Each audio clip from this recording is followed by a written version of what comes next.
Before the video starts, hit like and leave any comment. Our goal is 1,000 likes and 1,000 comments. Thank you, and now let's begin. My name is Marcus Aston, and I took the job at Glacier National Park because I needed to disappear, not in the dramatic sense people imagine when someone walks away from their life. I didn't flee from the law or a broken marriage or debts I couldn't pay. I disappeared from the kind of existence where every moment felt like drowning in a crowded room.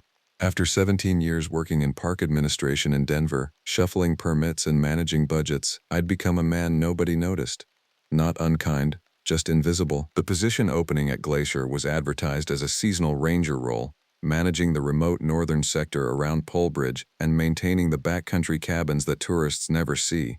The real work involved trail maintenance, wildlife monitoring, and the kind of solitude that comes with stewarding 15,000 acres of pine forest and alpine meadows.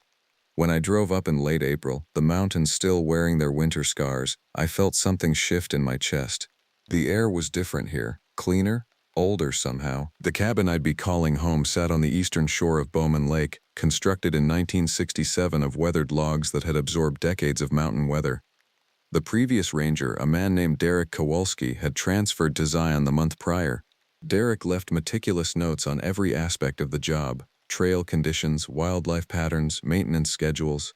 But tucked in the bottom of his logbook, in a section that should have been blank, Derek had written something that made me pause. Listen to the lake at night. It tells you what's wrong. I assumed it was the kind of cryptic nonsense outdoors people sometimes indulge in, some poetic reference to intuition or environmental awareness. I was wrong about that. Very wrong. The first month passed in the rhythm of spring work. I cleared deadfall from the main trails, repaired fence sections where weather had compromised them, and conducted wildlife surveys that involved hours of patient observation. The weather shifted from snow to sleet to rain, and finally, in mid-May, the kind of clear days where the sky seemed impossibly vast. I fell into the work easily. There was nothing to hide from here. The work was real. The mountains were real. It was during the second week of June that I found the first animal. I'd been checking a remote stretch of trail near Bowman Creek, a section of footpath that rarely sees visitors because it dead ends at a rock outcropping with no particular view. The bear carcass hung from a whitebark pine about 30 yards off the trail, suspended by its hind leg as though someone had tied it there with intention. The cord was nylon rope, industrial grade, the kind they sell at the hardware store in West Glacier. But here's what stopped me cold. The bear's throat had been opened from the side, and the cavity had been cleaned out with surgical precision. Nothing was taken, nothing was eaten, it was displayed. The paw prints in the dirt around the base of the tree made sense at first, deer tracks, old ones, but directly beneath the suspended bear, I found something that didn't make sense. A footprint, bare, human-sized, in June, on a remote mountain trail above 7,000 feet. I cut the bear down carefully, taking photographs for my reports, and radioed the incident to the district office. My supervisor, a no-nonsense woman named Diane Chen, suggested it was probably someone's campsite catastrophe. Maybe a hunter had strung up the bear to protect it from scavengers and left town. The footprint was probably old, obscured by weather and time. These explanations satisfied everyone who hadn't been there. They didn't satisfy me. The lake began to affect my sleep around that time. Bowman Lake stretches for nearly 8 miles through a valley carved by glaciers 10,000 years ago. At night, water does things that seem impossible until you hear them. It moves against the wind, it churns without rain, it makes sounds that aren't quite animal and aren't quite natural. I'd wake to the sound of something heavy moving through the shallows. Once, in the deep dark of 2 a.m., I heard what sounded like a distress call, something between a human scream and the bugle of an elk in rut. I'd check. There would be nothing. Just the lake, dark and impenetrable as ink. The second animal appeared on June 18th. This time it was a mountain goat, one of the few species that lives permanently at these elevations. It was positioned on a rock outcropping visible from my cabin's eastern window, positioned on its hind legs, facing toward the cabin. The positioning itself took time. The goat had been propped against the stone face, its forelegs extended upward in a posture that would never occur naturally. When I hiked up to investigate, I found the goat had been dead for approximately 2 days. There were no wounds, no broken bones. It was posed, arranged, as though someone wanted me to see it and wanted me to understand that they were watching back. That's when I stopped pretending Derek's warning was poetry. I reviewed the logbook more carefully, looking for anything else hidden in plain sight. Most of the entries were routine, but I found dates circled in the margins. April 14th, May 3rd, May 19th. The date Derek had transferred, June 2nd. On the last day of May, his final entry before abandoning the post read, "The lake is full of weight tonight, getting lighter." I didn't know what he meant. I'm not sure Derek knew anymore. By the end of June, I'd documented 12 animal carcasses positioned at strategic locations around the cabin and the shoreline. None of them showed signs of predation. They were all arranged. The interval between discoveries was decreasing. The first and second had been more than a week apart. By the end of the month, I'd find something nearly every other day. The aspect that haunted me most wasn't the what, but the when and where. Everything was positioned so I would find it. Nothing was hidden or discarded carelessly. These weren't accidents or natural predation. This was communication, and it was getting clearer. I filed another report with Diane. I mentioned the patterns, the positioning, the time frame. She suggested I request transfer. She didn't use the word paranoia, but it was there in the brief silence that followed my explanation. I could transfer. I could get out. But here's what I didn't tell her. I had nowhere else to go back to. And some part of me, the part that had come to Glacier to stop being invisible, wanted to understand what was watching. On June 28th, I found something different. Instead of an animal, the message was human, carved into the bark of a lodgepole pine approximately 4 feet above the ground, near the cabin's northern entrance. The letters were crude but legible, cut deep into the living wood. "Come to the deep end." That night, I locked the cabin doors and windows. I loaded the rifle that hung above the interior entrance, a 30-06 that I'd never expected to fire at anything but paper targets. I sat by the window facing the lake and waited for something, anything. The lake answered around 3 a.m. It wasn't the usual sounds of water. This was different. A rhythm. Methodical. Heavy impacts against the shoreline, as though something massive was walking through the shallows. I counted 17 distinct steps, then silence, then they began again. 17 impacts, repeated 3 times. A pattern, a message. At dawn, I found tracks in the sediment of the beach. The footprints were wrong in ways I still struggle to articulate. Human-shaped but wrongly proportioned. The stride was too long, the depth too considerable. Whatever made them weighed more than any human. Much more, and they stopped at the edge of the lake, not at the shoreline, deeper. As though whatever made them had simply walked out into the water and submerged. I made a decision that morning that would define the rest of my time at Glacier. I decided to stop reporting and start investigating. I stopped contacting the district office. I began moving around the cabin's territory at night, watching, waiting. I was about to learn what hunger really meant. By mid-July, the Glacier backcountry should have been warm. Daytime temperatures near 70, the trails fully accessible, the high country alive with wildflower blooms, and the resurgence of wildlife after winter confinement. This year, something was different. The cold had returned, not the dramatic cold of winter, but a creeping temperature drop that contradicted every weather report. The forecasts claimed highs in the mid-60s. I was waking to frost on the cabin's exterior boards. The lake, which should have been warming into the 50s, remained locked in a chill that made my teeth ache on the rare occasions I waded into it. I kept detailed temperature logs because I needed proof I wasn't hallucinating the change. July 2nd. High 54 degrees, low 31 degrees, no precipitation. July 8th. High 48 degrees, low 22 degrees. Clear skies throughout. July 15th. High 42 degrees, low 18 degrees. The frost line expanded. Ice reformed on the shallows. Derek's final log entry about being lighter began to make sense. The weight of cold, the removal of heat. Something was draining warmth from the territory, drawing it inward, accumulating it. I found evidence of this in unexpected places. On July 20th, I discovered a mule deer carcass in one of the remote meadows I rarely visited. The animal had been dead for perhaps 3 days. But the remarkable thing wasn't the positioning, it was the state of decay. The body had deteriorated as though 3 months had passed instead of days. The tissues had dried completely, the bones had brittle quality to them usually found in winter kills. The smell was ancient. That same week, I noticed the bird populations changing. The songbirds that normally filled the mornings with their calls, the thrushes, the nutcrackers, the stellar jays, had become almost silent. The few that remained seemed lethargic, moving slowly through the branches. Some weren't moving at all. I also noticed I wasn't eating properly. This wasn't conscious. It's not as though I decided to stop feeding myself. Rather, the act of eating had become difficult.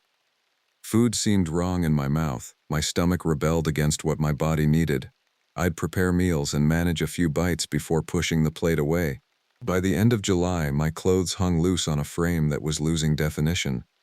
I could feel my ribs. My face had become angular, the skin pulled tight. I attributed this to stress, to isolation, to the strain of investigating something that might not be sane to investigate. But in my honest moments, alone with the cold that shouldn't exist, I knew what was happening.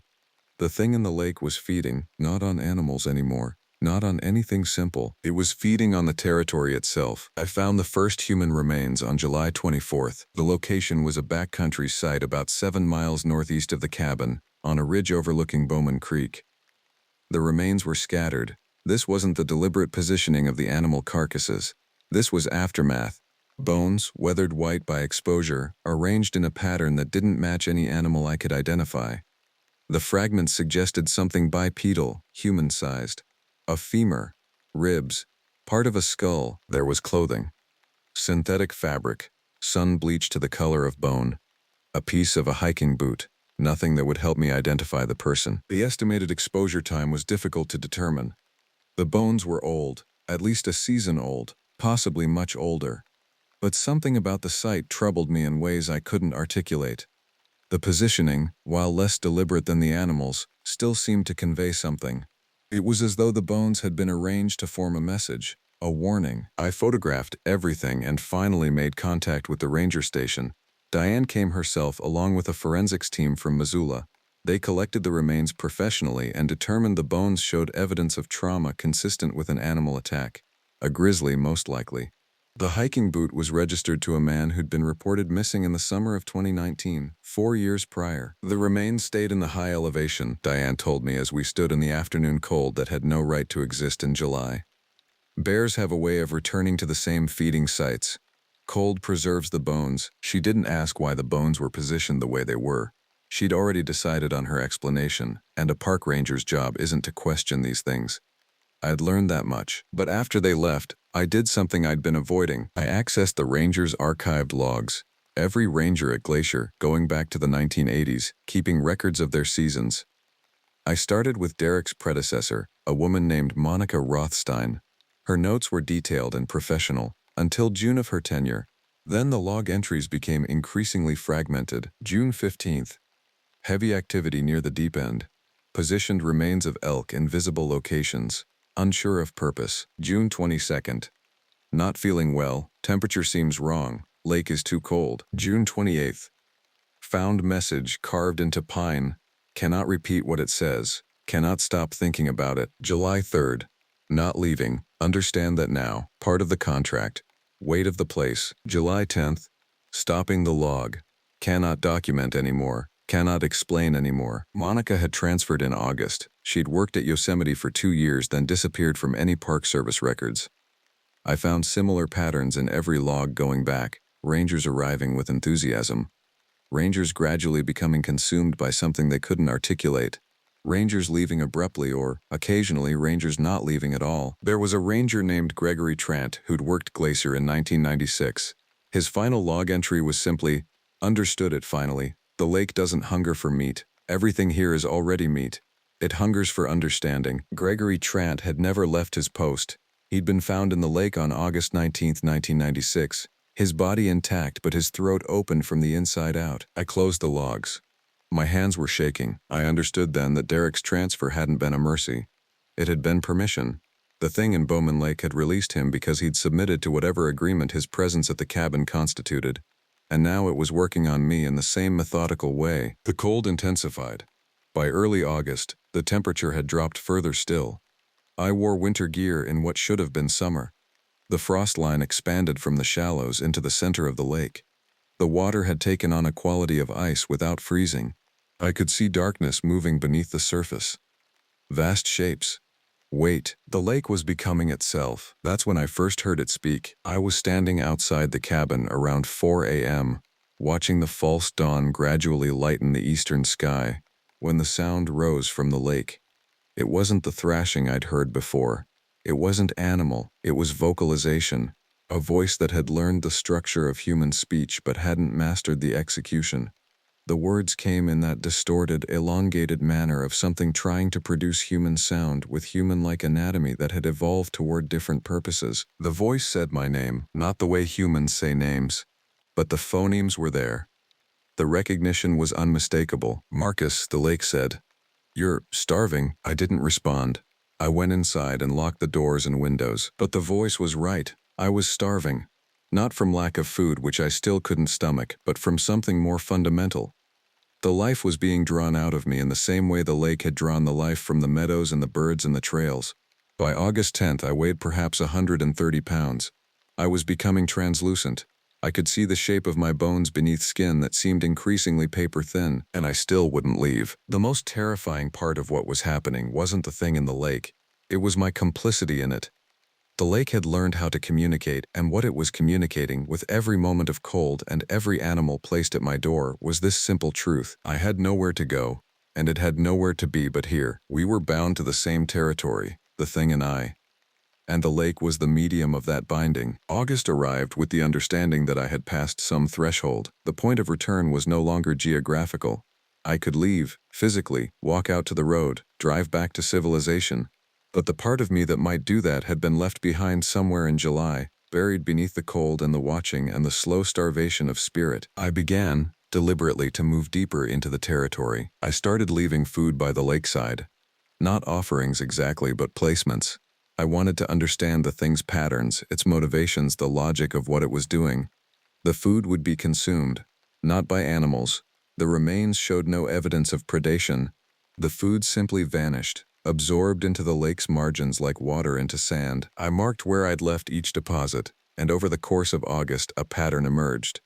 The thing moved along the shoreline with deliberate purpose. It seemed to favor the northern end of the lake, the deep end where the water channels down toward a cavern system that doesn't appear on any official survey. I began hiking there at night. August 13th was when I first truly saw it. I'd positioned myself on a ridge overlooking the deep end, beneath a cluster of white bark pines that stood at odd angles, as though the ground itself had shifted beneath them. The night was moonless but clear, the stars so numerous they formed a kind of second landscape overhead. The lake below seemed to reflect them imperfectly, adding its own luminescence to the darkness. The water began to move around 2 a.m. At first it was subtle, a ripple that suggested something large was moving through the shallows. Then the movement became pronounced. A bulk rose from the water, not slowly but deliberately. Something that was learning what it meant to emerge. I can't describe it in conventional terms because what I was seeing didn't operate according to conventional anatomy. The shape that rose from Bowman Lake was roughly humanoid in the way that a fire might be roughly canine if you stared at it long enough. The proportions were there, but the execution was fundamentally wrong. The head was too large. The jaw articulated in ways that seemed to add additional joints. The arms were extended, but the length suggested they could collapse and extend in multiple places. The flesh, yes, there was flesh, had the color of something that had never seen sunlight. The texture looked like tree bark that had been softened by water and cold, the grain still visible but warped. But what stopped my breathing was the eyes, two of them deep set in the massive skull. But there was something else, additional sensory organs around the face that seemed to operate independently. The thing could see in multiple directions simultaneously, and I had the certain sense that it was seeing me. I should have run. The rational part of my brain, the part that should have still been functioning, screamed at me to leave, to flee, to refuse this confrontation. Instead, I stood. The thing turned toward me. It moved with a gait that was almost humanoid but somehow also organic in ways that made my perception slide away from the details. It walked toward the shore with deliberate intent. The water fell from its body in sheets, and the sound was like rain but louder. Purposeful. "You're not running," it said. This time the words were clearer. The thing had been practicing with the sound recordings from my cabin. I sometimes spoke aloud to myself. Now, it was mimicking what it had learned. "No," I said, and my voice was steady, which surprised me. "Good," the thing said. "Derek ran. The others ran. But you understand." "Understand what?" I heard myself ask. "The weight," it said. "The accumulation. The cold that isn't cold. The hunger that isn't hunger. The territory that keeps us. The binding agreement." I'd come to call the thing many names in my private thoughts. But standing there in the darkness of August, on the ridge above Bowman Lake, I realized what it was.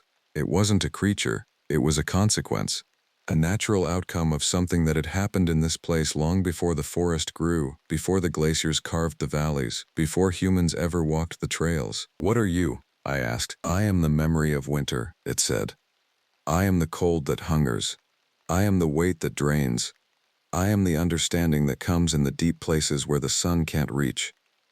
I am the oldest thing here, and I am hungry." It extended one of those terrible arms toward me.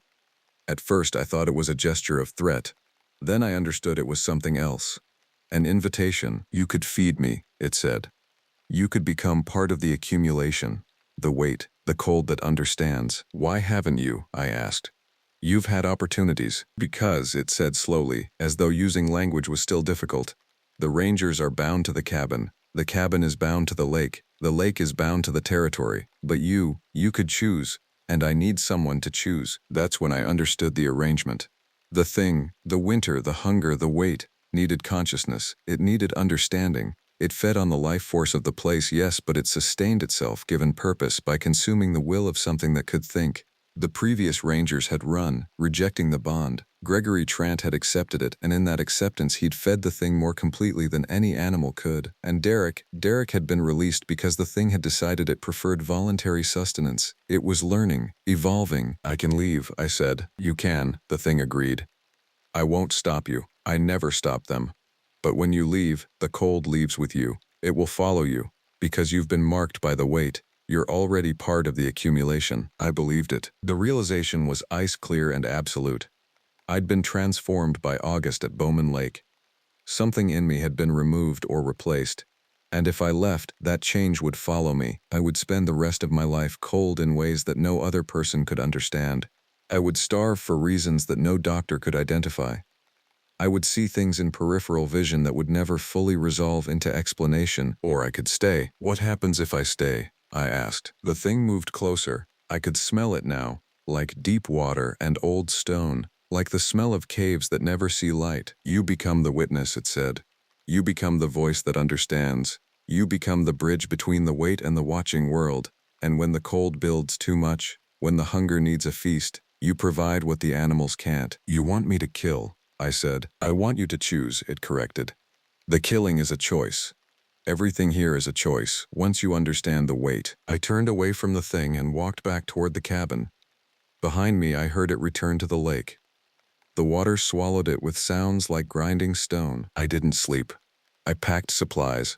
I prepared to leave in the morning. But as dawn broke over the mountains, painting the cold sky in shades of red and purple, I found myself unable to move toward the door. The weight held me, not physically.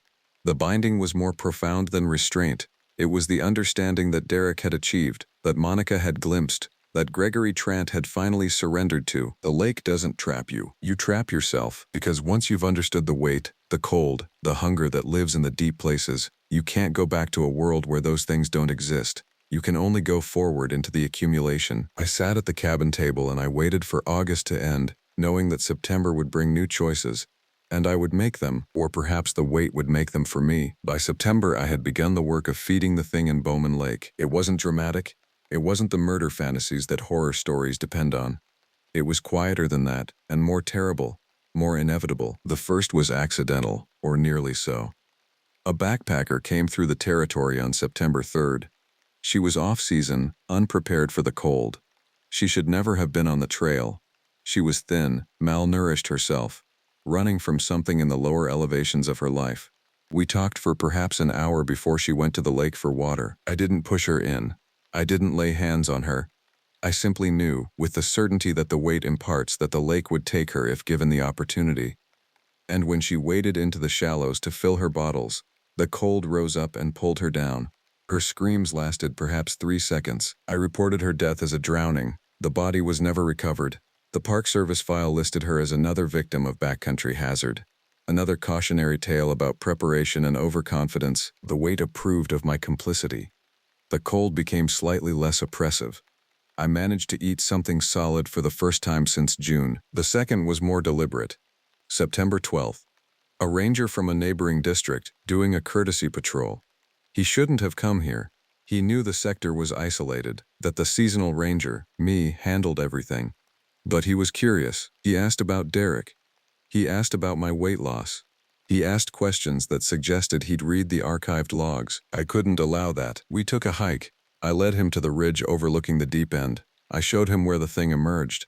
And when understanding began to dawn on his face, when he realized what had become of this place and what I had become, I simply stopped moving. The weight does that. It freezes certain parts of you and allows others to continue. The ranger turned to run. The cold rose up before he could take 3 steps. His body seized. His breath froze in his lungs. He fell into the lake like a sack of meat being discarded. This feeding lasted longer. The weight swelled around him like a thing sating itself. The lake rose slightly. The temperature dropped another 5 degrees. When it was finished, I felt something I hadn't felt in months: warmth. By mid-September, I understood my role completely. I was the curator of the weight, the facilitator, the one who stood at the intersection between the lake and the world beyond it. People would come to Glacier. People were always coming to Glacier.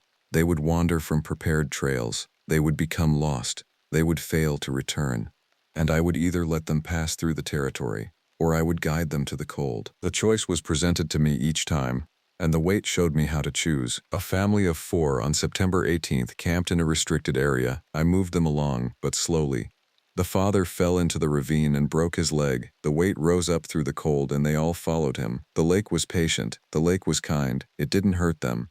It simply took them into itself. A solo hiker on September 22nd. She was experienced, prepared, and kind. She made tea and shared it with me, not knowing what I'd become. For almost an hour, I almost released her, but the weight was hungry again, and I was becoming too efficient at the calculus of judgment. By October, 15 people had come to Bowman Lake. 12 of them remained there, and I remained at the cabin, growing stronger.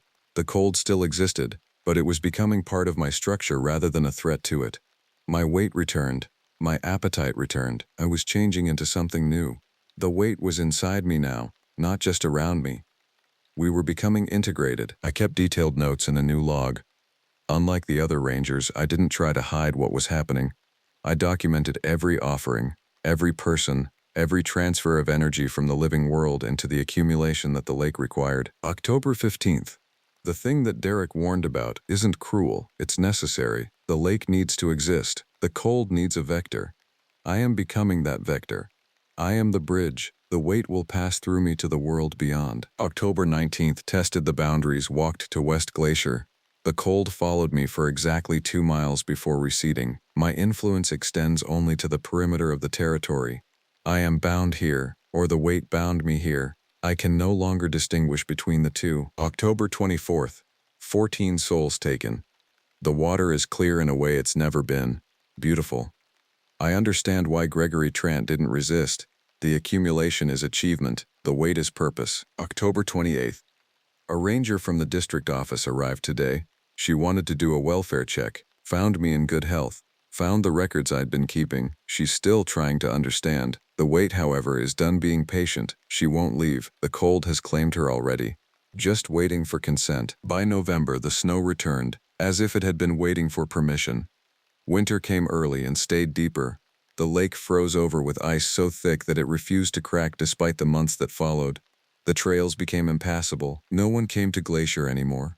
No one needed to. The weight had achieved its accumulation. I had achieved my purpose. I remained at the cabin through the winter, and I learned that the thing in the lake wasn't hungry anymore. It was complete. And completion brought a kind of peace that I'd never expected to find. The lake became still. The cold became companionable, and I waited for spring, when the tourists would return and the work could continue. Spring came to Glacier National Park on April 19th, a full month later than the year before. The ice began to crack. The cold loosened its grip fractionally, but nothing about the territory was lighter. If anything, the weight had deepened. The accumulation that the lake required was so vast now that it seemed to press down from the sky itself. I'd lost count of the people. By April, 34 had come to Bowman Lake. 29 remained there. 5 had escaped, but only because the weight had deemed them insufficient. They carried the cold with them into the lower elevations, and I knew, with the certainty that the weight grants, that they would never survive the year.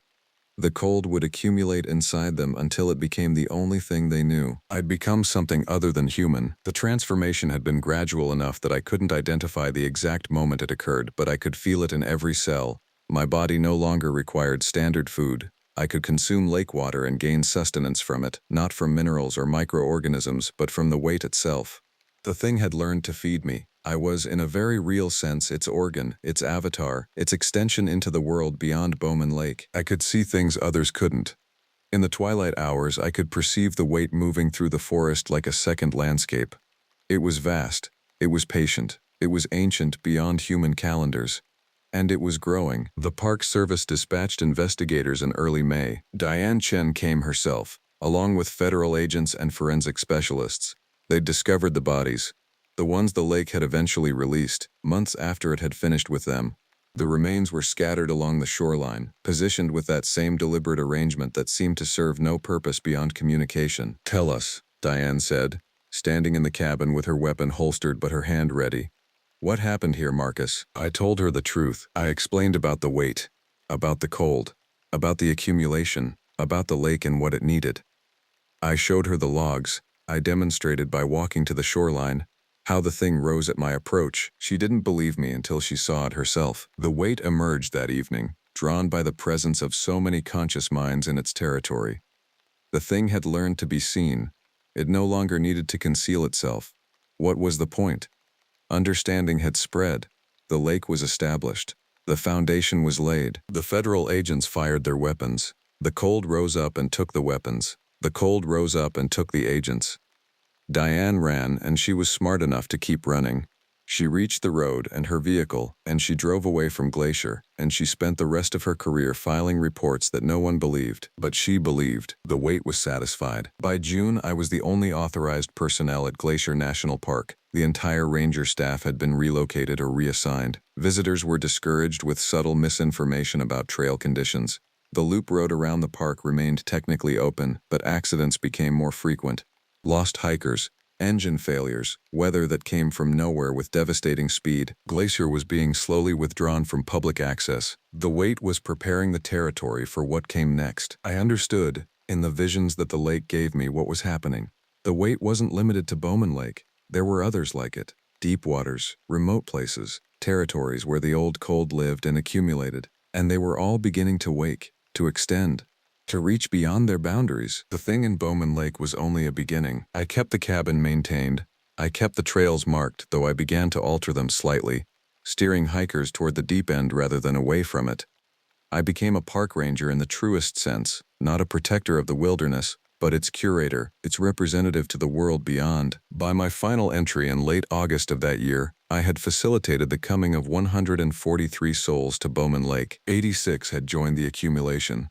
The rest had fled, carrying the weight with them into the wider world. The lake no longer opened for them. My last log entry reads, "The weight is no longer reaching, it's being drawn. Something in the world is calling to it. The accumulation is complete enough that other places are opening doors.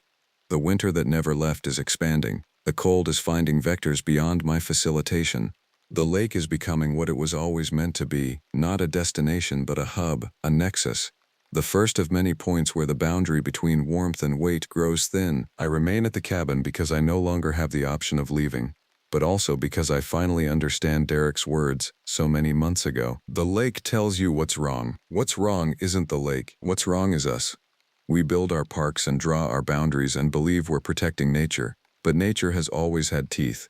And in the deep water, in the old cold, something has been waiting for us to grow confident enough to reach for things that touch the bottom. The wait is inevitable. The wait is here. And I am, at last, perfectly warm. The Glacier National Park Ranger Station reports that Marcus Aston was found in his cabin on September 15th, apparently deceased.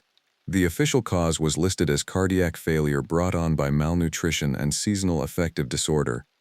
His logs were archived and filed. His body was cremated per his will, but Marcus Aston's body was never actually recovered. What they found at the cabin was something that resembled him, something that moved correctly and spoke carefully and answered all the questions they asked. But those who spent time near it reported feeling cold afterward, a chill that no amount of warmth could dispel. It smiled when they weren't looking. And in Bowman Lake, in the deepest part where the water runs ancient and dark, something continued to move. something that was no longer single.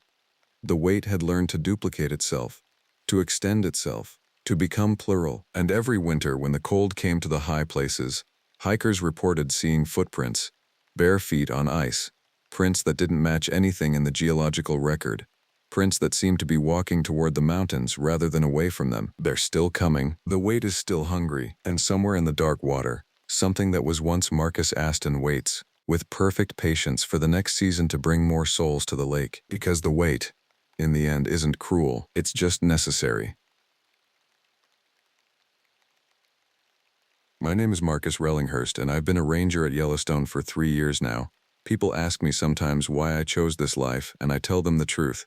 I needed to disappear. I wasn't running from the law or anything dramatic like that. I was running from myself. I'd spent 15 years in Denver working corporate security, watching cameras in bland offices, attending meetings that meant nothing. I was watching the world through monitors instead of living in it.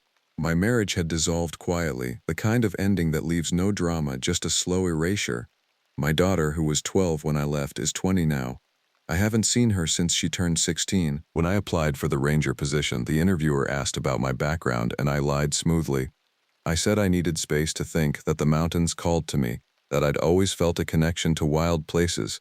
None of it was true. I needed a place where no one knew me, a place where the past couldn't find me. Mammoth Hot Springs Ranger Station sits at 6,239 feet in the northern part of the park, and my assigned cabin is 4 miles further out, at the edge of what we call the Blacktail District. The cabin sits on the shore of a small glacial lake that isn't on most maps. It's cold water even in summer, the kind of water that kills you in minutes. When I first arrived that April, the snow was still heavy on the ground. The cabin had been winterized, and it took me a full day to get it operational.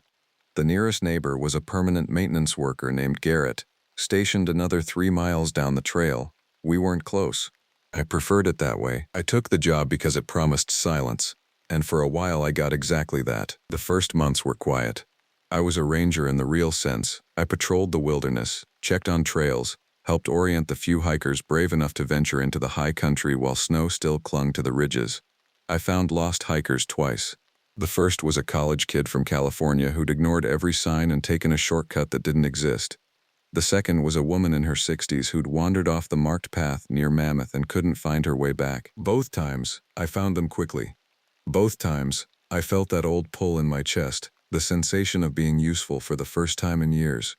Maybe I'd made the right choice after all. By July, the high country had opened up fully. The trails were busy. Tourist season meant families hiking in sneakers and day packs, photographers with expensive lenses, serious backpackers with permits and purposes. I met them all.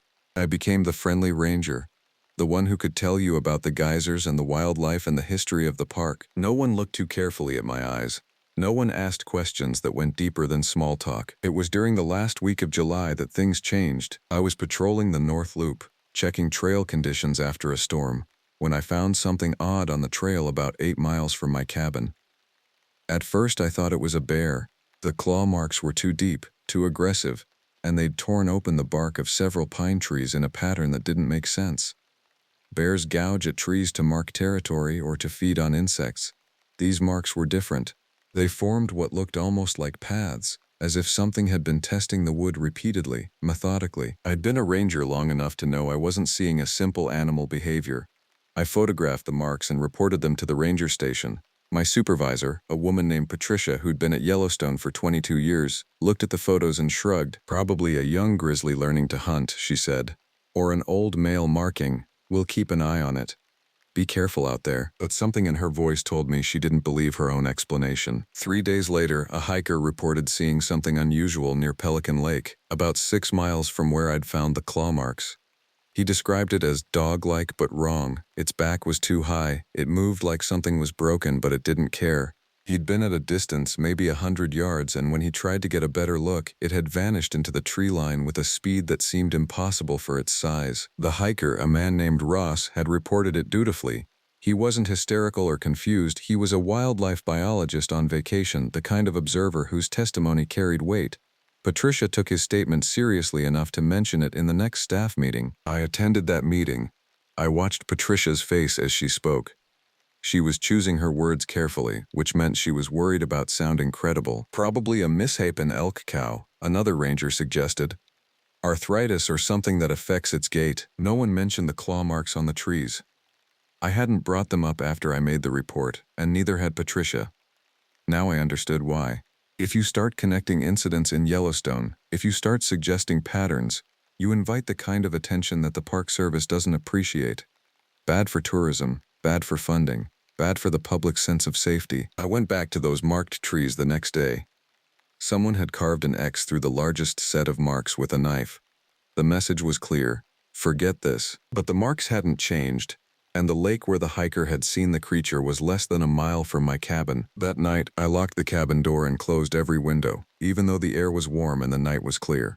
I sat at the table with a cup of coffee and tried to tell myself I was being irrational. My past had taught me one thing. Most of the time, when something feels wrong, it is wrong. You just don't have proof yet. I stayed up all night. I didn't sleep another full night for the next 2 weeks. By mid-August, there were 11 reported incidents. I only knew about them because I saw the ranger logs. Patricia never mentioned them in meetings anymore. The reports came in sporadically. A hiker who saw something bipedal moving through burned forest on the east side.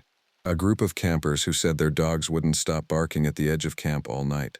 A maintenance worker who swore he heard a human voice calling his name from the woods even though he was alone. None of them were filed as attacks. They weren't even officially classified as dangerous animal encounters. They existed in a gray zone, in the careful language of official documentation that suggested nothing but recorded everything. I started keeping my own log.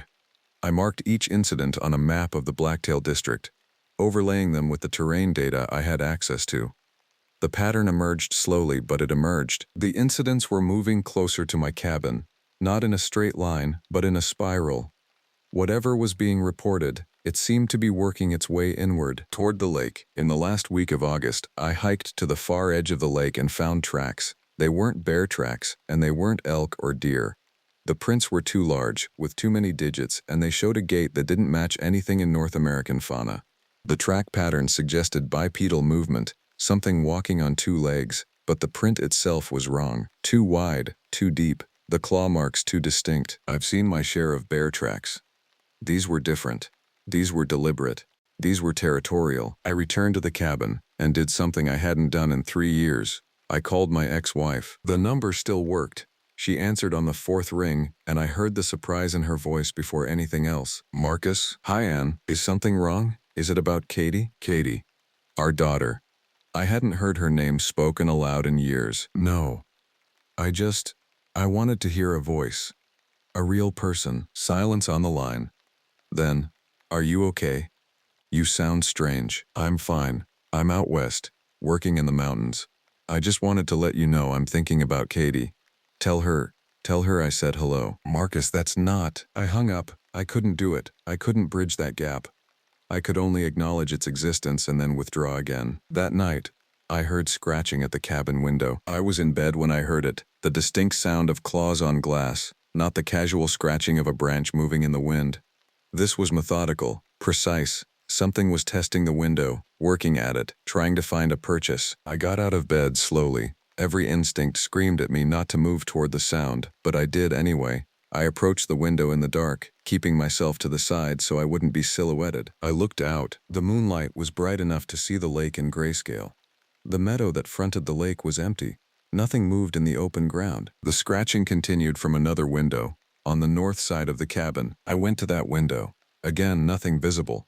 But the scratching became more intense, more aggressive. Wood splinters appeared in the frame. The glass flexed slightly under whatever pressure was being applied to it. Then it stopped. I waited for an hour in the dark. My hands were shaking, my breathing was shallow and rapid, and I was making myself dizzy trying to control it. At 4 a.m. I called the ranger station and reported a bear attempting to enter my cabin. Patricia arrived within 2 hours with the animal control officer, a man named Corvin who specialized in problem wildlife. They found nothing. No tracks, no scat, no signs of any animal having been near the cabin recently. The scratches on the window frame, when I showed them, looked minor. Corvin suggested they were old damage, possibly from branches in storms. Could be a mountain lion, he said, but there was no conviction in his voice. They're curious. Might have come to investigate sounds. They're generally not aggressive toward structures. Patricia was quiet. She watched me while Corvin spoke, and I saw something in her expression. Recognition, maybe. as if she'd been waiting for me to have my own incident, as if she'd known it was coming. After they left, I packed a bag and drove to Mammoth, parking at the ranger station and sleeping in my truck. I wasn't leaving Yellowstone. I didn't have anywhere else to go. But I couldn't spend another night alone in that cabin. For 3 days, I stayed in town, helping with tourist orientation and trail management. Normal ranger work. I watched Patricia carefully. On the 4th day, she asked me to walk with her, away from the station, toward the thermal features. "How much have you figured out?" she asked. "Not much. But something's wrong. The pattern of reports. They're moving toward my cabin, toward the lake." Patricia stopped walking.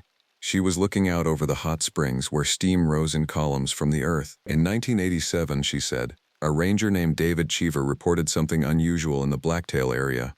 Large, bipedal, intelligent. He kept detailed logs. He saw it multiple times over a 6-month period. Then he filed a final report requesting transfer, claiming the park was unsafe, that something was actively hunting the remote ranger stations." "What happened?" "He was transferred. His logs were classified as speculation and stored in the basement. The Park Service doesn't like those kinds of reports." "Why are you telling me this?" Patricia turned to face me. She was maybe 60, with gray in her hair and a hardness in her face that came from too many years of professional skepticism. "Because you need to know what you're dealing with. And because I think you might be equipped to handle it better than Cheever was." "Handle what? What is it?" "I don't know," Patricia said. "None of us do. But it's been here for at least 30 years. Maybe longer. It comes and goes. Years pass without incidents, then suddenly there are reports again. It seems to be territorial. It seems to understand human patterns. And it seems to be attracted to something about the lake where your cabin is." "You're telling me the Park Service knows there's something dangerous and hasn't done anything?" "I'm telling you that if we can't prove it exists, we can't do anything. That's not me being evasive. That's how reality works. No evidence, no action, just reports from frightened hikers and rangers with stress-related psychological issues." "That's insane." "Yes, it is." I left Yellowstone that day.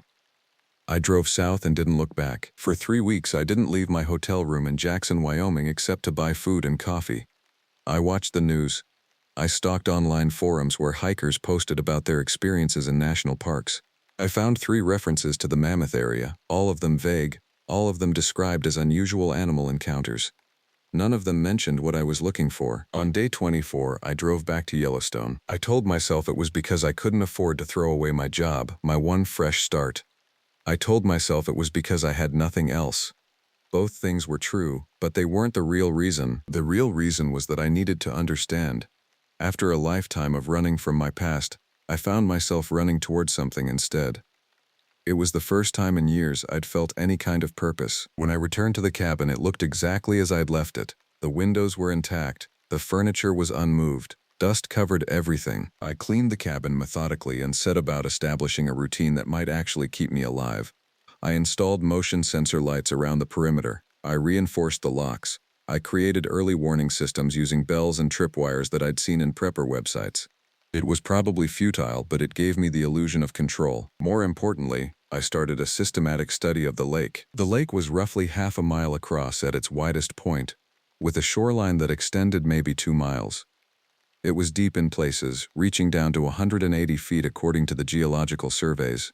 The bottom was silted and cold, the kind of place where bodies don't decompose normally, where the cold preserves them like time capsules. I'd never paid close attention to the lake before. Now I spent hours watching it. On the 3rd day of observation, I found something. There was a cove on the east side, sheltered by high rocks and thick pine. I found tracks leading into the water from that cove. But I couldn't find any tracks leading out. Whatever had entered the water from that location hadn't returned the way it came. The water itself looked different in that cove, darker. The way water looks when something large has been moving beneath the surface, disturbing the bottom. I waded into the lake at the cove. The bottom was slippery, coated in something that felt like algae but thicker, more deliberate. I was thigh-deep when I stepped on something solid that wasn't rock. My foot came down on something bone-hard and curved. I threw myself backward and scrambled onto the shore, my heart hammering in my chest. I got the flashlight and returned to the water's edge, looking down into the dark surface. Nothing was visible. Whatever I'd stepped on was below the silt layer, hidden from view. For the next week, I made maps of the lake. I noted the locations of the deepest areas, the points where the shoreline was rockiest, the places where debris collected. I documented everything, building a detailed picture of the water's geography. What I discovered was that the deepest point, the lowest area where the bottom dropped away to that 180-foot depth, was directly beneath the cove where I'd found the tracks, and leading away from that cove, marked by a subtle difference in the watercolor and disturbed vegetation, were channels.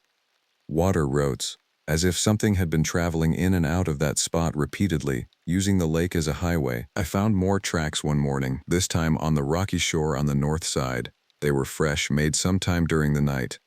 They showed the same bipedal gait, but with one difference: there was a drag mark between the tracks, as if something was being pulled or dragged. I followed the drag mark up the shoreline. 50 yards from where it started, I found remains. An elk calf, maybe 3 months old.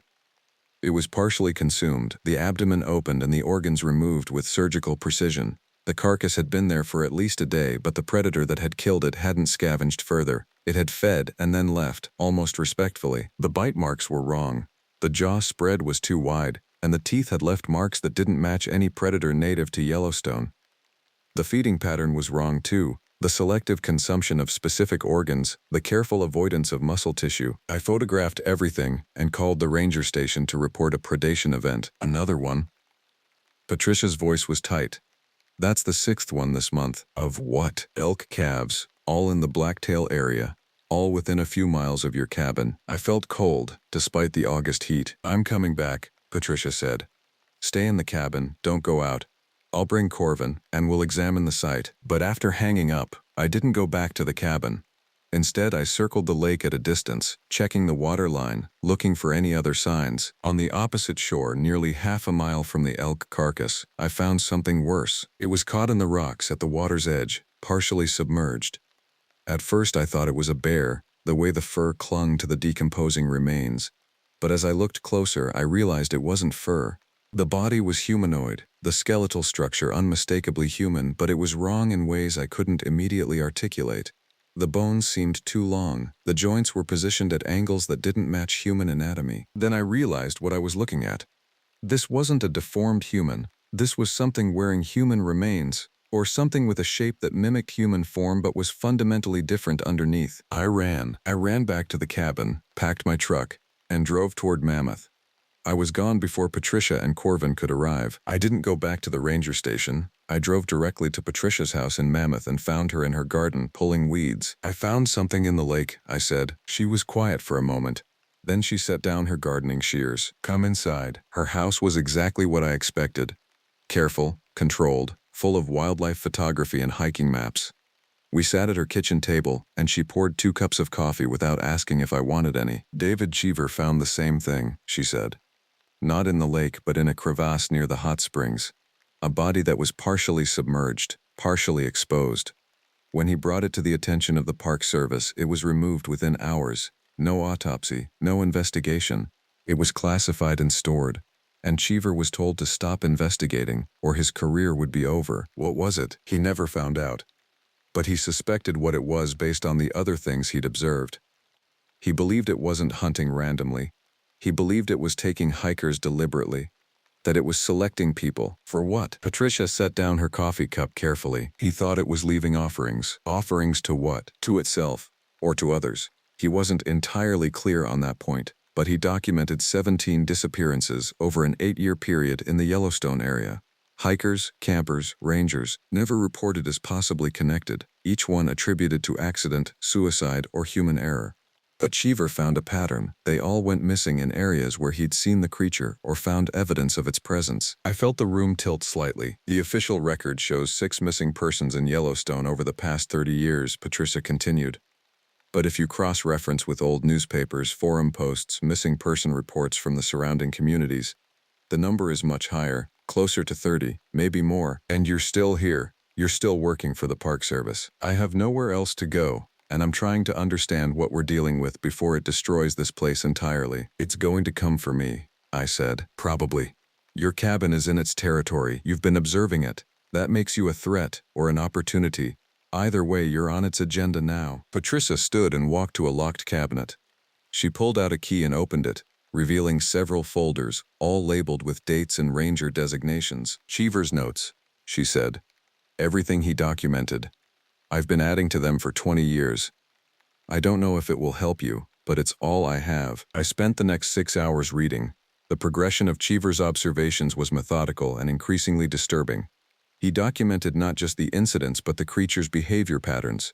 It avoided humans during certain times of year, primarily during the peak tourist seasons. It became active in late summer and early fall, specifically in remote areas. It seemed to prefer isolated hikers, single individuals, people who wouldn't be missed for days or weeks, and it exhibited behavior that suggested intelligence. It avoided direct confrontation with armed rangers. It left evidence at some kill sites and concealed evidence at others, as if selecting which discoveries would be made. In one remarkable section, Cheever described finding a fresh elk kill positioned directly in the path of a hiking trail, a meal laid out like an offering, and then nothing. The next hikers on that trail were unharmed. The creature had shown them food and moved on. But beneath these observations was something darker. In the later notes, Cheever's handwriting became more erratic. He wrote about dreams where he was observing the creature but couldn't move, couldn't escape its gaze. He wrote about finding his own name carved into trees in the hiking areas, and about hearing his own voice calling to him from the darkness near his cabin. The final entry was dated October 15, 1993. It's not hunting us. It's communicating. I understand that now. Every incident, every body left in a specific location, every time it calls my name from the dark, it's all part of a conversation. It wants me to understand something. I'm going to go to the lake where Hardin lost his group in 1987. I'm going to wait for it. I'm going to listen to what it has to say. The next entry was dated 3 days later, in different handwriting. I submitted Cheever's transfer request, effective immediately. He'll be reassigned to a desk position in the district office, away from field work. He seems relieved. Patricia told me that Cheever had taken the desk job for 2 years before retiring entirely. He'd moved to Arizona and died in 2003 of what was officially listed as a stroke, but what Patricia suspected was something else. Something caused by what he'd learned out there in the dark. What do you want from me? I asked. I want you to survive. I want you to tell someone what you found. If you die, it gets buried again. The cycle continues. No one will believe it. No. But someone might investigate. Someone might see the pattern.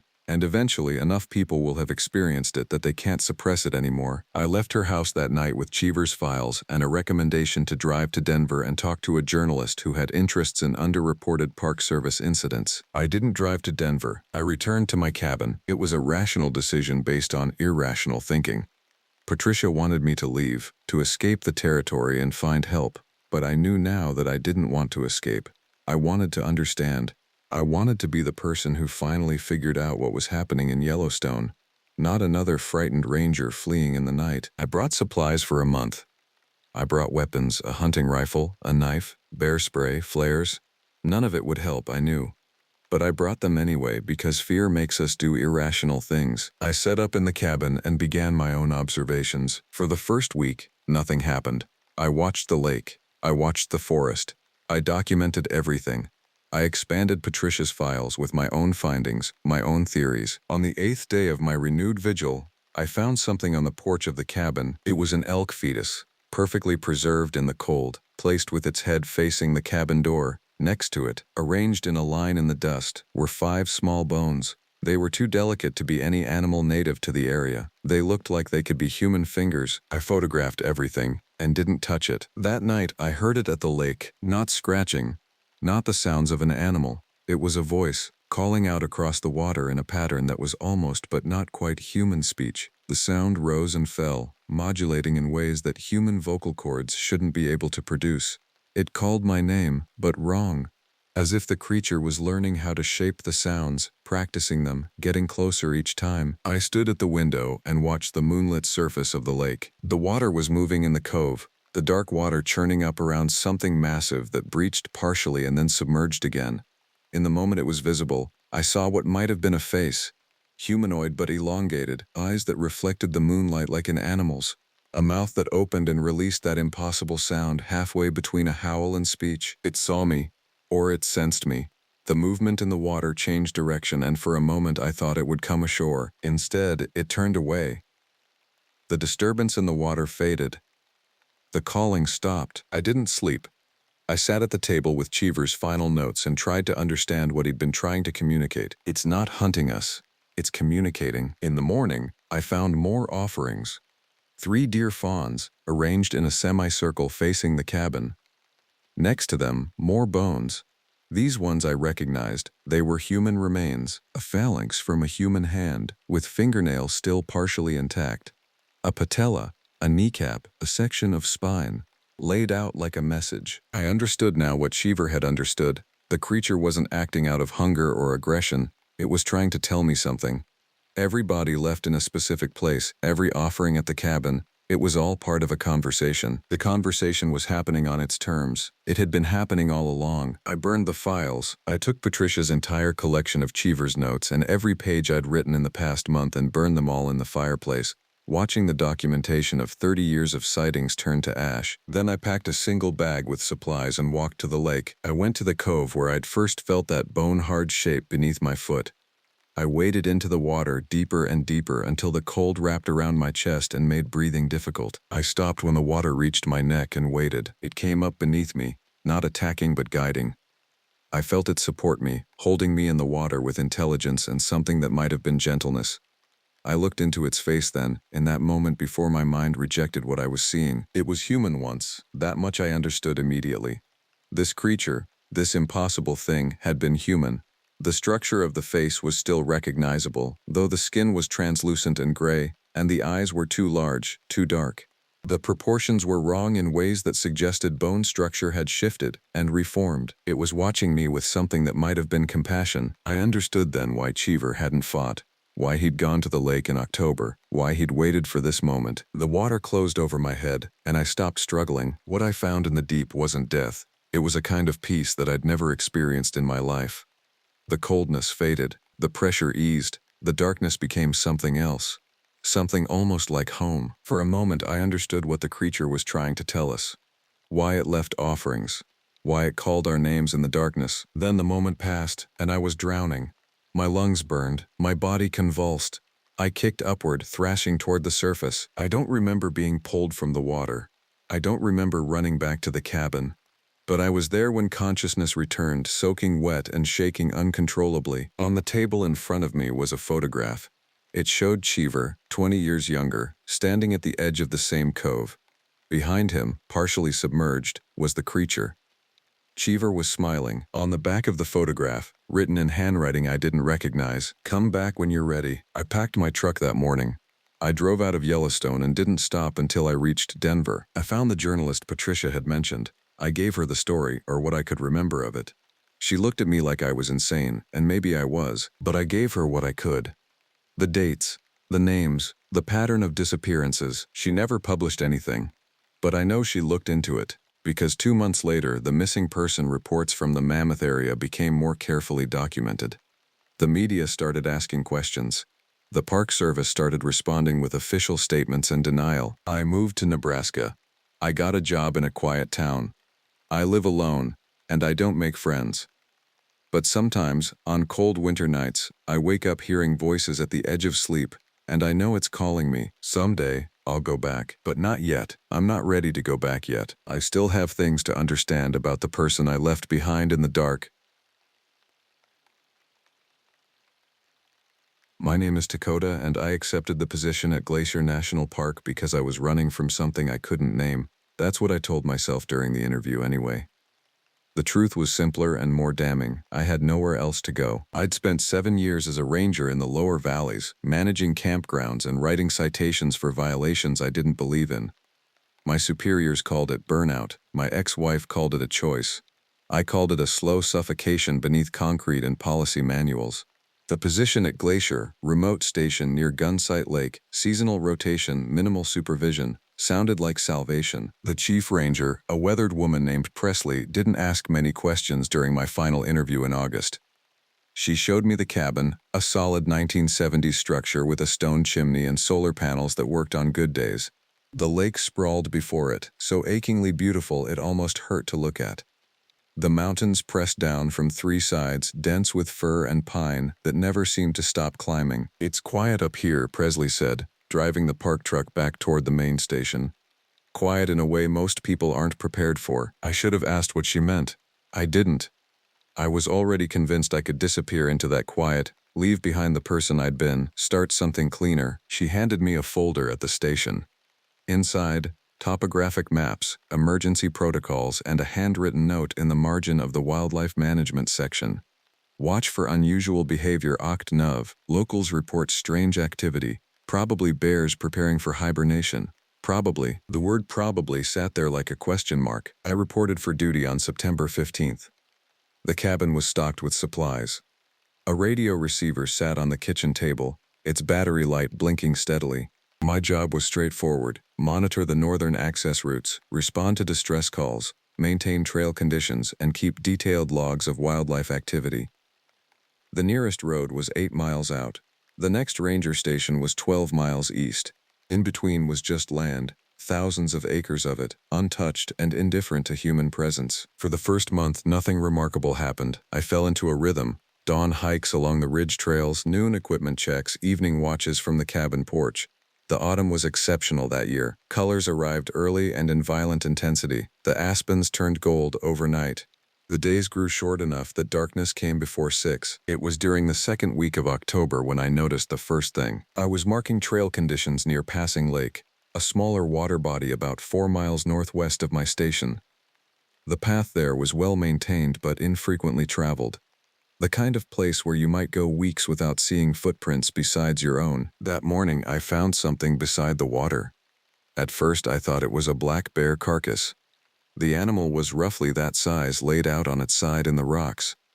But as I approached, the wrongness of it became clearer. The corpse was positioned deliberately. I could tell because the legs were arranged in a pattern that no scavenger would naturally create. The rear limbs were extended forward, toward the water. The front legs were tucked beneath the body, and the head. The head was turned nearly 180 degrees, facing backward at an angle that would have required breaking the neck. The animal had been dead maybe 2 days. No predator marks, no signs of struggle, just arranged as if something had carefully composed it for viewing. I notified Presley via radio. She drove up the next afternoon with a wildlife biologist named Curtis. They examined the body with professional detachment, taking measurements, collecting samples. Curtis finally stood, pulling off his latex gloves. Adult black bear, male. I'd estimate death occurred 3 to 4 days ago, not 2. Preliminary assessment: natural causes, heart attack maybe, stroke. The positioning, I said. Post-mortem scavenging, Curtis replied, though he didn't sound certain. Water current maybe. Animals are weird when they're dying, bears especially. I've seen them do strange things. Presley wasn't satisfied either, but there was nothing to file a report about. No trauma, no cause for investigation. We cataloged it and moved on. Over the following weeks, I found 3 more things. A mule deer positioned in the exact center of a clearing, legs splayed, head tilted upward. Dead 4 days. No marks, no tracks around it besides what I'd made approaching. A mountain goat in a ravine, laid out on its back with its legs stiffened in what looked like a running posture. The wind hadn't placed it there. I could tell that much. An elk carcass near the northern ridge, arranged in a curve that mirrored the base of a lightning-struck tree. The positioning suggested intention, purpose. Each time I reported it. Each time the answer was the same: natural deaths, coincidence, the wilderness being indifferent and strange, as it naturally was. But here's what nobody else was seeing. The last animal found in November, a black bear just like the first, was positioned in a mathematical spiral. I measured it. The body was placed at what would have been the center point of that spiral, creating a pattern that took up nearly 15 square feet. I don't believe in messages, but I was beginning to believe in intelligence. The search began on October 28th. I was in the cabin, updating my log of wildlife sightings, when the radio crackled. A group of 4 hikers had missed their check-in at the Gunsight Lake trailhead. They were supposed to check in at the ranger station by 6 p.m. It was now past 11. Presley's voice came through with controlled urgency. Dakota, we need you to start a perimeter search from your location. Work toward the southeast ridge. A search team is mobilizing from the south entrance. I'm coordinating from here. I grabbed my pack, my flashlight, my emergency beacon. The night was the kind of dark that mountains create, not the absence of light, but the presence of it in such minimal quantities that your eyes can't find purchase. I drove the truck to the last trailhead and started walking. The forest at night sounds different. You lose the illusion of understanding your surroundings. Every sound is potential. Every shadow is motion. I'd hiked at night before, but this was different. This was looking for lost people, which meant looking for bodies. I found the first sign at 1:47 a.m., a backpack hanging from a branch about 8 feet up. I had to climb the tree to retrieve it.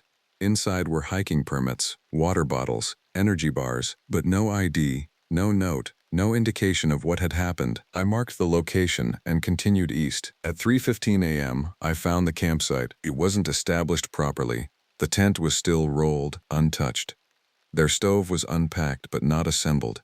It looked like they'd arrived at this location and then simply left, or been taken. I called in the coordinates.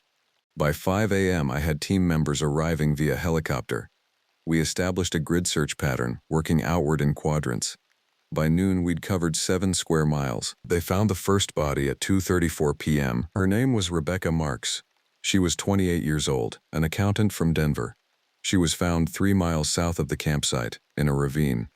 What troubled the investigators, and what they didn't discuss with me directly, was her position.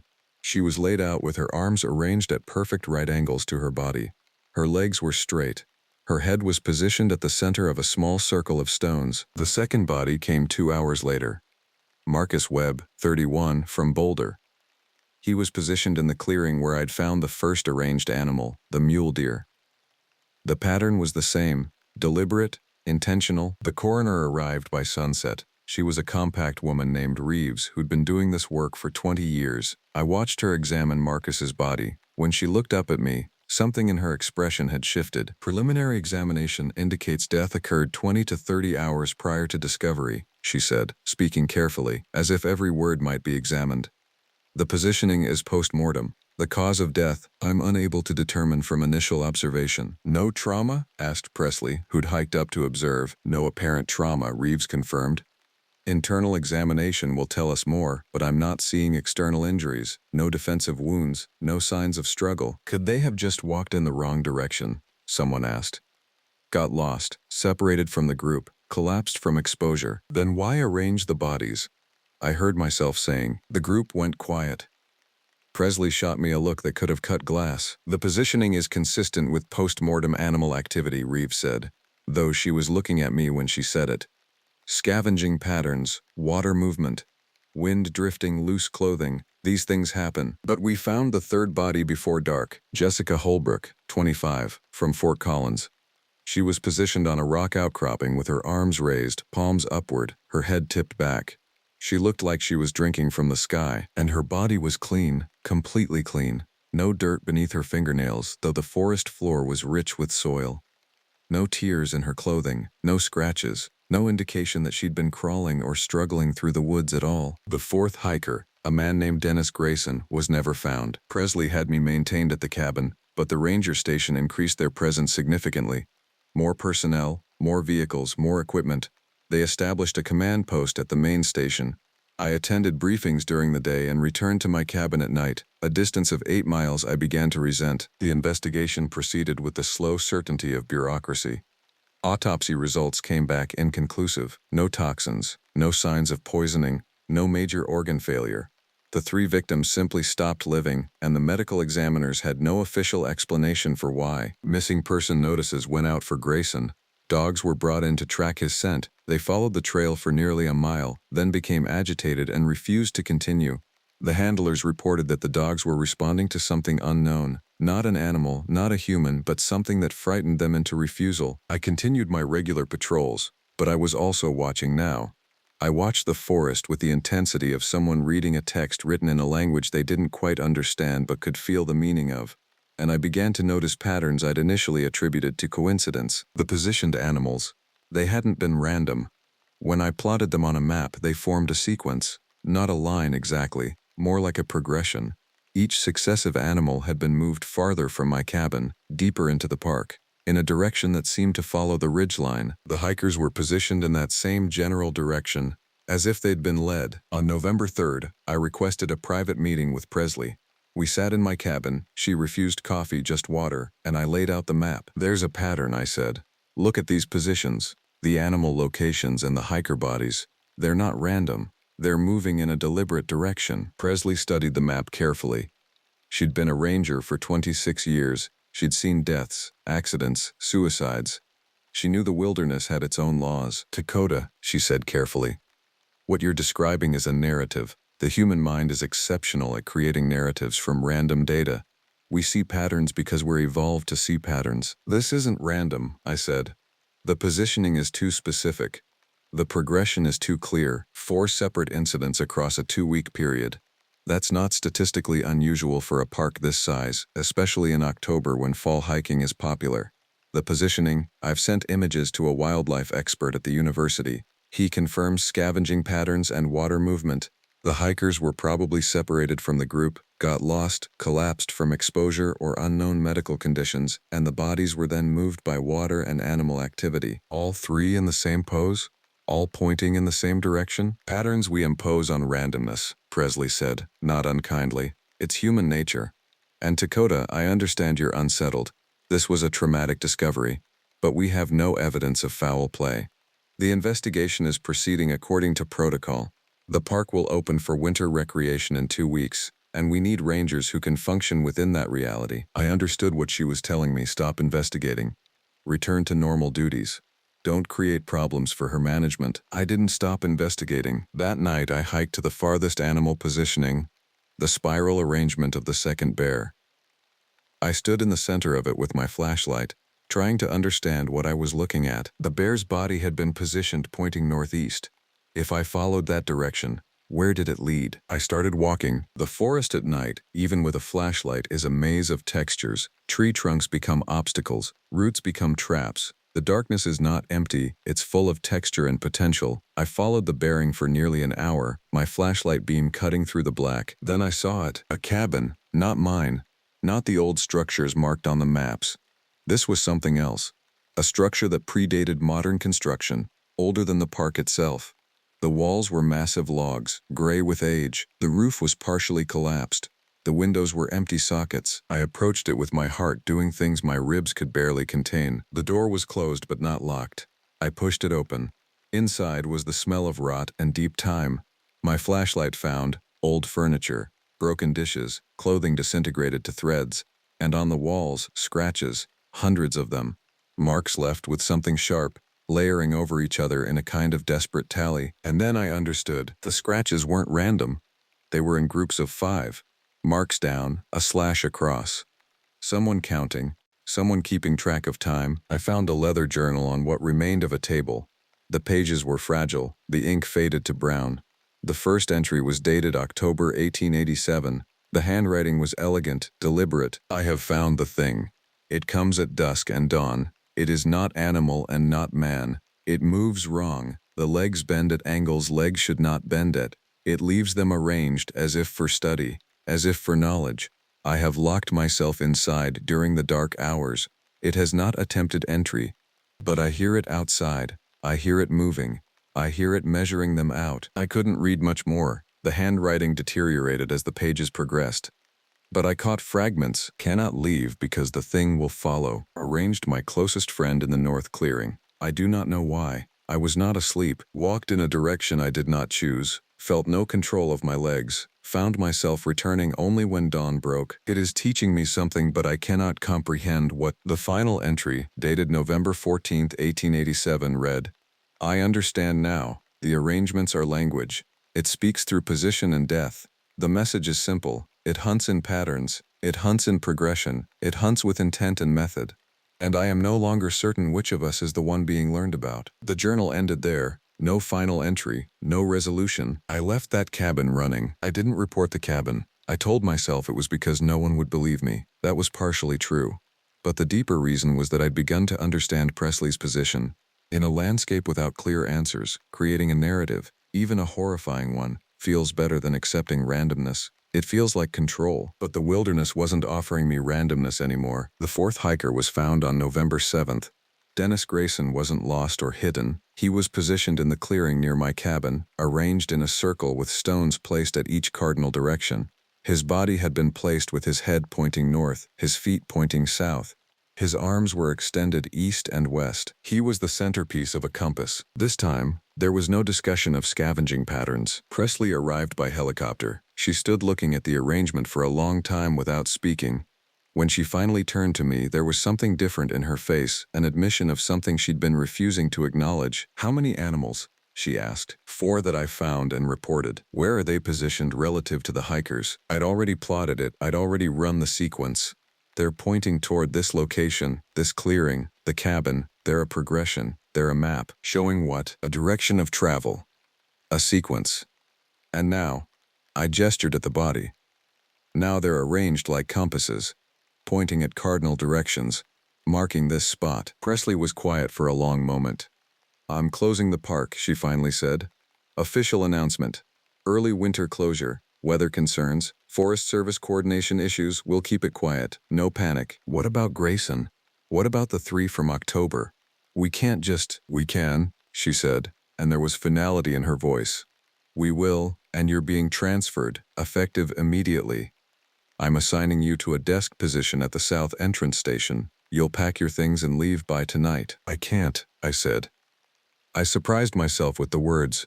"I need to understand what's happening here. What's happening is that people died in circumstances we don't fully understand, and that's frightening. So our brains are creating narratives to explain the fear. That's all this is, Dakota. Pattern seeking and randomness. The cabin in the forest, the journal, the body positioned like a compass. These aren't patterns I'm imposing. These are things that exist." Presley's face hardened. "What cabin?" I'd made a mistake revealing it. But I pushed forward, telling her about the structure, the journal entries, the evidence of occupation decades ago. She listened without interrupting, then said, "I'm assigning you 2 weeks paid leave, effective immediately. You'll see a psychologist before returning to duty. That's not negotiable." I was being reassigned because I was the problem. The ranger was the dangerous variable, the one creating narratives, connecting dots, asking questions that disrupted the official story. I didn't leave. I told Presley I would. I packed a bag, got in my truck, drove out of the park. I drove until I was sure I wasn't being followed. Then I turned around and drove back in through a service entrance I'd discovered during my patrols. I wanted to see the cabin again. I wanted to read the rest of the journal, to understand what the previous occupant had been trying to communicate. I wanted to know what Presley was so desperate to forget. The hike to the cabin took me 5 hours this time. I moved carefully, watching the forest around me for movement, for arrangement. The late afternoon light was the color of rust. When I arrived at the structure, I knew immediately something was different. The door was open wider than I'd left it, and inside, someone had been moving things. The journal was gone. The furniture had been cleared. The scratches on the wall had been partially painted over, though you could still see them beneath the fresh wood stain. Someone had been here, recently, attempting to erase the evidence of long occupation. I found what they'd missed behind a loose panel in the wall. A second journal, older, the leather binding nearly disintegrated. The first entry was dated September 1887. "I have committed an act I cannot undo. 3 weeks ago, while conducting botanical surveys near the northern ridge, I encountered something, an animal of unknown species, bipedal, capable of unusual motion. At first I believed it to be human, a trapper or prospector, but the way it moved, the angles of its joints, the absence of sound as it approached, I fired. The bullet struck it. The creature fell. I approached to confirm the kill, but when I reached the location, the thing was gone. There was blood, significant blood, but no body. For 2 weeks, it has been returning. It comes at dusk.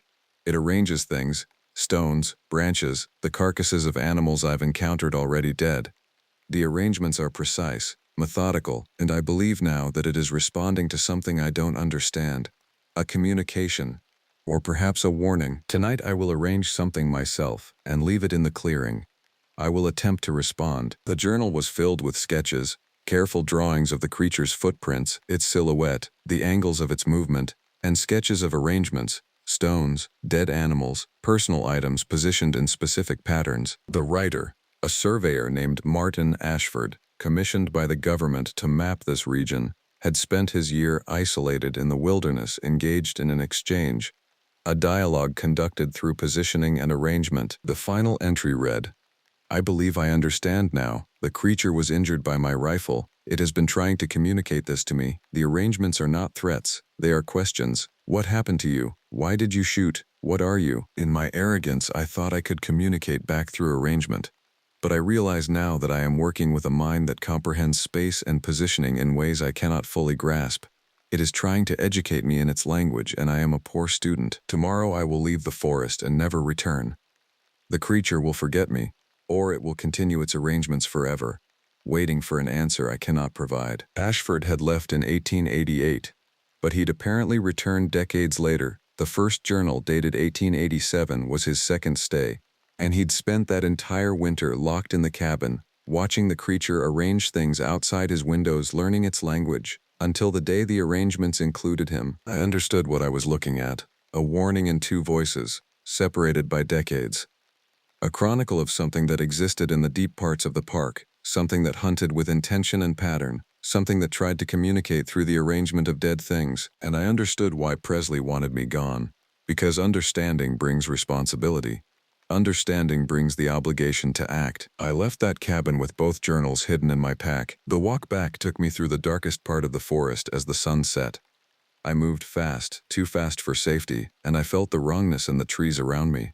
The sensation of being observed by something that could see better in shadow than in light. I was almost to the cabin when I found the message. In the clearing just north of my cabin, arranged in stones, white stones brought from the lake bed, not native to that ground, was a pattern, a spiral, just like the bear had been arranged in. But this spiral was more complex. It spiraled inward to a central point, and at that point, a single item rested. My grandfather's watch. I'd lost that watch months ago. I'd searched for it in my cabin, concluded it had fallen out of a pocket during a hike. No one else knew about it. No one else could have found it, but something had, and something had placed it here, in the center of an arrangement, pointing inward like a question. I stood at the edge of that spiral for a long time, understanding the language finally. The creature wasn't threatening. It was asking a question the way you might ask a stranger why they were trespassing. What are you doing here? Who are you? What do you want? I took the watch, I dismantled the spiral, scattering the stones, and I went into my cabin and locked every door, every window. That night I heard it, not an animal sound, not the normal noises of the forest, something moving with precision, something that breathed in controlled patterns, something that circled the cabin multiple times, evaluating it, understanding it. I heard the sounds of its joints, sounds like branches breaking, but controlled, deliberate. I heard it testing the doors. I heard it at the windows, and I heard once, in a moment I may have imagined, the sound of something like thinking, a kind of contemplative silence that came between the sounds of movement. I didn't sleep. I sat at the kitchen table with the journals open before me, reading by lamplight, understanding that I had been selected. Not hunted, not threatened. Selected for a conversation neither of us knew how to conduct. At dawn, the sound stopped. I opened the front door and found the cabin surrounded by a perfect circle of stones. Inside the circle, arranged with impossible precision, every object I'd left outside at any point during my stay. A rake I'd left leaning against a tree, a water bottle I'd discarded, pieces of trash, carefully collected and positioned. The creature had made an inventory, a catalog, a study. In the center of the arrangement, one item was different. A photograph I'd never seen before, printed on old paper, showing a man in surveyor's clothing standing at the edge of a clearing. The image was damaged, faded, but the face was visible. Martin Ashford, I assumed. From his final season, the back of the photograph was marked with scratches, dozens of thin lines, arranged in groups of 5.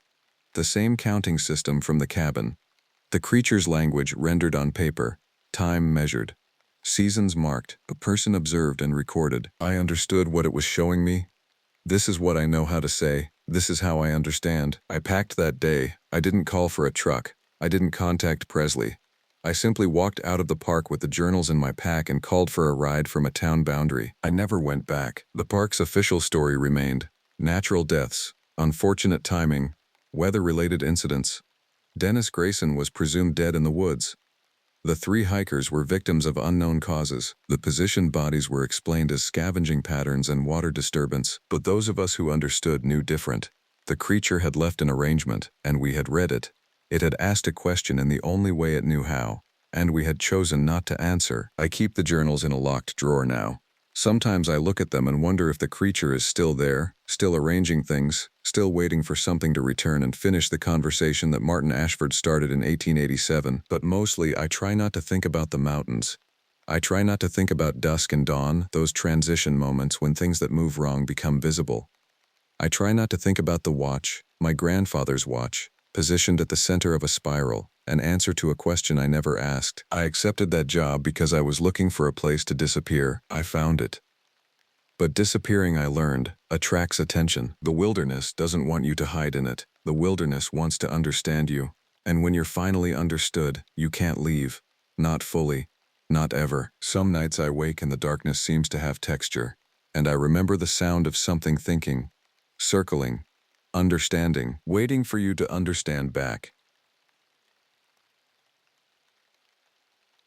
My name is Morgan Reeves. I'm writing this account because someone needs to know what happened at Glacier National Park, even if nobody believes it, even if I wouldn't believe it myself if I hadn't lived through it. I took the ranger position at Glacier 12 months ago, not because of some burning passion for nature conservation, though I respected the work. The truth is simpler and more desperate. I needed to disappear. My marriage had imploded in the kind of spectacular way that makes you realize you've been living a lie for 7 years. My wife left me for someone she met at her law firm, and the custody battle over our daughter made every morning feel like swallowing glass. So when the job posting came up for a remote ranger station at Glacier's northern boundary, I didn't hesitate. The isolation appealed to me in ways I couldn't fully articulate to the hiring board. The position was unusual. Most ranger stations dotted the main park areas where tourists congregated, but this one sat deep in the backcountry, a 6-mile hike from the nearest road. A small cabin with solar panels and a wood stove, a freshwater lake for washing, and radio communication that worked maybe 60% of the time. My primary responsibility was monitoring wildlife activity, maintaining the hiking trail system, and responding to the occasional lost hiker. The pay was modest, and the isolation was severe. I was told that in winter the station would be completely cut off for up to 3 months at a time. I'd spent the first 6 months in a kind of numb peace. The work was repetitive and physical. Morning rounds of the trail system, noting animal sign, cutting fallen trees from the path, documenting plant health, evening maintenance on the cabin. The routine created a structure that my fractured mind needed. No phone calls, no legal documents, no photos of my daughter that I wasn't allowed to keep. Just the rhythm of the forest. August was when things changed, the season when rangers typically saw the most traffic. I'd prepared myself for increased encounters with hikers, but the summer had been unusually quiet. Few people ventured this far north. The trail I maintained received maybe 30 visitors all season, and most turned back after a few miles. The cabin sits beside Raven Lake, a glacial-fed body of water about 3/4 of a mile long. The water never gets warm even in July. The cabin itself was built in the 1980s, a modest structure with a sleeping loft, wood stove, kitchenette, and equipment room. The previous ranger had left it in good condition. I'd made small improvements, reinforced the door frame, cleaned out the gutters, organized the tool shed. Living there had started to feel normal, which in retrospect was the problem. You can't live alone in the deep backcountry without developing a particular vulnerability to the unusual. The first real sign came in late August when I found the elk. I'd been walking the North Trail early morning, checking for overnight damage from weather and wildlife. The trail follows a ridge with views of the valley below, and I usually made the 6-mile loop by midday. But 2 miles in, I found the animal, an adult bull elk, maybe 4 years old, lay on its side off the path. Not fresh dead. The body had been there at least 2 days, maybe longer. What made me stop and stare wasn't the carcass itself, but its condition. The left side of the animal was completely stripped of hide and muscle, not eaten in the normal way a predator would feed. The exposed bone was clean, almost surgically exposed. The right side of the animal remained untouched, still covered in hair and skin. I stood there for a long time trying to construct a logical explanation.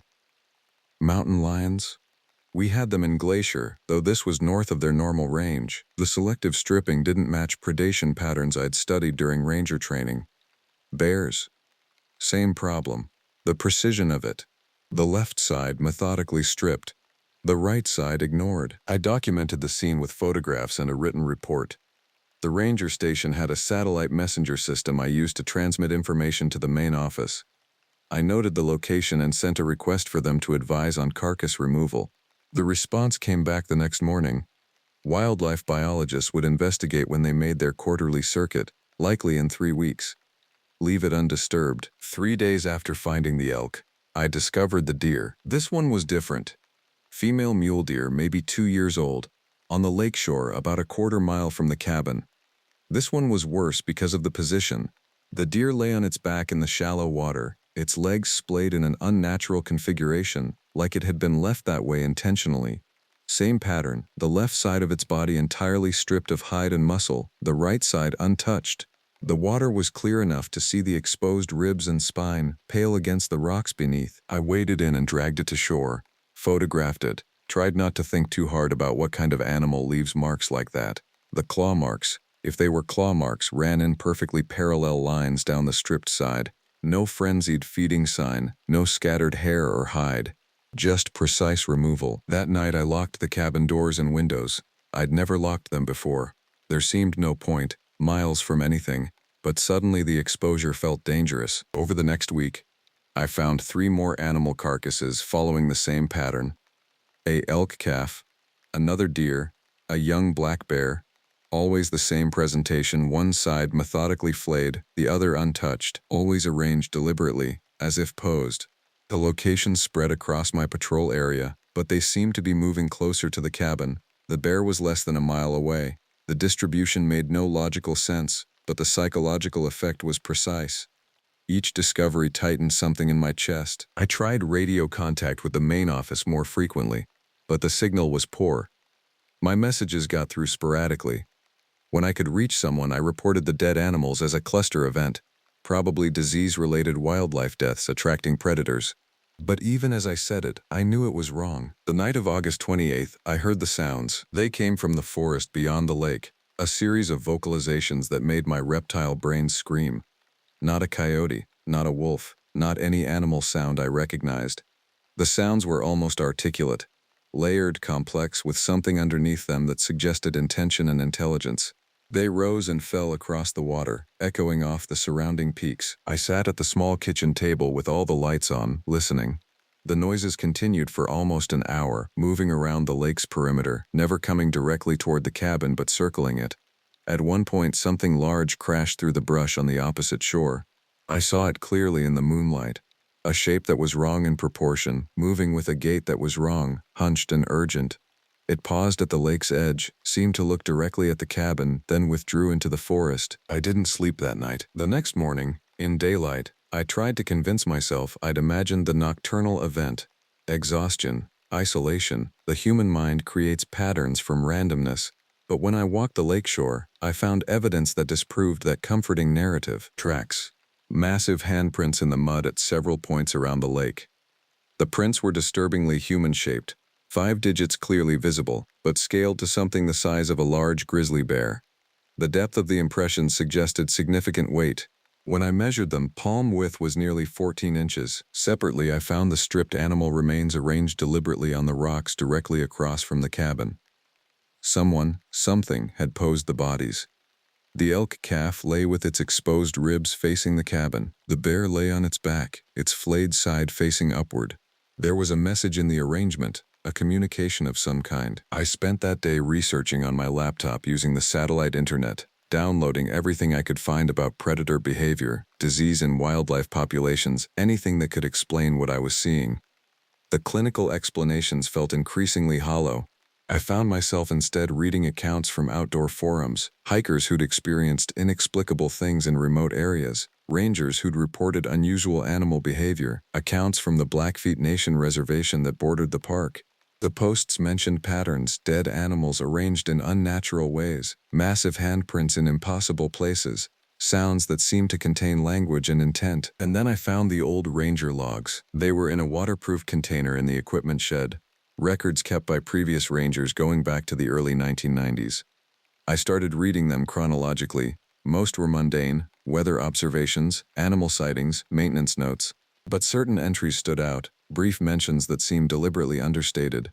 A note from 1998, dead elk found near North Ridge, predation unclear. From 2003, possible wolf activity reported by hikers, though prints seem inconsistent with known species.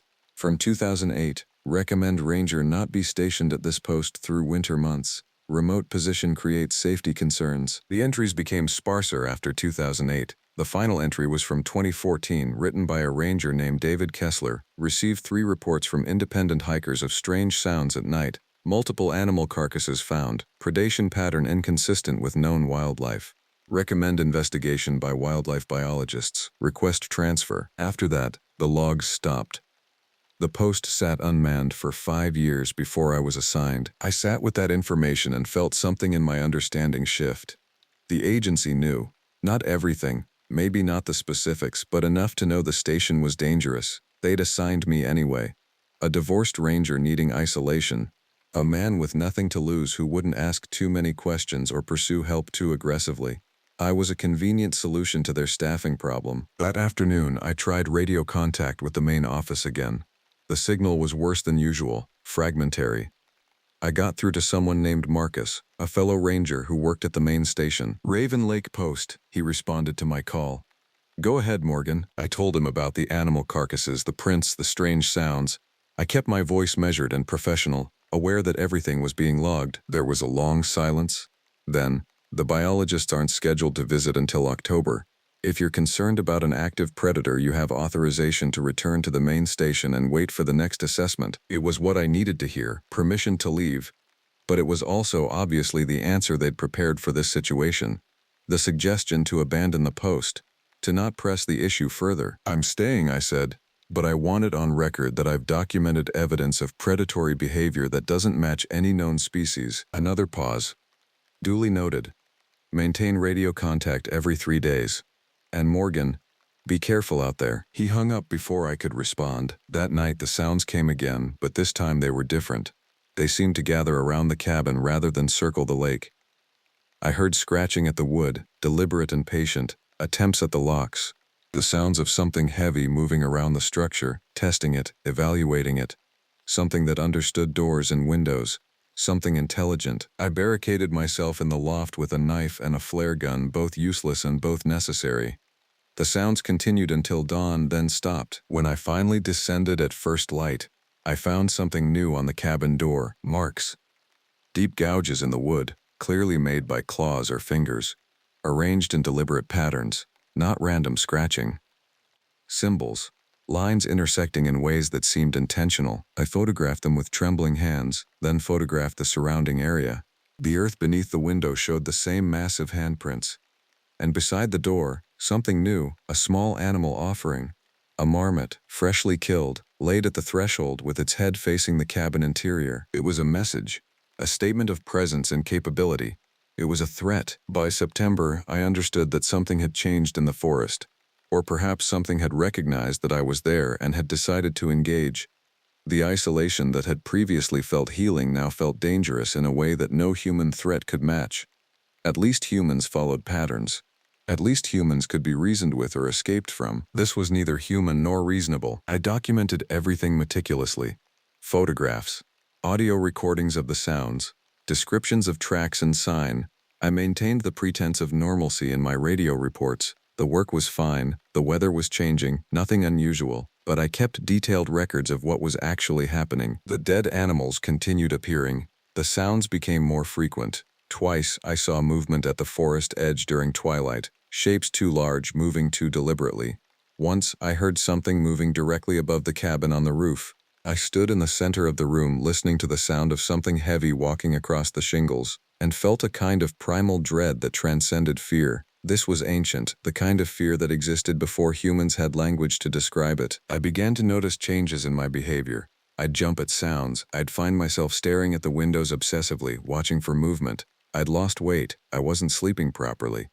The isolation that had healed me was now weaponizing itself against my mind, and I was becoming aware of something else. I might not be entirely alone in my observations. Something was watching me, not predating on me, watching. One morning, while checking the North Trail, I encountered evidence that changed everything. The trail crosses a meadow about 4 miles from the cabin, and I'd paused there to document wildflower distribution for the monthly report. The meadow was empty except for the usual late summer insects and birds, but on the far edge at the tree line I found something that stopped me cold. An animal. A large mountain goat, common in Glacier's high country. but this one was arranged deliberately on a rock formation, positioned so that it faced directly toward where I stood, and it had been dead for some time, the fur coming loose, the smell of decay present. More importantly, beside it stood something I can only describe as a marker. Rocks stacked deliberately, impossible to mistake for a natural formation. The goat was a trail marker. It was pointing at something, or pointing at me. I looked up from the goat's arranged body and saw it, movement in the forest across the meadow. Not a glimpse, a clear observation of something large and dark moving with intention between the trees. It paused, seemed to observe me, then withdrew deeper into the forest. In the moment I saw it, I recognized something in its bearing that was unmistakably intelligent. It was assessing me. That night I packed. Not to flee. I understood by then that flight wouldn't work, but to prepare for something I couldn't articulate. I reinforced the cabin further. I gathered supplies. I made the decision that I would not be passive in this dynamic. I would investigate. I would understand. The decision felt like a line I was crossing. A transition from victim to something else. I spent the next 2 days preparing. I created a detailed map of the areas where I'd found the dead animals and the carcasses. I overlaid it with the locations of the prints and sounds. The pattern became clear. They were being left in a specific progression around the cabin, a kind of ritual movement. They were drawing me towards something, or drawing something toward me. On the 3rd day I followed the pattern. Starting at the location of the most recent carcass, I traced an invisible line back through the other discoveries, and the line led into the forest to the northeast, toward the higher elevations. I packed light, water, knife, flare gun, camera, and entered the trees. The forest changed as I climbed. The thick stands of pine gave way to stunted growth and rocky terrain. The air felt different at the higher elevation, thinner and somehow charged with a presence I couldn't name. I saw more animal carcasses scattered at intervals, each more deliberately placed than the last. Breadcrumbs in a trail I was clearly meant to follow. I'd been hiking for hours when I found the place. It was a cave, barely visible against the rocky slope, partially obscured by fallen trees and brush.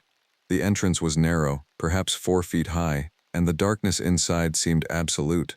But the sign was unmistakable. Massive handprints surrounding the entrance, not gouged into rock but pressed into the stone itself with such force that the minerals had partially shattered, and laid out at the threshold, arranged with artistic precision, was a collection of animal bones, hundreds of them. A display. I stood at the entrance and understood that I was looking at something ancient. This space had been occupied for a very long time. Years, decades, possibly centuries. And the bones were a record of that occupation, a catalog of consumption and arrangement. I heard the sound then, inside the cave. A low vocalization that might have been language, might have been something more alien than that. A response to my presence, a recognition. I didn't enter. I stood at the threshold of that darkness and felt something brush against my consciousness, a kind of communication that didn't require sound. It was conveying something to me. Understanding, acknowledgement, perhaps a question. I turned and left. I descended back to the cabin, my hands shaking, my mind constructing and deconstructing explanations. The weather turned cold rapidly in late September. The first snow fell before the month ended, just flurries at first but increasing in intensity. Early storms and glaciers sometimes passed, but the clouds gathered with a weight that suggested this would be different. Winter was coming early. I understood that I was running out of time. In a few weeks, the higher elevations would be impassable. The station would be snowed in. I would be alone with whatever was in the forest, completely cut off from potential rescue or assistance. But more urgently, I'd realized something about the pattern of events. The animals were being killed and arranged with increasing frequency. The visits to the cabin were more aggressive. I was being pushed toward something, a confrontation or an understanding that I couldn't yet articulate. The night of September 28th, I made a decision that still seems insane when I try to examine it logically. I left the cabin door unlocked. It was deliberate. I cleaned the interior, arranged the space, and left the door open to the night. I sat at the kitchen table with a single lantern, and I waited. The sounds came around midnight. The familiar vocalizations, but different this time, less like a threat and more like communication. The heavy footsteps on the porch, and then something I'd never experienced before. Silence, a pause that was more threatening than any noise. The figure that entered the cabin was larger than I'd anticipated. It filled the doorway, and for a moment the light caught it directly. I saw something that my mind still struggles to fully accept. A shape almost human in structure but wrong in every proportion. its height at least 8 feet, its shoulders broader than a man's frame could support. Its face, and this is what I can barely articulate, was lupine, a canine structure but with eyes that held intelligence and something that might have been recognition. It regarded me for a long moment. I was terrified in a way that transcended fear, but I forced myself to remain still. The gun in my lap suddenly seemed not just useless but ridiculous. When it moved, it was with a strange combination of grace and weight. It approached the table, and I could smell something from it, wild and ancient and cold. It lowered its head, and for a moment I thought it would end this. But instead, it made a sound, something between a growl and language, and did something I'll spend the rest of my life trying to understand. It communicated, not in words but in images and sensations that bypassed my normal perception. I felt its presence in my mind, and with that presence came understanding. The animals were a boundary. The cave was a home. The watching was acknowledgement. And the reason I'd been chosen, allowed, to survive all this was because I was empty in a way that matched something in its nature.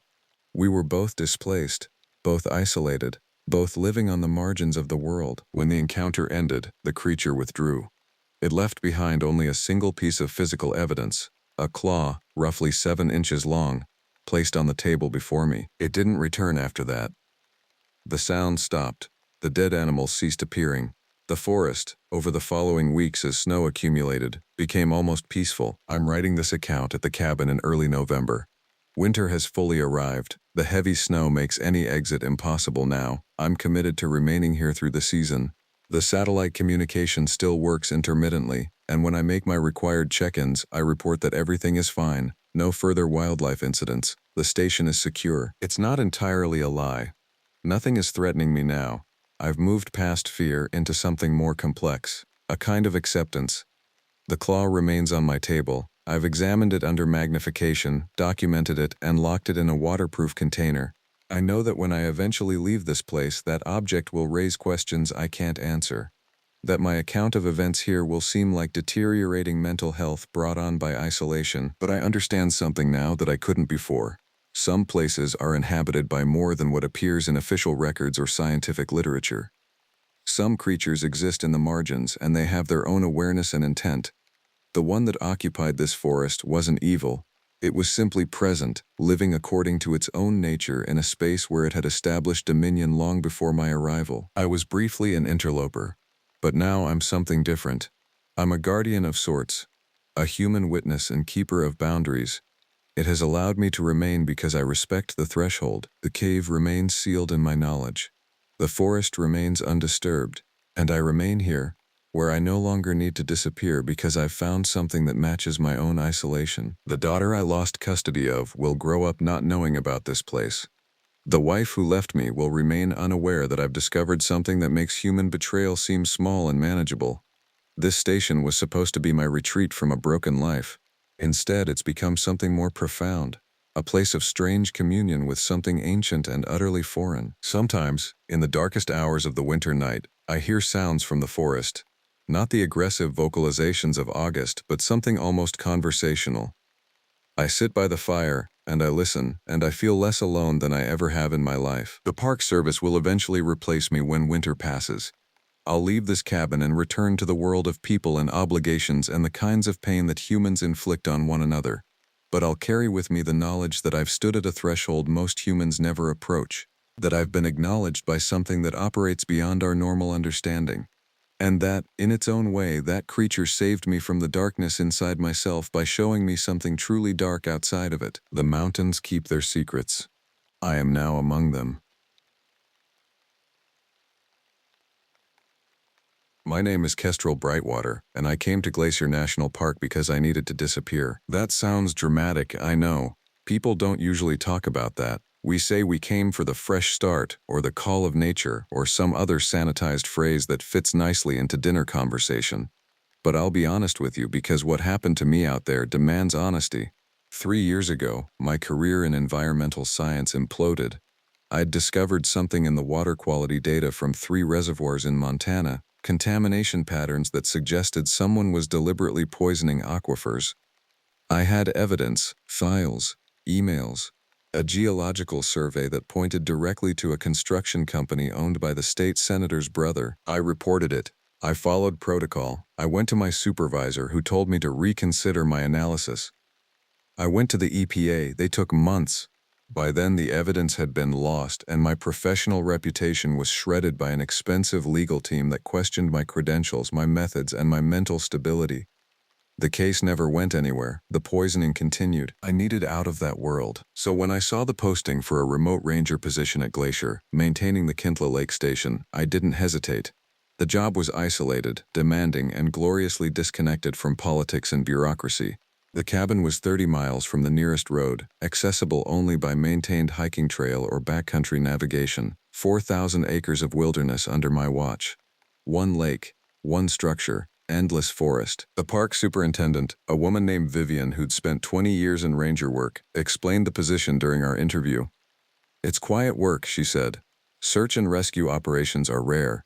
Mostly you're maintaining the station, recording environmental data, and watching for signs of poaching or illegal camping. Some years you might only see 30 or 40 people in the backcountry near your area. Other years, a few hundred. You report everything by radio. We fly in supplies quarterly." "I want quiet," I told her. She looked at me longer than necessary. "You'll get it." The cabin was constructed in 1987, a solid A-frame structure with a stone foundation, wooden shingles, and a metal roof that had been replaced twice. It sat 300 yards from Kintla Lake's eastern shore, positioned on a slight rise so that water drainage moved away from the structure. The interior was functional: a wood stove, a propane cook stove, 2 bedrooms, a small office, a radio station, and the equipment room where I maintained water sensors and monitoring devices. Solar panels provided power, supplemented by a backup generator. The outhouse was 50 yards away, standard for these remote stations. I arrived on September 8th, a clear morning when the autumn light had already begun turning aggressive and golden. The trail had taken me 10 hours, starting before dawn. My thighs burned, my shoulders ached from the pack weight. But as I emerged into the clearing and saw the cabin for the first time, something in my chest loosened. No emails waiting, no lawyers, no falsified reports to read through looking for my own name, just trees and water and silence. The first week was about learning the systems. Vivian had sent detailed manuals. The water quality sensors needed daily checks. The radio needed testing twice daily. The generator required weekly inspection. There was a logbook that stretched back 15 years. Previous rangers had recorded weather patterns, wildlife sightings, and visitor information in meticulous detail. I read through 3 years' worth of entries to understand the patterns. Most had been written by a ranger named Kellen who'd served from 2019 to 2023.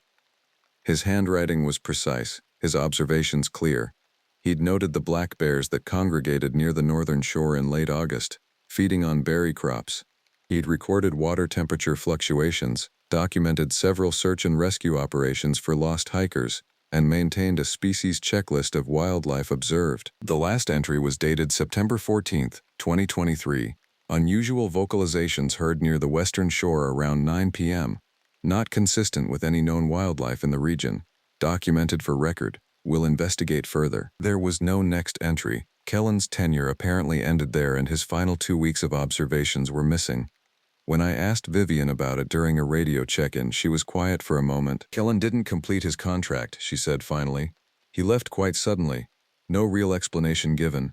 Didn't return for his final supply run. We had to send someone in to secure the cabin." "What happened to him?" "I don't know," Vivian said. "But he was a solid ranger. If he wanted to leave badly enough to abandon protocol, something affected him." I didn't want to ask follow-up questions. Part of me, the part that had spent 3 years running from complications, didn't want to know more. I closed the logbook and started my own entry that evening. October arrived with a sharp cold that settled into the mornings. The aspen trees turned that shocking yellow that seems to emit light. I fell into a rhythm: morning water checks, midday equipment maintenance, evening radio calls, night spent reading or writing in the office. The solitude I'd craved felt like a balm, the kind of thing that repairs something broken inside you if you let it work long enough. And then on October 18th, I found the first lost hiker. He'd come stumbling out of the forest north of the cabin around 3 in the afternoon, a middle-aged man in a Columbia fleece and New Balance hiking boots, clearly distressed. His name was Marcus, and he was lost, very lost. I was supposed to loop back. he explained, sitting on the cabin's porch with shaking hands wrapped around a mug of hot coffee. The trail marker was here. I know it was. I'd marked it in my GPS. I turned exactly where I was supposed to. But the trail, it didn't match my map. Nothing matched. The forest kept going wrong. The angle of the sun was wrong. I've been walking for hours and everything looked like the last thing I'd seen. I understood the panic he was describing. I'd read about it in ranger training materials, lost person behavior, the psychological stress that accumulates when your sense of direction inverts, when the landscape becomes a maze that suggests intentional deception. I got him water, gave him granola and trail mix, and called in his position. He'd been missing for a day and a half. His wife was being contacted by the ranger station at the main building. He wouldn't be the last person I'd rescue from those woods. Over the next 6 weeks, I assisted with 3 search and rescue operations. One was simple. A solo hiker named Jennifer who'd twisted her ankle and couldn't continue, who I guided back down the trail. The second was more complex. A group of college students whose car had broken down near the trailhead, forcing them to hike in underprepared, and they'd become separated. The third was Marcus again. Yes, Marcus came back. Different trip, different season, same result. He arrived at my cabin a week before Thanksgiving using the same distressed tone, the same story about the forest refusing to cooperate with his navigation. I followed the trail exactly, he said. My GPS said I was supposed to loop back toward town. I hiked for 3 hours in the direction the GPS indicated, but somehow I ended up back here. I came out of the forest on the north side again, the same clearing as last time. I checked his GPS unit. The device was functioning correctly. The coordinates made sense. But whatever he'd experienced, getting turned around, disorientation, the woods creating a sense of geometric impossibility, it had happened again. This is unusually persistent, I noted to Vivian during a supply run in late November. She'd come in via helicopter, bringing winter provisions and equipment replacement supplies. What is, she asked, carefully stacking canned goods in the cabin storage room. Lost hikers. I've assisted with 3 operations in 9 weeks. That seems high for this season. Vivian paused. Is it? What did Kellen's logs show? I'd brought the previous ranger's records down. We reviewed October and November from 2022 and 2023 during her visit. In 2022, there were 2 incidents. In 2023, there were 4. The area's becoming more popular, Vivian suggested. More people on the trails means more mistakes. More hikers means we're statistically more likely to catch the lost ones passing through your section. It made sense. Except, the incidents cluster around the western forest, I said. Same area 3 times. And they describe the same thing. The trail not matching their maps, the forest seeming to reject their navigation. Marcus described it like the forest was deliberately confusing. Vivian was quiet. She looked toward the window, where the late afternoon light turned everything gray-blue. Kellen noted something similar in his last entries, she said. Unusual vocalizations, disoriented hikers. He was starting to track a pattern, and then he left. Yes. Do you think whatever affected him is still here? Vivian met my eyes. She was a woman in her 50s, weathered in the way that comes from decades in wilderness conditions. I think some places generate their own problems. Sometimes a location accumulates difficulty. Sometimes the forest itself can feel hostile, not because there's anything magical about it, just because the topography is deceptive, the wildlife is territorial, and the human mind fills in gaps with fear. Kellen was probably an anxious person who worked in conditions that amplified his anxiety. I wanted to believe that. Part of me did. But that night, sitting alone in the cabin with the wood stove crackling and the November wind moving through the trees, I realized that I'd deliberately sought out this isolated place, this difficult place, because some part of me wanted a place as broken as I was. I'd been running toward isolation. What if I'd run towards something else instead? I opened Kellen's logs and reread the final entry. Unusual vocalizations heard near the western shore around 9 p.m. Not consistent with any known wildlife in the region. Documented for record. Will investigate further. I'd heard vocalizations, twice. Once in mid-October, once in early November. Both times from the western forest. Both times after dusk. Both times something in my body had reacted with an instinct older than language. A need to stay inside, to keep the door locked, to pretend I hadn't heard anything at all. The sound wasn't consistent with any animal I knew. It had a quality of intelligence to it, or something that mimicked intelligence. A sequence almost like communication. Something about it suggested attention, noticing, observation. The feeling that the sound was being made not just to produce noise but to produce effect, to create response. On November 29th, I documented the first vocalizations clearly enough to transcribe. I sat with the radio operator at the main station, a young ranger named Declan, while he listened to the audio file I'd recorded. After about 30 seconds of silence, he said, "What animal is that?" "That's what I'm trying to determine. Is it a moose?" "Moose don't vocalize that way. Not in that pattern. It's too deliberate. Could be a mountain lion? Maybe a puma?" "Puma vocalizations don't have that cadence. This sounds like speech, like something trying to form language." Declan listened again. "You should document it, report it. We can send the audio to the wildlife division, see if anyone recognizes it." But I didn't report it, and I didn't send it to wildlife division. I don't know why. Some instinct told me that documenting it more formally would make it real in a way I wasn't ready for. As long as it was just notes in my logbook, as long as I was the only one taking it seriously, I could maintain the fiction that it was probably explainable. Probably something mundane with an unusual acoustic quality. December settled in with serious snow. The trail became difficult to impossible. No more visitors struggled out of the western forest.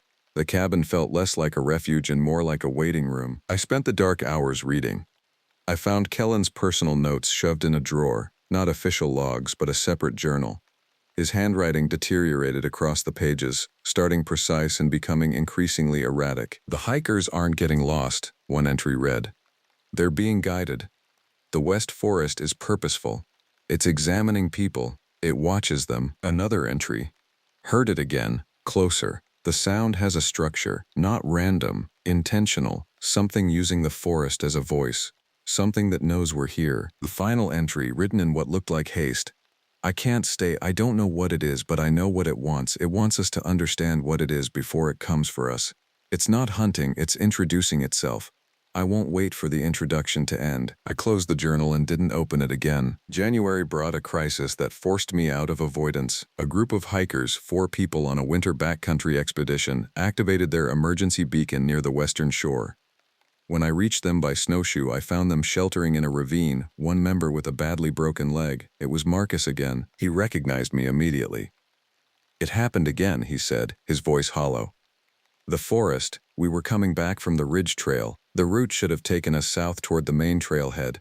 Instead, we kept ending up here, on the western shore. We hiked for 5 hours to avoid ending up here, and we just ended up here faster. So we stopped. We figured it was the most reliable location in this forest. The one thing that keeps happening." I splinted his friend's leg and called for helicopter extraction. While we waited for conditions to clear, I sat with the group in that ravine. Nobody wanted to talk about what had happened, but they didn't have to. The fear was obvious in how they positioned themselves, huddled together, avoiding looking at the forest around us. "Has anyone heard the sounds?" I asked. "The vocalizations?" The one who'd broken her leg, her name was Raina, looked at me with something like relief that someone was acknowledging it. "You've heard it too?" "More than once. It's the same thing that's hunting us," she said quietly. "It's not hunting for kills, it's hunting for understanding. It wants to know what we are. It's curious about human behavior. And the forest cooperates with it. The trails bend, the landmarks shift. We can't navigate because it doesn't want us to navigate away. It's keeping us in its territory until it's finished observing." I should have dismissed her, should have attributed her words to shock and hypothermia and fear. But I'd been living with those sounds for 3 months. I'd read Kellen's deteriorating notes. I understood what she was describing. That night, alone in the cabin, I made a decision that no ranger is supposed to make. I crossed the boundary between observer and participant. I left the cabin at 9 p.m., snowshoes on, a strong flashlight in my hand, and I walked directly toward the western forest. Not toward the trail, toward the vocalizations I'd heard in recent nights. If something was observing, if it was curious, then maybe observation could go both directions.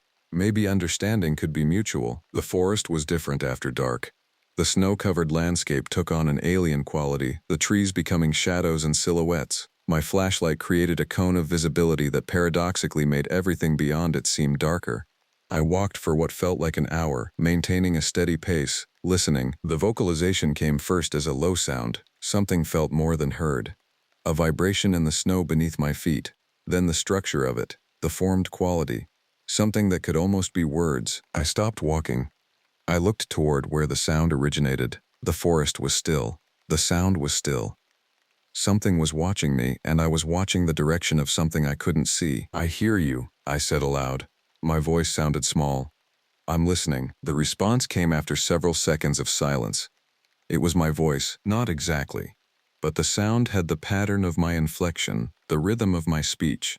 Something about the trees, the way they amplified and altered sound, created an echo of my words, but wrong, mispronounced, almost right, but fundamentally distorted. I felt it then, the thing Raina and Marcus had described, the sense of observation, attention, something that existed in the space between my eyes and the dark forest, assessing, testing, deciding if I was worth further interaction. "What are you?" I asked. The forest didn't answer with words. It answered with movement. The trees to my left shifted, not physically but in how they were perceived. Branches that had been pointing one direction rotated imperceptibly toward me. Shadows that had been still arranged themselves in new patterns. The forest was turning to look. I walked backward, slowly. I didn't run. I didn't turn my back. I maintained the walking motion, eyes forward. And gradually the focused attention eased. The trees resumed their normal relationships with space and shadow. When I reached the cabin, my hands were steady, but my heartbeat was measured in hours rather than minutes. That was the moment I understood something that Kellen had known before he ran. The western forest wasn't hunting hikers the way a predator hunts prey. It was doing what we might do if we encountered an unfamiliar species. It was investigating them, recording their behavior, learning their patterns, building a map of human navigation instinct and fear response. And if we kept coming back, if we kept appearing in its domain, it would eventually have enough data to do something with that knowledge. February was the month I acknowledged that I was no longer alone in the cabin. I know that sounds like a statement of mental breakdown. I expect that interpretation. But hear me out. It wasn't a presence that appeared and disappeared. It was something incremental. A slight warmth on the other side of a locked door. A pattern to how sounds happened in the cabin when I was certain all windows and doors were sealed. Footsteps outside that didn't leave tracks in the snow. I checked extensively. The logbook entries from other rangers began making different sense to me. In 2015, a ranger named Joseph wrote, "Something moves outside the cabin at night. Not one of the bears. Bears have patterns. This has intelligence. It tests doors. It studies the structure. I'm maintaining the perimeter and documenting everything." 3 entries later, "It's come inside. The door was locked. The windows were closed. But something moved through the cabin for approximately 2 minutes while I was asleep. The sound of objects being carefully touched, examined, not destroyed, just known." The final entry.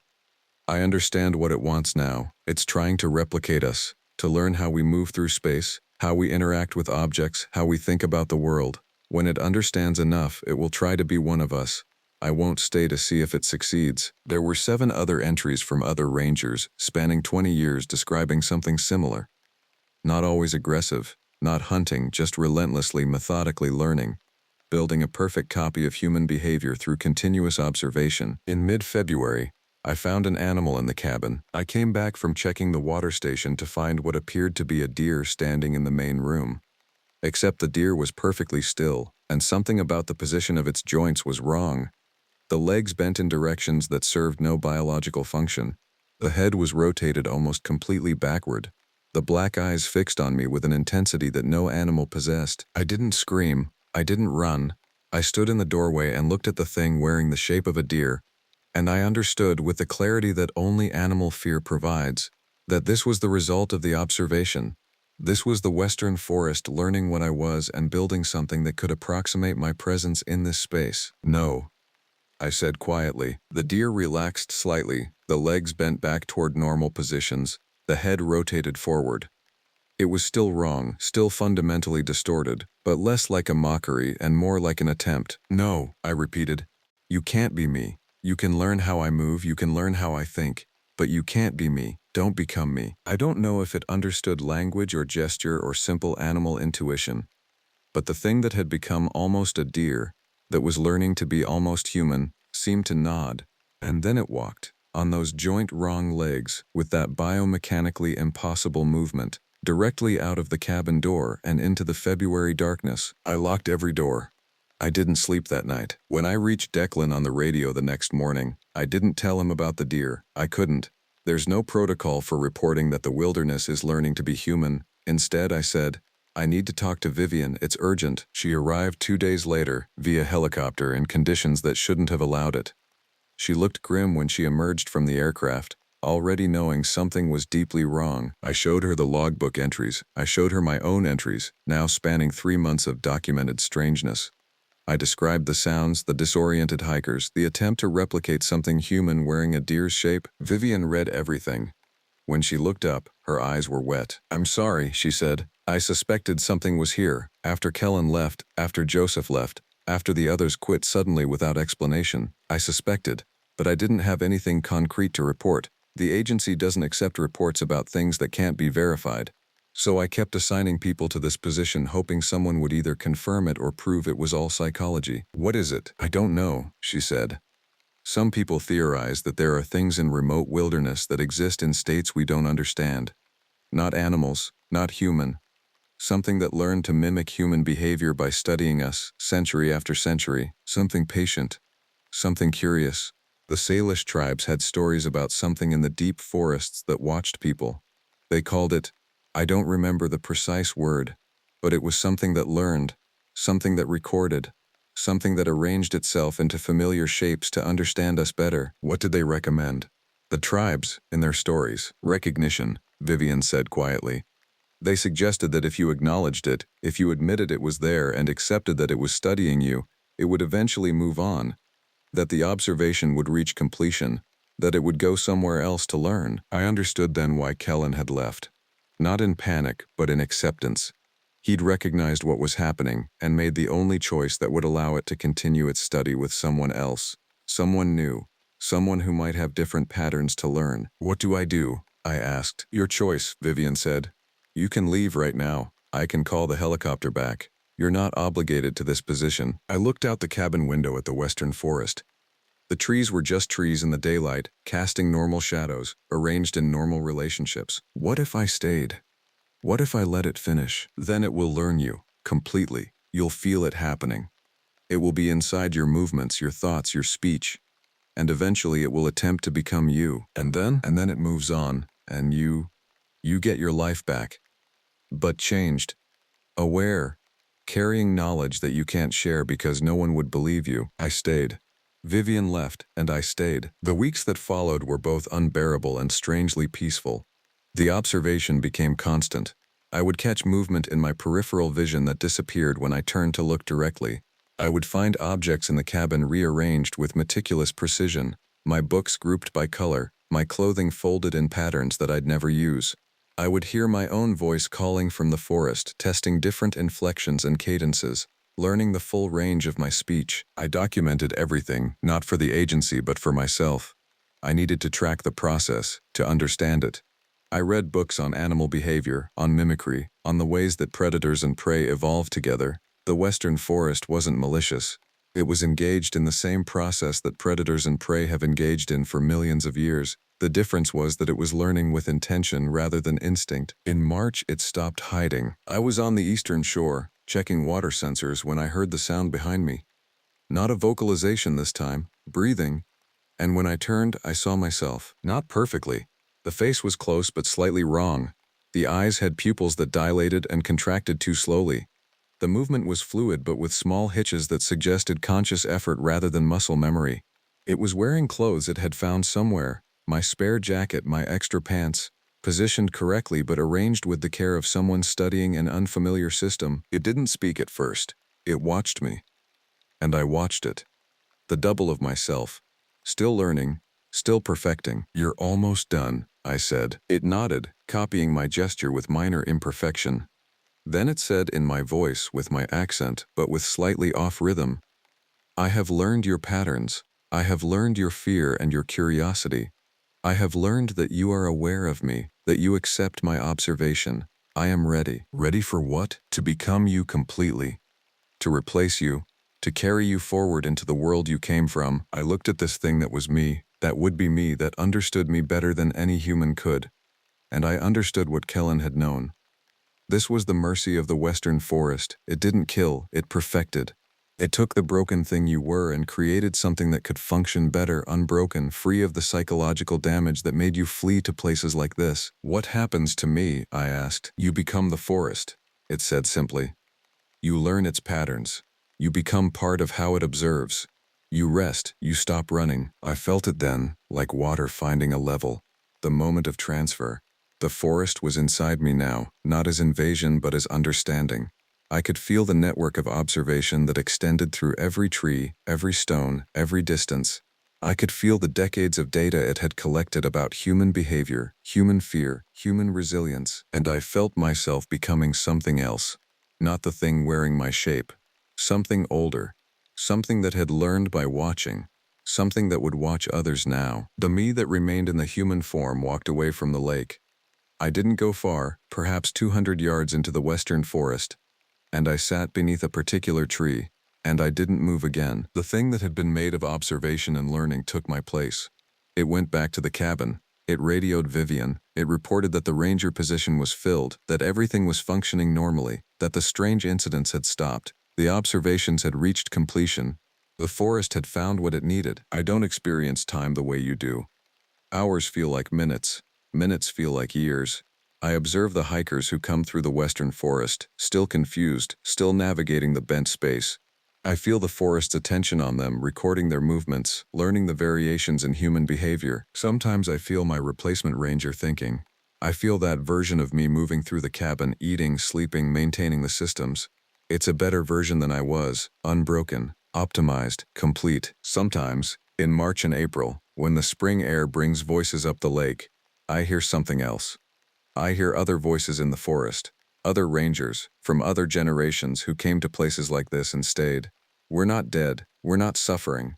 We're just observing now, part of the system that learns. The forest still hunts, if you can call it that, but not for death, for understanding, for the continuous perfection of knowledge about what humans are. I want to warn you. I want to say don't come to places like this. Don't seek isolation in the deep forests, but that would be wrong. Some people need to come here. Some people need to be found by the things that live in the watching darkness. And some people, like me, need to become part of what watches. The water sensors still function correctly. The cabin is still maintained. The hikers still get lost in the western forest, following a path that bends in on itself, designed to return them to the place where they'll be studied. Everything is working as it should. The only difference is that the forest finally understands itself through the eyes of those it watches, and I finally understand what I was running from all along. I was running from understanding. But the forest never stops learning. My name is Morgan River, and I still don't know if I survived what happened at Glacier Lake, or if I'm simply still here, remembering it all wrong. I took this job because I couldn't stay in the city anymore.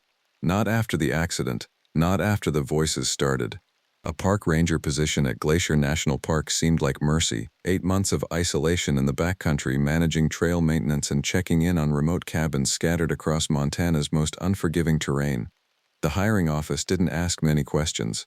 They never do when you're willing to work the deep winter months when most rangers transfer out. The cabin sat 3 miles from the nearest trailhead, perched above Glacier Lake like something that had been dropped there and left to rot.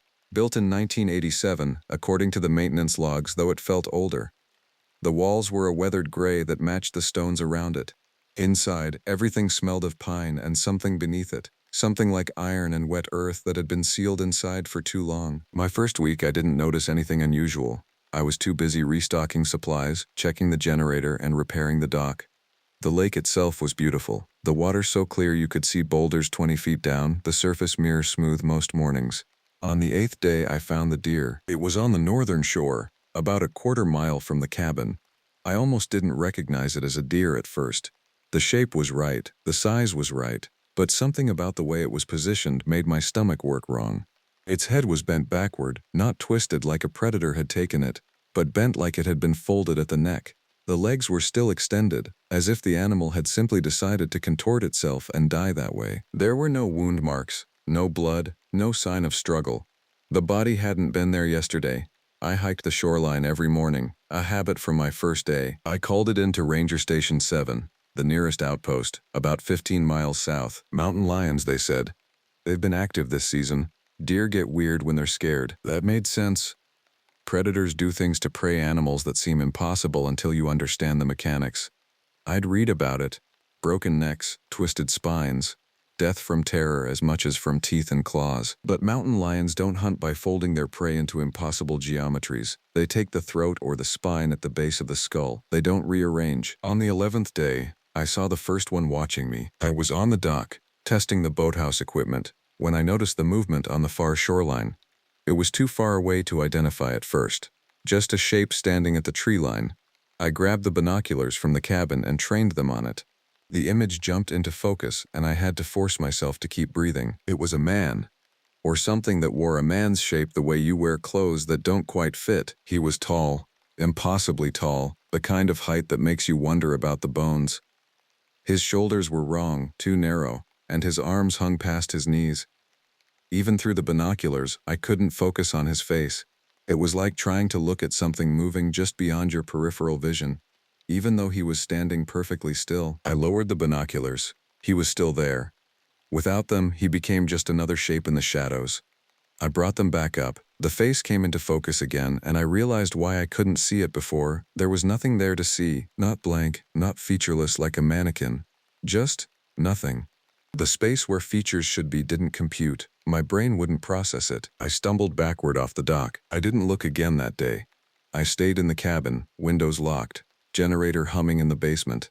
I told myself it was a trick of the light, a standing bear or an elk, maybe even another ranger I'd forgotten about. People play tricks on themselves in isolation. The mind creates patterns where none exist. At night, I could hear him outside. Not footsteps, the ground was too hard, the fallen needles too sparse. Just a sound like something large moving through the forest, a presence that displaced air. The morning of the 12th day, I found the second deer. Then the third. This one was still fresh, the body position so obscene that I only realized it was a deer by the hooves. The spine was twisted into something resembling a figure eight. The head faced backward. When I checked the ranger log, there was a brief note from the previous ranger.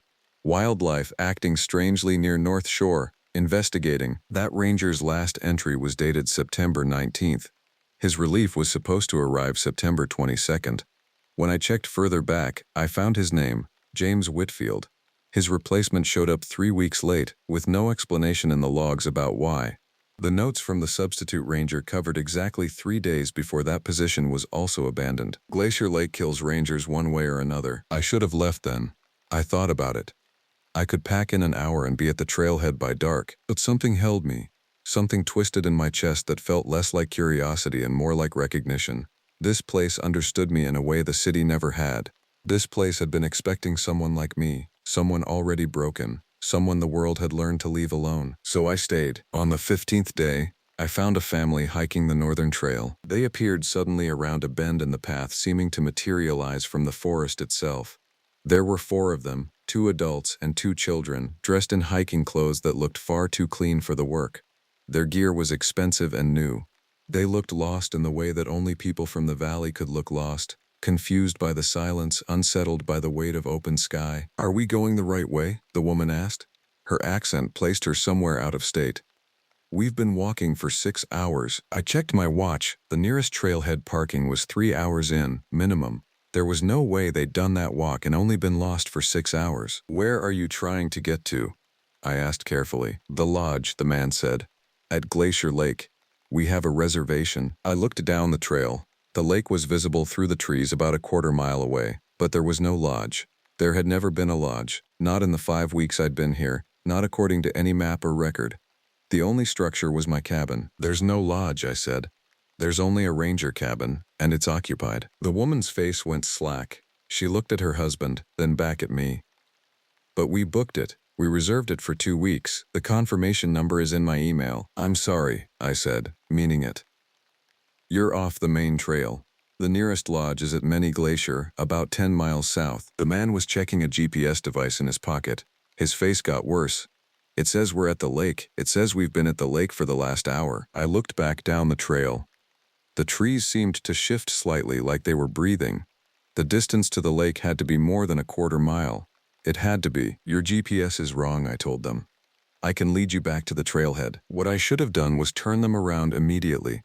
What I should have done was insist they leave within the hour. But they were hungry, and one of the children had blisters.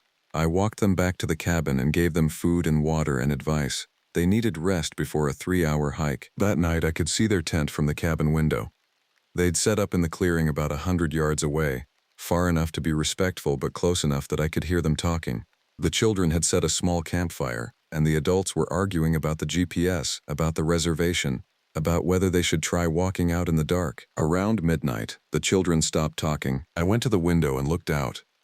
The fire was still burning, but I couldn't hear anything except the wind moving through the pines. I told myself they'd gone to sleep. I told myself there was nothing wrong with silence. At 3 in the morning, the man came to the cabin door. He was alone, and his face had taken on that strange quality I'd noticed on the shoreline. Not quite focused, like reality was having trouble deciding what he should look like. He was shaking, and there was something dark on his clothes that could have been dirt or could have been other things. "My wife," he said.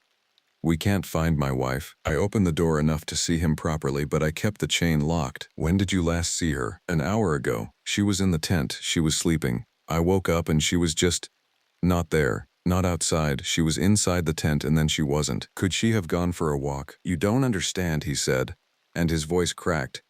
"She didn't unzip the tent. The tent was still zipped. She was inside it, and then she was just gone." I stepped back from the door. Something in his speech pattern was wrong. Not wrong like he was traumatized. Wrong like his voice wasn't quite lined up with his lips. The delay was microsecond small, but it was there. "I'm going to call for help," I said. "You need to go back to your children and wait." He left without arguing. That was the worst part. He just turned and walked back into the darkness like I'd commanded him, like whatever was wearing his shape had decided it was bored with this conversation. I called it in. The dispatcher promised a response team by dawn. Then I sat in the cabin, lights off, and watched the clearing. The tent caught fire around 4:30. It went up fast, flames leaping high enough to cast shadows that danced wrong, moved in directions the light shouldn't reach. I heard something that might have been screaming, but the wind was high that night, and the sound could have been anything. Could have been the fire, could have been my own breathing amplified by panic. When the response team arrived, the clearing was empty. The tent was charred beyond use, and they found gear scattered around it like it had been pulled apart from the inside. They found the children's sleeping bags. They found a wallet with a Colorado driver's license. They didn't find anyone alive. They did find the lake. The ranger who led the search team was named Victoria Cross, and she'd worked Glacier for 7 years. She stood on the blackened earth of the campfire and stared at the water like it had personally insulted her. "This is the 3rd family in 4 years," she said quietly. "Exactly like this. They come in through wrong trails, they don't exist in the reservation system, and then they disappear." I felt the world tilt slightly. Why was I never told? Because the Park Service doesn't admit that ranger stations go permanently abandoned without cause. Because people in Denver get nervous about patterns. Because sometimes, if you don't acknowledge something's happening, it's easier to pretend it was an isolated incident. She looked at me. "You're Morgan River?" I nodded. "You were hired as a replacement for James Whitfield and his 2 relief rangers. All 3 quit or disappeared. You're the 4th ranger to take the position in 8 months. Why did you apply for this posting specifically?" I told her part of the truth. I told her I needed isolation. I didn't tell her about the voices, about the way the city felt like it was squeezing me to death, about the accident that wasn't quite an accident. I didn't tell her that some part of me had been calling this place before I even knew it existed. Victoria made a decision. She pulled out her radio and requested that I be removed from the posting immediately. That night, she stayed in the cabin with me. She brought case files from the archive, not official reports but logs that rangers kept off the record.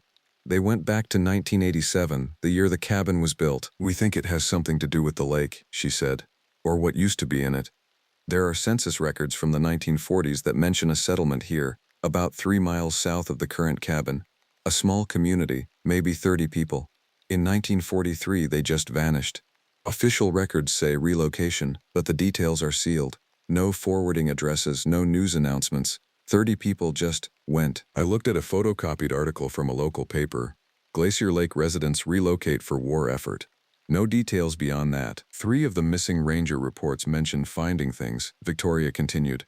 Artifacts. A totem pole carved from what looked like aspen, pulled from the lake after a winter drain. A bundle of leather and bone that looked like it had been deliberately weighed and sunk. And James Whitfield found this. She showed me a photograph of a ledger page.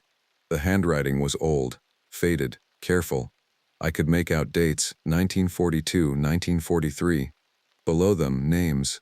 Dozens of names. It's from the settlement, Victoria said. Whitfield found it sealed in waterproof leather in the lake bed. He photographed it before he left. He never reported it officially, but he mailed copies to a colleague. The colleague was smart enough to keep them when Whitfield's position was terminated. What do the names mean? That's the thing.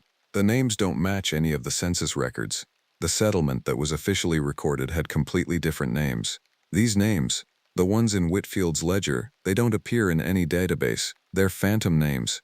People who theoretically never existed. I looked at the list again.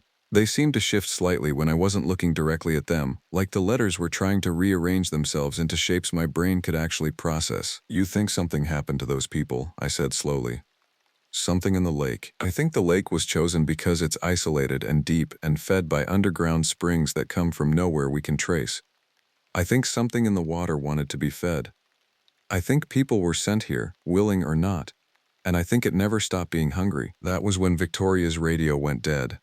And then, one by one, the lights in the cabin started going out. We had 3 seconds of warning, a pressure change that made my ears hurt and made Victoria's face go pale. Then the darkness came completely. It wasn't the darkness of a simple blackout. It was absolute and suffocating, the kind of black that made it hard to breathe because some part of your brain couldn't believe air could exist in such complete absence of light. I heard Victoria moving, heard her pull out a flashlight. The beam came on and for just a moment it illuminated the kitchen. What was standing in the doorway was the man from the clearing, but he'd changed. His arms had lengthened further and his joints bent in places that suggested the skeleton underneath was no longer the same shape as the original. The place where his face should have been was now clearly occupied by something, but my eyes kept sliding away from it like they were protecting my sanity by refusing to process the information. Victoria fired her service weapon. The sound was enormous in the small space. The thing made a noise that wasn't a scream. It was closer to the sound of wind through a canyon, something that resonated through the cabin's walls and made the water in the sink ripple. The lights came back on. The kitchen was empty. We left the cabin 40 minutes later, moving at a pace that made my lungs burn. Victoria radioed ahead to have a team waiting at the trailhead. We didn't talk much. There was nothing to say that would make sense in daylight. 2 weeks passed. I stayed in a hotel in Kalispell, Montana, in a bright room with doors that locked from the inside and windows that faced a parking lot and a Walmart. I tried to go back to normal. I failed. Every night, I heard the lake. Not in any literal sense. No audio was traveling from Glacier through the mountains to find me. But I could hear it. That sound between sound, the way water moves, the way something beneath the surface breathes. The Park Service offered me a settlement. It was generous. Enough to live on for a year, maybe more.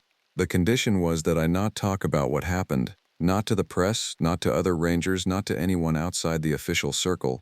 The incident had been officially classified as a wildfire that spread quickly due to weather conditions. The missing family's case was cold and would remain cold. On the 15th day of my exile, a woman named Dr. Reeves came to my hotel room. She worked for something called the Ecological Anomaly Unit, though the business card she left said something different. She wanted to know everything I'd experienced, every detail, every time I'd felt wrong, every animal I'd found, every shape I'd seen in the trees. I told her about the deer, the contortions. I told her about the family who didn't exist in the reservation system. I told her about the ledger and the names that shouldn't have existed. I told her about the way the forest had seemed to shift distance, a quarter mile becoming an hour's walk, impossible journeys becoming possible. You've been called, she said finally. That's not a scientific term. No, she agreed. But it's accurate. Something in that lake exists in a way we don't have good language for. It's been isolated there for a long time in geological terms at least. It sends signals. Some people hear them, some people respond. What does it want? To grow, she said simply. Whatever was in that 1943 settlement fed it. The people from that time did something, made a deliberate offering, or maybe they were the unwilling offering themselves. Either way, the lake learned what satiation felt like. Now it's trying to remember. It reaches out through lost hikers, through rangers, through anyone who might be susceptible to its signal. Why are you telling me this? Because you're not going back, she said, and I want you to understand why you need to be very careful about where you go from here. The lake doesn't just forget about people who touch it. It knows you. If you go back to mountains, any mountains, it might try to reach you again. After she left, I sat in that hotel room and thought about what she'd said. About being called. About the way this job had seemed to find me just when I needed something to obliterate my own consciousness with. About the way the lake had felt less like a threat and more like recognition. That night, I applied for a job in Death Valley. Wide open, no water, no forest, just rock and heat and space. It was the opposite of Glacier in every way. I thought maybe that would save me. I lasted 3 months in Death Valley. It was a good position. Routine work, long stretches where I could pretend to be normal again. But the dream started within 2 weeks. In them, I was back at Glacier Lake, and the water was rising. Not a flood, something slower and more deliberate. The lake was expanding, moving downhill like something alive, consuming the forest. In one dream, I could see faces in the water. Dozens of them, hundreds, the people from the settlement, the lost families, the rangers, all of them suspended in the dark below the surface, not quite dead, not quite alive, just waiting. In another dream, I was in the cabin, and the water had risen to the windows. I could see things moving in it, pressing against the glass. They had my face. Every reflection was me, but wrong, like I was watching myself from underneath. Victoria Cross found me in Death Valley. She looked worse than she had in the aftermath, thinner, haunted in a way that made mine look aesthetic. "It's getting worse," she said without preamble. "Whatever's in the lake is expanding. We've had missing persons reports from 3 other ranger stations in Montana. The patterns are starting to match. The Park Service is in a panic, but they can't acknowledge it publicly without admitting that the water systems are compromised." "Why are you here?" "Because you need to come back," she said. "I know how that sounds. I know it sounds insane. But something's changing. The lake's response is accelerating. We think it's because you were there, because it touched you and didn't consume you. You're like a beacon for it now. And if it's going to keep reaching out, maybe it's better to have someone there who understands what it is." I understood what she was offering. A return to Glacier Lake, knowing what waited. Not as a ranger, but as something else. A witness, a contact point, maybe a sacrifice. Why would I agree to that? "Because the voices have never stopped, have they?" she asked quietly. "Not since the city, they just changed frequency. They sound like water now, like something calling from deep below.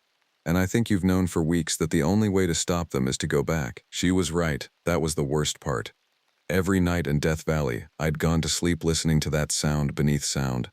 Water breathing. Something ancient and patient and unspeakably hungry calling in a frequency that only my broken mind could translate. "What happens if I go back?" "I don't know," Victoria admitted.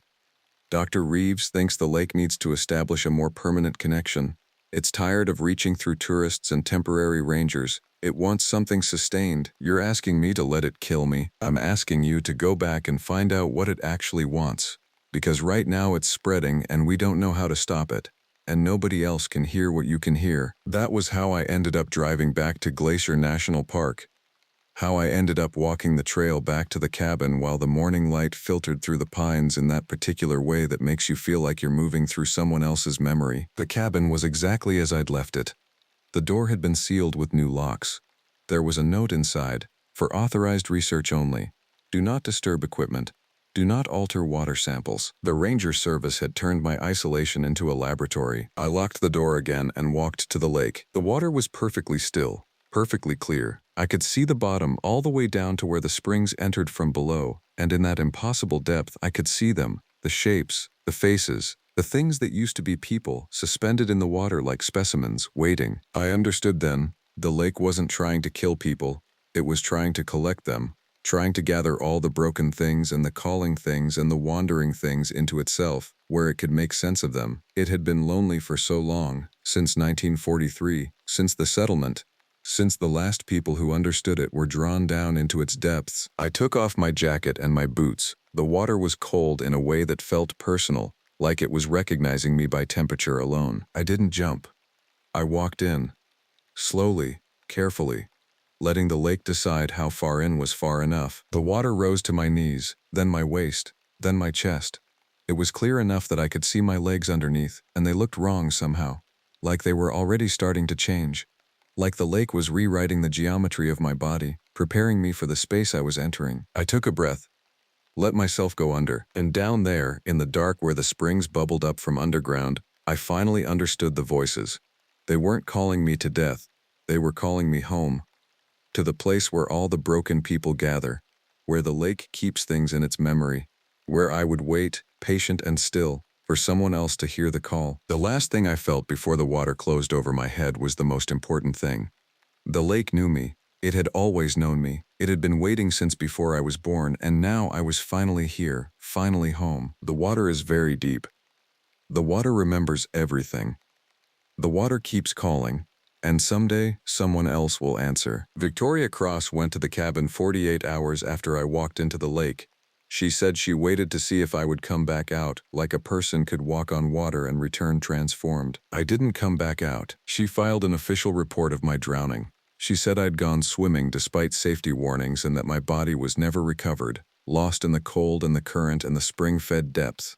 The Park Service marked my position as terminated and filled it with a ranger named Derek Summers. Derek lasted 4 weeks. Victoria knows something is calling still. She hears it on clear nights when the wind moves across the water.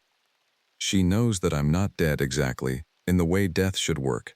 She knows that I can feel her there, sometimes, when she comes to the lake to think about what she can't tell anyone else. She knows that the lake is still hungry, and every few months someone new applies for the ranger position at Glacier Lake. They come because they're broken, or because they're running, or because something in them recognizes the call. Victoria tries to screen them out, but the lake is patient. The lake is very good at reaching the people it needs. The water keeps things. The water remembers everything, and someday the lake will be full. Until then, we wait below, in the dark, with our geometry slowly changing, with our names becoming something the water understands, with our voices joining the chorus of what used to be people. The lake calls. The lake always calls, and I'm still listening. My name is Etsa, and I've been a ranger with the National Park Service for 14 years. The name came from my maternal grandmother, Chippewa heritage filtered through generations of assimilation, but I reclaimed it when I turned 30.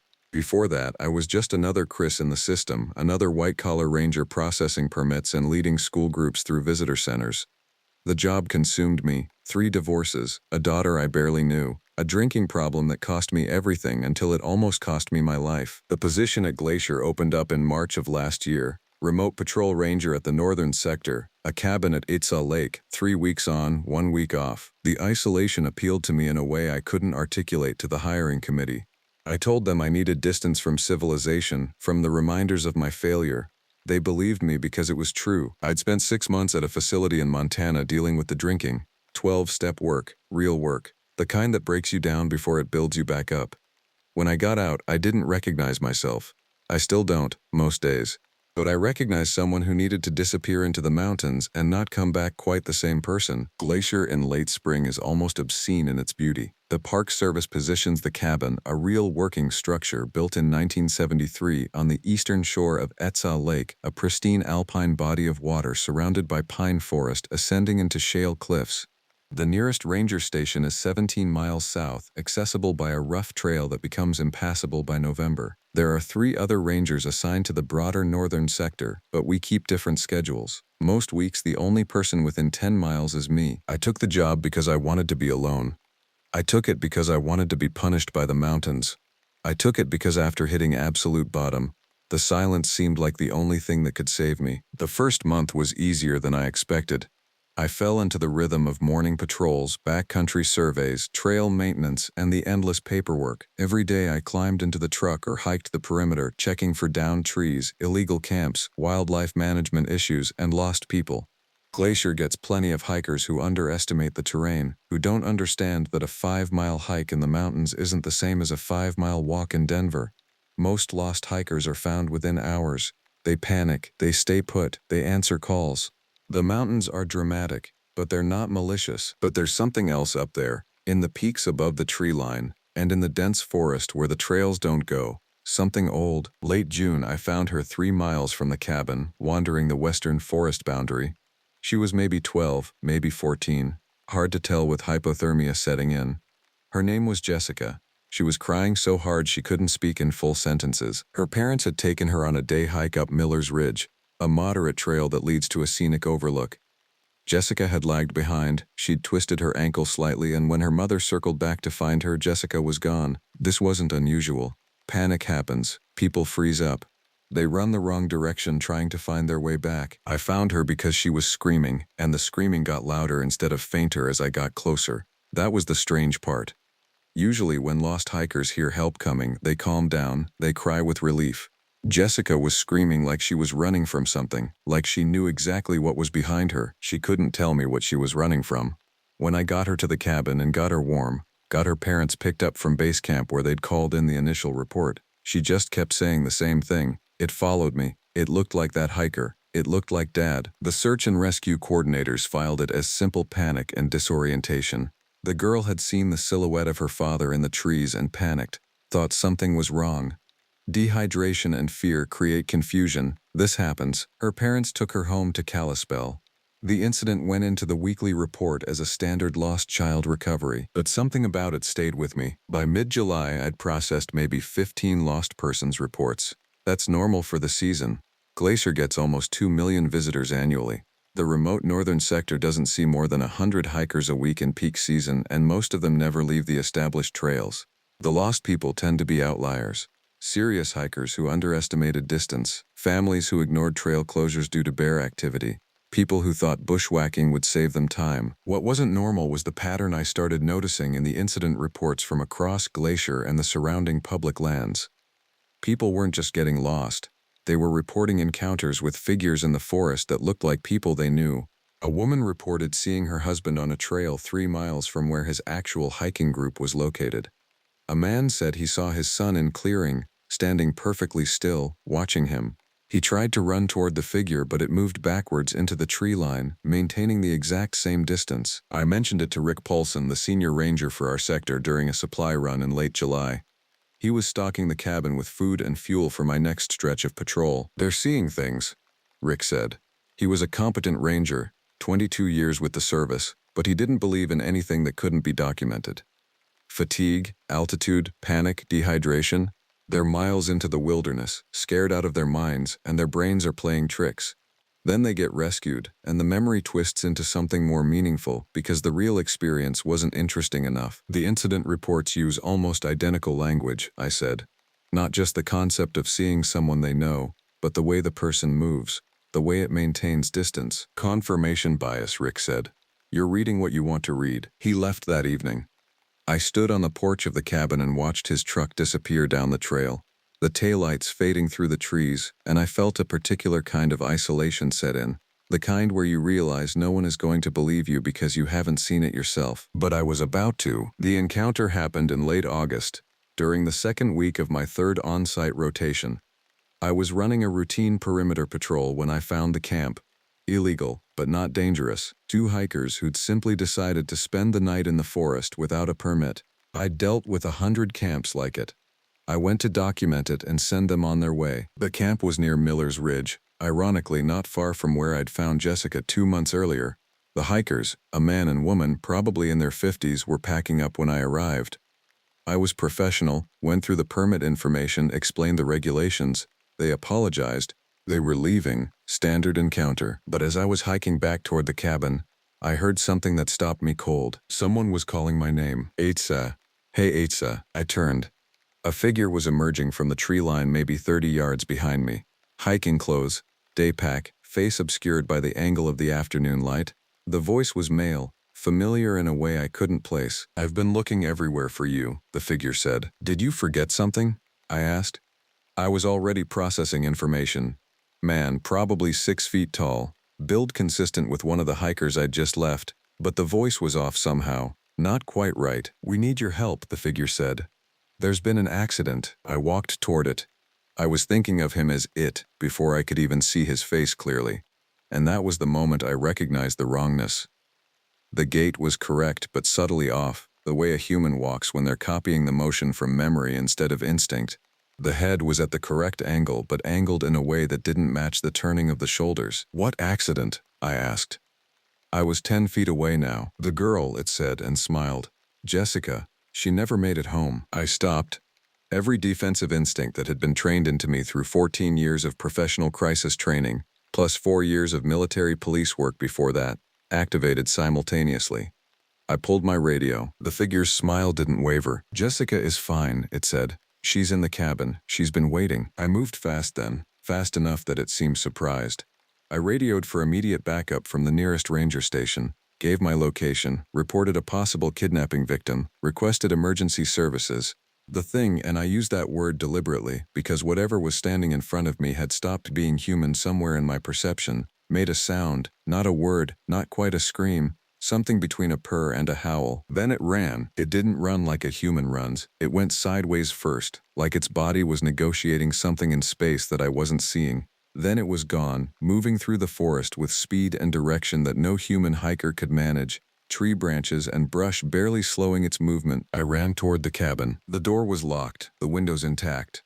I got inside, secured the perimeter, checked the back rooms. There was no Jessica. There was no one. But the smell was there, something underneath the wood and kerosene, something like copper and animal musk, something that made my hindbrain scream at me to get out, to burn the place down, to never return. Rick arrived 40 minutes later with 2 additional rangers and a county sheriff's deputy. They swept the cabin, the surrounding area, checked the trails in both directions. Nothing. No sign of anyone being there. Jessica was fine, I was told later. Her parents had her on video call from their home in Kalispell at the exact moment I was radioing for help. She'd never been missing. The official report cited severe stress and possible early-stage burnout. I was ordered to take my week off and consider extended leave. Rick didn't make eye contact when he told me. The deputy who came up from Kalispell made notes but didn't ask many questions. I knew what I'd seen. I knew that thing was still out there. I didn't tell anyone the important details. I didn't mention that the figure had worn an old hiking uniform I recognized, gear I'd used in my first year as a ranger. I didn't mention that when it smiled its teeth were wrong, or that the way it moved suggested it was learning how to be human through observation and imitation. I didn't mention that when I locked myself in the cabin that night I heard it outside, right against the walls, copying sounds it had heard me make, breathing, speaking short phrases, laughing. What I did instead was research. There's a language in the park ranger community that doesn't make it into the incident reports. Rangers talk to rangers. Information flows through personal networks that don't appear on any official record. Over my week off, I made phone calls to contacts I'd built over 14 years in the service. I talked to rangers at Rocky Mountain and Yellowstone and Glacier itself, people I'd worked with at various postings, careful questions. How do you phrase it? Do you call it a figure or a creature? Do you admit what you think it might be doing? One old ranger, Marcus, who'd worked Glacier since the 1990s, called me back after I'd left a message on his cell phone. "You saw something," he said. It wasn't a question. "I'm not sure what I saw," I told him. "It copies people you know. That's how you identify it, not by what it looks like, but by how wrong it feels. Something about the way it moves or speaks is off, even if you can't articulate why." Marcus was retired, living in Missoula, but his voice had that weight of genuine knowledge. Most people talk themselves out of it. They convince themselves it was stress or shadows or some hiker they didn't recognize. But some people know. "What is it?" I asked. "The old names for it don't matter," Marcus said. "My Blackfeet family, they had words for it, things that learned to wear human skin by watching us. Hunger is the common thread. They're always hungry, but not for food. They're hungry for understanding, how to be us, how to fool us, how to get close enough to."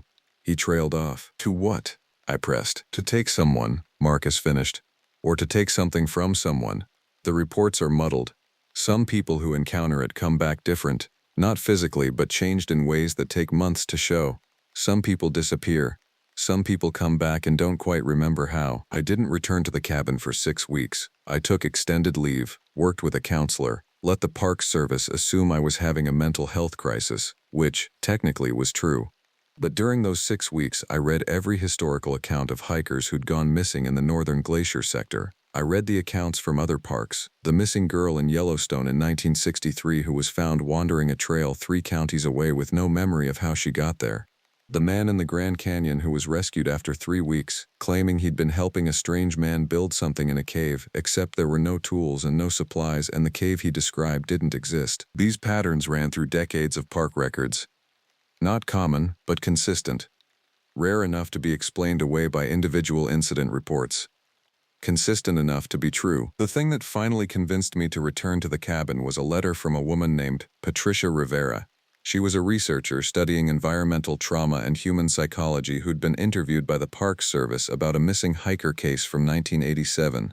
She'd somehow tracked down that I was a ranger in the sector and reached out with a simple message: "I'm not the only one studying this, there are others.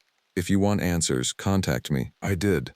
Through a careful series of conversations, I learned that there was a community, small, intentional, and completely unofficial, of park rangers, park historians, and researchers who documented these encounters over more than 50 years. They had a name for it: the Watcher. Not because it had a face or clear identity, but because it observed humans with the intense focus of something trying to understand a species it wasn't born into. Patricia told me something that saved my life. It doesn't attack unless it's confident it can hide the attack. It needs witnesses to see something else. So it manufactures witnesses. It creates scenarios that let it extract people while maintaining the illusion that nothing unusual happened. The only way to stay safe is to stay where there are other people, or to become so aware of its methods that you can't be fooled. I returned to the cabin in October. I returned with recording equipment and with a plan. I'm still here. It's November, and the snow is starting to stick at elevation. I've documented 4 encounters since returning. Each one follows the pattern: a figure that looks like someone from my past, someone it learned about through observation or from my conversations near the cabin. Each one trying to lure me into the forest or into isolation where the line between reality and hallucination becomes flexible. I've learned to recognize the moments right before it appears, a particular quality of silence in the forest, a way the shadows seem to pool incorrectly. I've set up recording equipment around the cabin perimeter. I've left detailed accounts in 3 separate locations with Patricia, with Marcus, and with a contact at the FBI who specializes in missing persons cases that don't fit standard criminal profiles. The truth I've discovered is that what I encountered isn't supernatural. It's not magic or spiritual. It's something biological, something that lives in the remote places of North America where humans rarely venture deep enough to understand. It hunts through imitation. It takes people in ways that leave no physical evidence. It's been doing this for longer than human civilization has been recording incidents, and I think what Jessica said, that the thing had looked like her father, was the closest to the truth any victim has come. It doesn't create false images, it learns human behavior so completely that it can mirror the emotional resonance of someone we know. It becomes a version of them that we believe in, that bypasses our instincts by creating emotional trust. If you're reading this, and you've hiked in Glacier or Yellowstone or any of the remote parks, think about every person you encountered on the trail. Think about the ones who said something slightly off, who moved with just a subtle wrongness. Think about the family group that seemed to be watching others more than enjoying the scenery. Think about the solo hiker who appeared 3 times in one day on different trails. Impossible unless they'd literally been running between locations. Think about the times you came back from a hike and couldn't quite remember how long you'd been gone, or why your hiking boots were so muddy when you'd stayed on the trail. I'm staying at the cabin through winter. The Park Service thinks I'm completing my rotation. Patricia thinks I'm collecting data. The thing in the forest thinks I'm still terrified and still alone. None of us are entirely right. The lake is starting to freeze. Soon the place will be utterly isolated. Soon it will just be me and whatever is learning to be me. I wonder what it will do with that knowledge. My name is Coda Reeves, and I took the ranger position at Glacier National Park specifically because I needed to disappear. That's not the kind of thing you put on job applications, obviously. The official reason I gave during my interview was that I wanted to return to seasonal backcountry work after years of administrative desk positions, that I craved the solitude and responsibility of remote patrol duties. All of that was true, but incomplete in the way that most truths about ourselves tend to be. I'd spent the previous 4 years living in Missoula, Montana, working as an environmental consultant for an agency that shall remain nameless. The work was bureaucratic, suffocating, and best forgotten. My marriage had dissolved quietly 2 years into that period, like a photograph left in the sun. My ex-wife moved to Portland with her new partner, a man who wrote technology blog posts and seemed perpetually unsurprised by anything. We'd been divorced for 18 months when I applied to the National Park Service. She didn't object. She probably felt relief. What I didn't tell the hiring committee was that I'd grown afraid of what I was becoming in the city, in the close spaces of civilized life. There's a particular kind of despair that settles over people when they realize they've built their entire adult existence on a foundation of compromises they don't remember making. I woke up one morning in March and couldn't recognize the man in the bathroom mirror, not metaphorically. I genuinely didn't recognize my own face for several seconds. So I returned to what I'd known in my 20s. The backcountry, the specific kind of loneliness that comes from being alone in a landscape larger than yourself. When the Park Service offered me a seasonal position as a backcountry ranger at Glacier, stationed at a remote cabin near Lake Saya for the summer and fall months, I accepted before they could rescind the offer. That was in May. By late June, I was standing on the dock of that cabin, watching the afternoon light catch on the water in ways that seemed almost unbearable in their beauty. The cabin itself was a modest structure, built in the 1960s and maintained by the Park Service with the minimal care given to structures that saw only occasional human occupation. It had a wood stove, a propane camping stove for cooking, a small bedroom, and a main room with a desk where I was supposed to file reports and maintain patrol logs. There was no electricity beyond a battery-powered radio, no cell service, no internet. The nearest ranger station was 17 miles away on foot, accessible only by trail. I loved it immediately.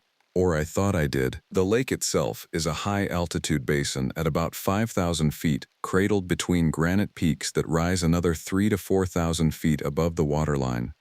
The peaks have names that appear on topographic maps, administrative designations of geography. The local Blackfeet people, whose ancestral lands these mountains occupy, have different names for them. Names that predate the USGS by centuries. No one uses those names anymore, except for a few elders and some people who make a point of it. I tried to research them once I arrived, but the cabin's single reference book was a 1978 field guide to alpine flora. Not helpful. My mandate was simple: patrol the backcountry, maintain the trail system, monitor for illegal activity, assist lost or injured hikers, and file reports on the ecological state of the region. It wasn't onerous work. Hiking Glacier's backcountry in summer is one of the safest recreational activities available, assuming weather cooperates. I expected a quiet season of solitude and honest physical labor. I was wrong, but not in the way that makes for interesting stories. Not immediately. For the first 3 weeks, the job was exactly what I'd hoped for. I hiked the established trails, marked fallen trees, checked water quality at several monitoring stations, and encountered perhaps a dozen other hikers, all of them moving through the landscape with the appropriate reverence and caution. The weather was cooperative. The mountains were golden in the evening light. I slept better than I had in years, the kind of deep, dreamless sleep that comes from physical exhaustion and a clear conscience. It was on the 22nd day, a Tuesday in mid-July, that I noticed the first thing wrong. I was hiking a loop that took me past the eastern side of the lake, a trail that connected several backcountry campsites and was moderately traveled. About 6 miles from the cabin, I found a cairn. It wasn't a natural rock formation. Someone had deliberately stacked stones in the manner of backcountry trail markers, except it wasn't on the trail. It was positioned perhaps 50 feet off the established path, on a sloping section of rocky terrain that would be difficult to traverse and unrewarding for anyone to traverse. The cairn was crude, just a stack of 7 or 8 rocks piled roughly on top of each other, but there was an intentionality to it that made my stomach tighten. I noted its location in my patrol log, figuring it was probably left by someone who didn't understand trail marking conventions or was trying to mark the location of something they'd left behind. I took a photograph with my digital camera, another technology I'd allowed myself for official purposes. The photograph shows the cairn, small and lonely against the gray stone, the tree line fuzzy in the background. 2 days later, I found another one. This time it was on the northern approach to the lake, closer to the cabin. This cairn was positioned in a slightly different manner. 3 larger stones as a base with 4 smaller rocks balanced on top. The geometry was different from the first one, but the intent was similar. Draw attention to this specific location. Again, it was off-trail, in terrain that served no purpose for travel. I told myself that hikers do this sometimes, that backcountry travelers often leave messages or marks for each other. But the positioning bothered me. The intentionality. The fact that they were placed in locations with no clear practical reason. I mentioned it in passing during my radio check-in with the ranger station on July 18th. The duty officer, a woman named Reeves, actually, no relation, but we made jokes about it, said it was probably just hikers marking good views. I accepted that explanation and filed it away. But I started looking for more cairns. By the end of July, I'd found 16 of them. They formed a pattern, though I didn't recognize the pattern at first. They were distributed around the lake in a rough oval shape, roughly equidistant from each other, each positioned at a varying distance from the shoreline and the established trails. I plotted them on my topographic map, marking each location with a small X. When I stepped back and looked at the map, I felt something shift in my chest.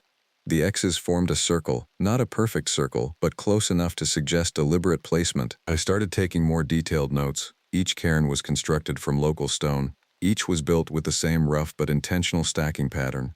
As far as I could determine, they'd all been placed within the last few weeks, after my arrival and the season's opening. That narrowed the window considerably.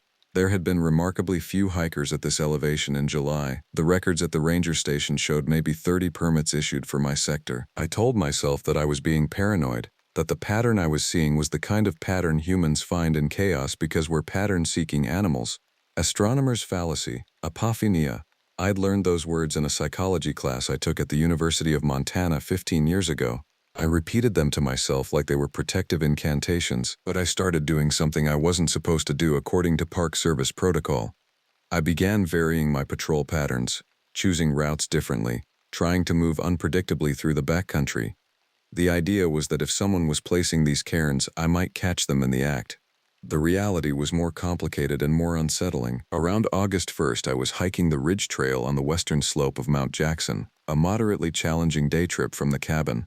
The weather had been stable for 2 weeks, and I was using the opportunity to check on a monitoring station that measured alpine vegetation change.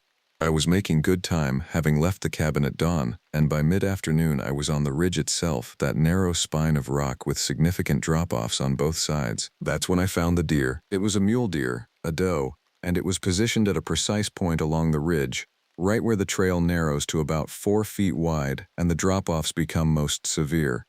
It was dead, but not recently.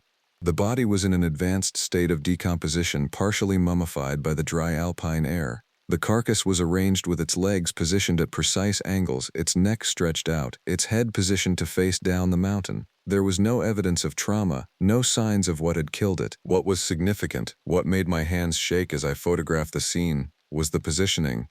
The deer had been placed there deliberately. There was no possibility that it had died naturally in that exact configuration. The stones around it had been arranged to frame the body, creating a kind of cairn itself, a human-structured border around the animal's remains. I reported it to the ranger station. The duty officer, a different person this time, said that I should probably move the carcass off the trail and file an ecological report. I didn't move it.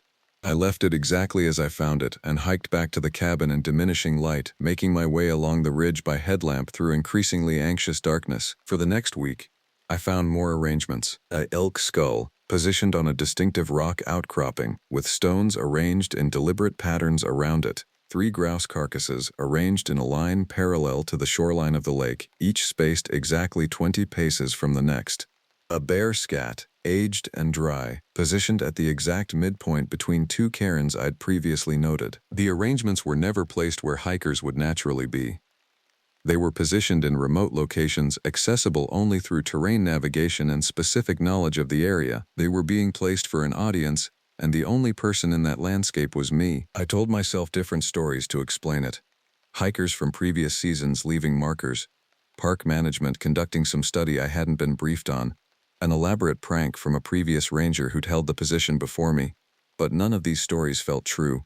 The arrangements were too deliberate, too sophisticated, too carefully placed. The worst part was the physical reaction I was having to all of this. I stopped sleeping well, my resting heart rate elevated.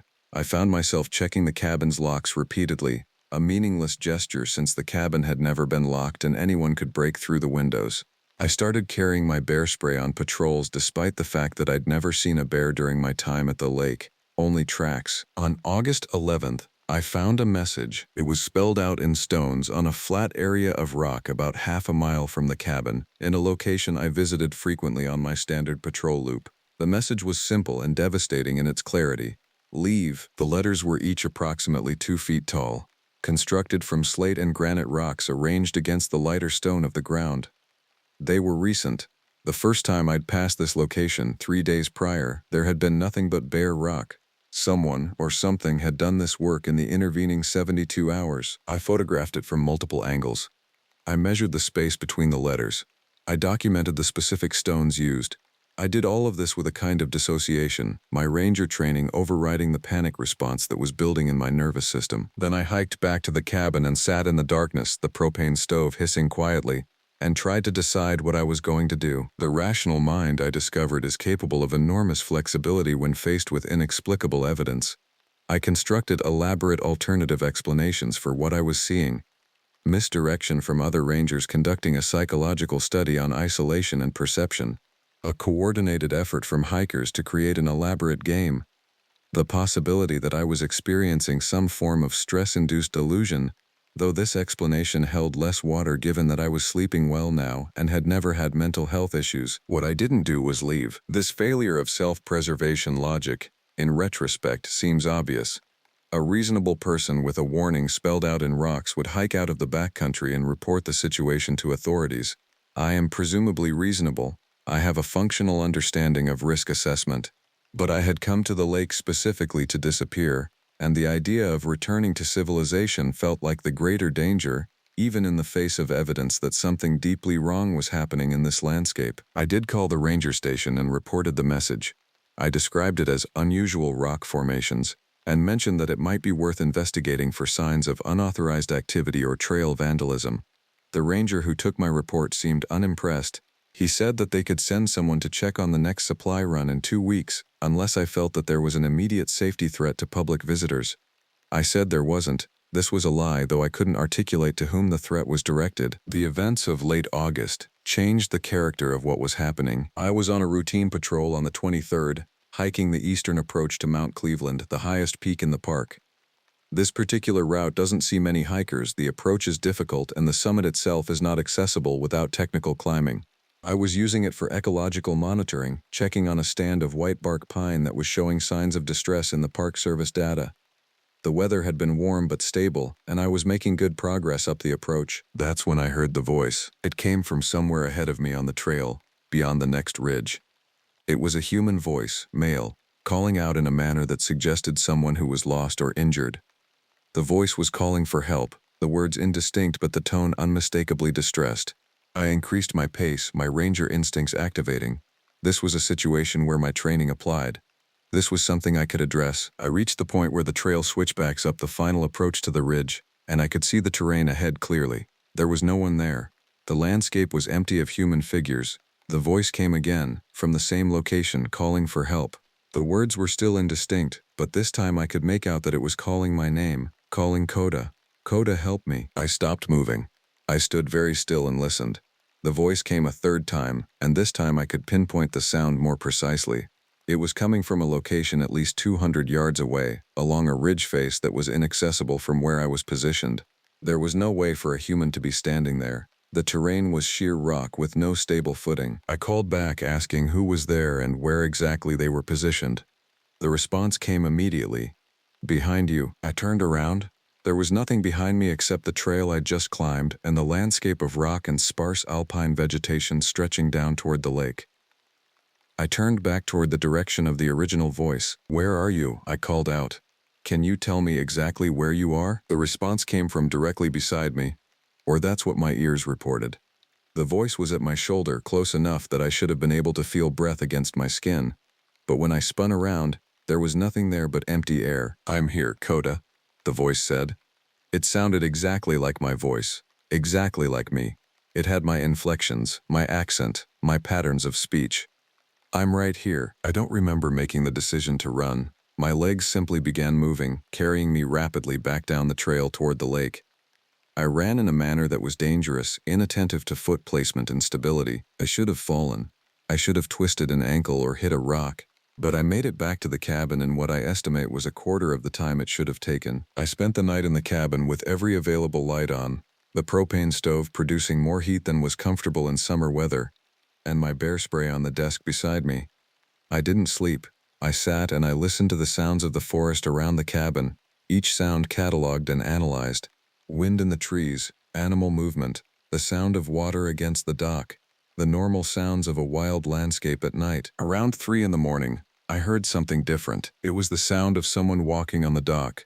I could hear the wooden boards creaking under weight, the sound of footsteps moving from the shore end toward the end extending into the water. The footsteps were methodical, deliberate, moving at a measured pace. I grabbed my bear spray and opened the cabin door. The dock was empty. The footsteps had stopped the moment I opened the door. The lake was absolutely still, no ripples suggesting that anyone had recently entered the water. The night was clear, the moon nearly full, visibility excellent.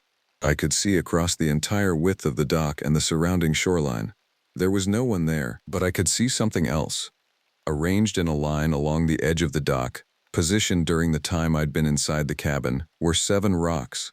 They weren't placed randomly. They were arranged to create an arrow pointing toward the water, pointing toward the center of the lake. I went back inside and locked the door, a gesture that felt as meaningless as it always had, but which provided a small measure of psychological comfort. The Park Service supply runner arrived on August 30th. His name was Michael Deacon, and he'd been supplying the backcountry stations at Glacier for 9 years. He brought fresh food, propane canisters, and a replacement battery for the radio. He also brought a concerned expression when he saw my appearance. I hadn't been maintaining my hygiene with the same attention I normally did. I'd lost weight, the result of forgetting to eat regularly and running on a constant baseline of adrenaline. My hands showed a slight tremor that had developed over the previous week. I wasn't making eye contact consistently. All of this was visible to Michael, who had known me in a friendly acquaintance capacity for 6 weeks and recognized that something was significantly wrong. "You look like you need a break," he said carefully, after he'd brought the supplies inside. "The station asked me to mention that we could probably pull you early if you wanted. No judgment. Backcountry work can get to you." I should have said yes. I should have acknowledged that something was wrong, that I was experiencing phenomena that I couldn't explain and that were causing me psychological distress. Instead, I said that I was fine, that I was just tired, that the work was important and I wanted to see the season through. Michael stayed for 2 hours, helping me inventory the supplies and charge the emergency batteries. During that time, I watched the lake carefully, the water visible through the cabin windows. I was looking for something, though I wasn't sure what. A disturbance on the surface, a shadow moving beneath, some visual confirmation of the presence that I'd become convinced inhabited the deeper places of this landscape. When Michael left, I gave him a written report about the rock formations I'd found, more detailed than my radio check-in had been. I described them as potential evidence of unauthorized activity, possibly someone marking waypoints for illegal backcountry camping or hunting. I didn't mention the message telling me to leave.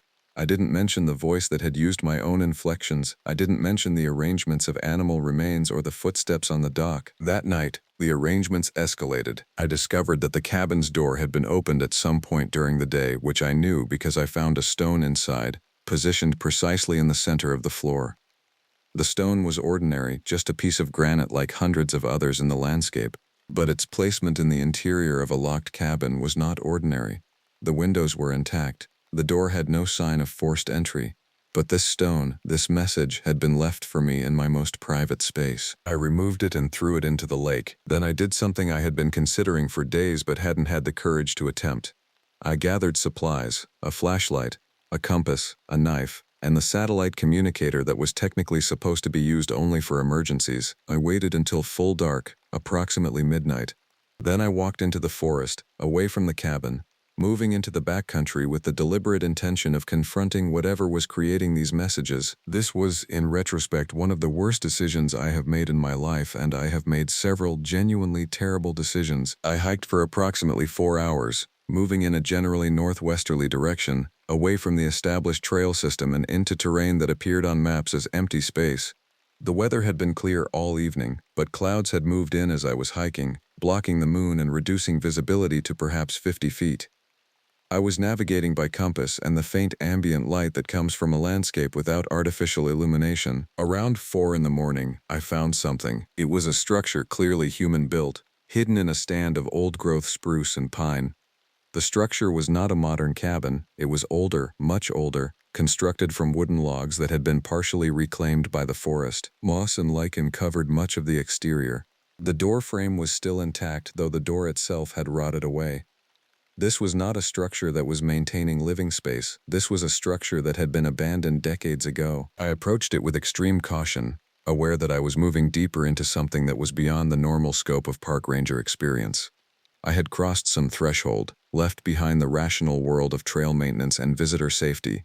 I knew this on a visceral level, but I continued anyway. The interior of the structure was dark. I used my flashlight. The space was mostly empty, though there was a rusted bed frame in one corner and what appeared to be the remains of a wooden table. The walls had writing on them carved into the wood with something sharp.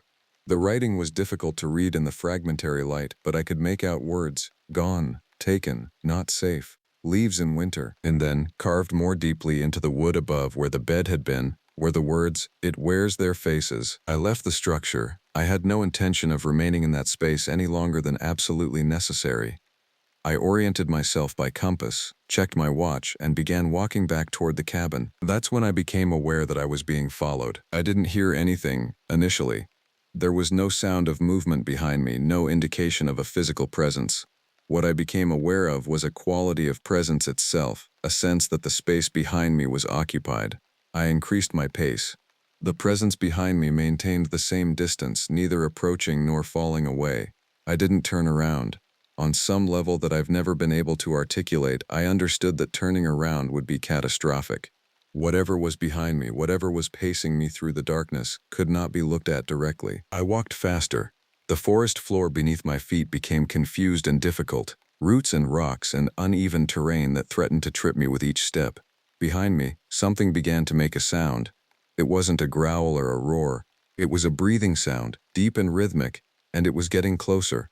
I began to run. I ran for what felt like hours but was probably only minutes. The terrain became increasingly difficult, the forest denser, the darkness more absolute. My flashlight was bouncing crazily, creating shadows that moved in directions unrelated to my motion.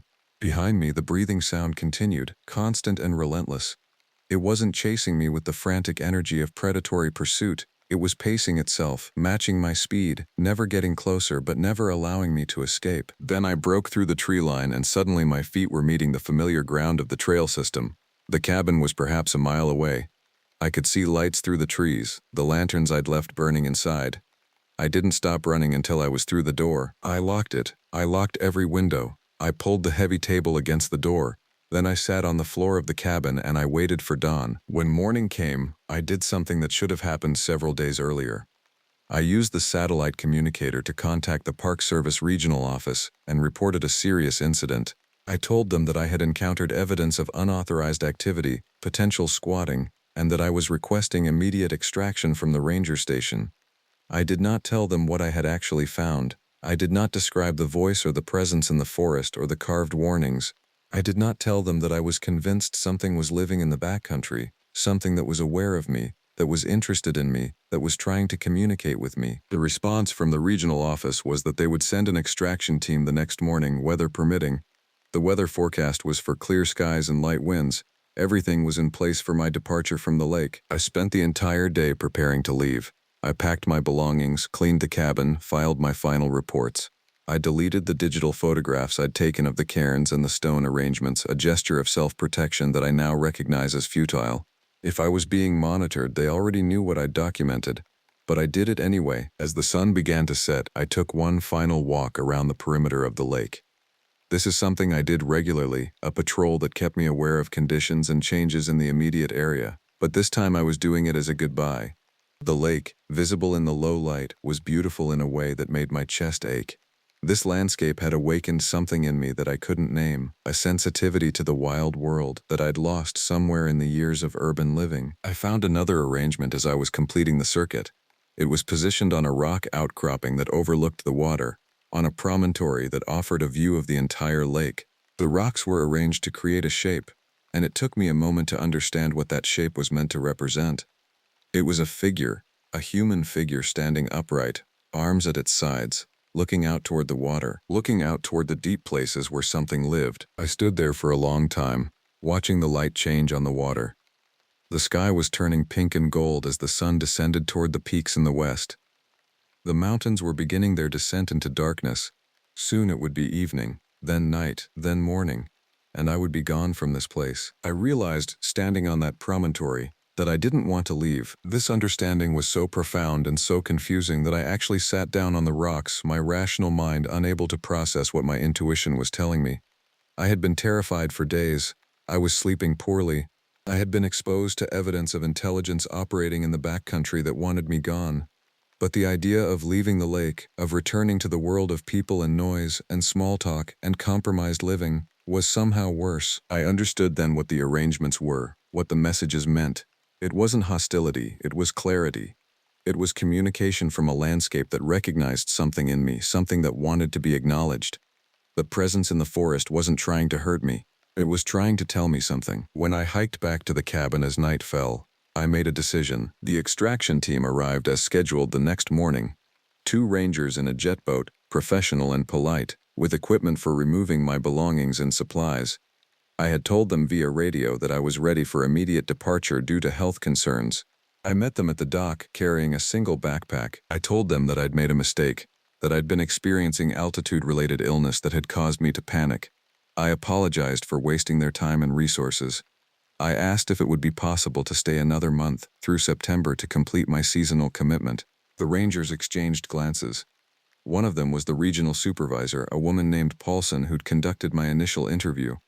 She asked me to be honest about whether I was safe and capable of remaining at the station. I told her the truth, or what I could tell as truth. I was safe. I was capable. I wanted to stay. Paulson considered this for a moment. She asked about the health concerns I'd reported. I told her that the altitude hadn't affected me as badly as I'd initially thought, that I'd adapted. She told me that if I experienced any further problems, I should contact the station immediately, that extracting personnel from a remote location was difficult and expensive and shouldn't be treated as something I could request and withdraw lightly. I assured her that I understood. Within an hour, the boat had departed, leaving me alone on the dock with the lake stretching out in front of me. The water was clear and deep, the color of glacial melt and light. I stood there for a long time watching the surface. It's October now. The weather has turned cold. Snow is beginning to appear on the peaks. The extraction team is scheduled for the 15th of this month, a final pull for the season. After that, no one will be stationed here until next summer. I haven't been leaving the cairns alone. I've been adding to them. I've been arranging the stones and patterns that I understand on a level I can't articulate. I've been walking the perimeter of the lake at night, meeting the presence in the forest, learning its language. It hasn't spoken to me again with my own voice, hasn't tried to trick me or frighten me further. It simply exists alongside me in this landscape, present and aware. I know what I sound like, writing these words. I sound like someone who has lost perspective, who has been broken by isolation, who has constructed an elaborate delusion to rationalize abandoning his hold on reality. I've considered this interpretation thoroughly, and I don't entirely dismiss it, but I also know what I've experienced. I know that something exists in the wild places that is beyond the categories that we've created for understanding. I know that it can communicate.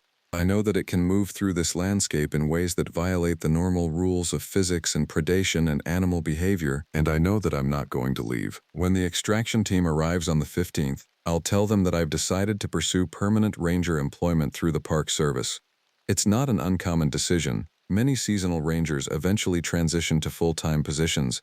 They'll believe me or they won't, but they'll process the paperwork. The presence in the forest will be here long after I'm gone, long after Glacier National Park ceases to exist as an administrative entity, long after human civilization recedes to whatever margins it will occupy in the future. But while I'm here, in this narrow window of time, I can bear witness to something that most humans never encounter. I can stand at the threshold between the known world and whatever vast otherness lurks in the deep wild places. I came here to disappear. I'm learning that disappearing has more than one meaning. The lake is beautiful tonight. The stars are visible in their thousands, the sky clean and cold and infinite. From somewhere in the forest beyond the cabin, I can hear that familiar breathing sound, patient and present. It's not calling for me anymore, it's waiting. I think I understand what it's waiting for. I accepted the ranger position at Glacier National Park for reasons I've spent 3 years trying to articulate to people who ask. The standard answer, something about loving the outdoors, wanting to protect wilderness, rings hollow even to myself. The truth is more complicated and less flattering. I had spent 6 years in Denver working as a wildlife biologist for the Forest Service, publishing papers on elk migration patterns and predator population dynamics.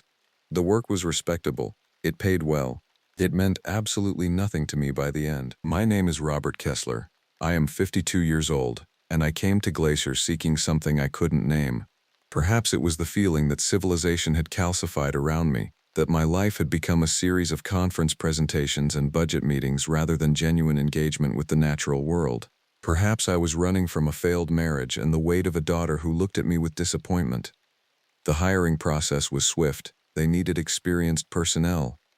I arrived in June, during the peak season. The ranger station sits near the town of West Glacier, Montana. From there, I was assigned to manage the remote eastern sector, a territory encompassing approximately 40 square miles of mountains, valleys, and alpine lakes. My primary responsibility involved trail maintenance, emergency response, and wildlife observation. The cabin provided for ranger residents sits on the southern shore of Kintla Lake, a body of water approximately 6 miles from the nearest paved road. The cabin itself is a modest structure built in 1987, renovated twice since then, with electricity powered by a solar panel array and propane heating for winter months. I moved in during the third week of June. The cabin interior contained a bedroom, a small kitchen, a main room with a wood stove, and a covered porch facing the lake. Behind the structure, I maintained a storage shed for equipment. The surrounding terrain consists of old-growth forest, primarily western larch and whitebark pine at this elevation, interspersed with open meadows. To the northwest, Kintla Peak rises above the tree line. The lake itself stretches north and south, roughly 2 miles in length, with a width varying from 1/4 to 1/2 mile. The solitude pleased me initially. Each morning I would wake to the sound of wind moving through the conifers. The lake reflected mountains with such clarity that the distinction between water and sky seemed illusory. I spent my first weeks conducting trail surveys, marking damaged sections and noting hazards. The work was methodical and grounding. At night, I read by lamplight and listened to the forest sounds, the calls of varied thrushes, the distant howling of wolves, the wind in the high passes. The first strange incident occurred in early July, though I didn't recognize it as strange at the moment. I was returning from a trail inspection in the Belly River drainage, roughly 4 miles northeast of the cabin. The afternoon light was beginning to shift toward evening, and I was making good time along the ridge path. This particular trail passes through a series of switchbacks where the forest opens briefly at higher elevation before closing again as you descend toward the river valley. At one of these openings, I observed what I initially identified as a mule deer standing approximately 100 yards downslope. The animal faced my direction, perfectly still. I stopped to watch, as I always do with wildlife, mentally noting its condition for my daily logs. The deer's posture struck me as unusual, too rigid, too upright. Most mule deer maintain a relaxed stance when they detect humans they don't perceive as immediate threats. This animal looked almost confrontational. As I raised my binoculars, the creature moved, but the movement was wrong. A real mule deer moves with a specific gait, the characteristic bounce of the rear legs, the forward thrust of the head. This animal seemed to move in a series of stuttering sequences, as though the footage of its movement was being skipped frame by frame.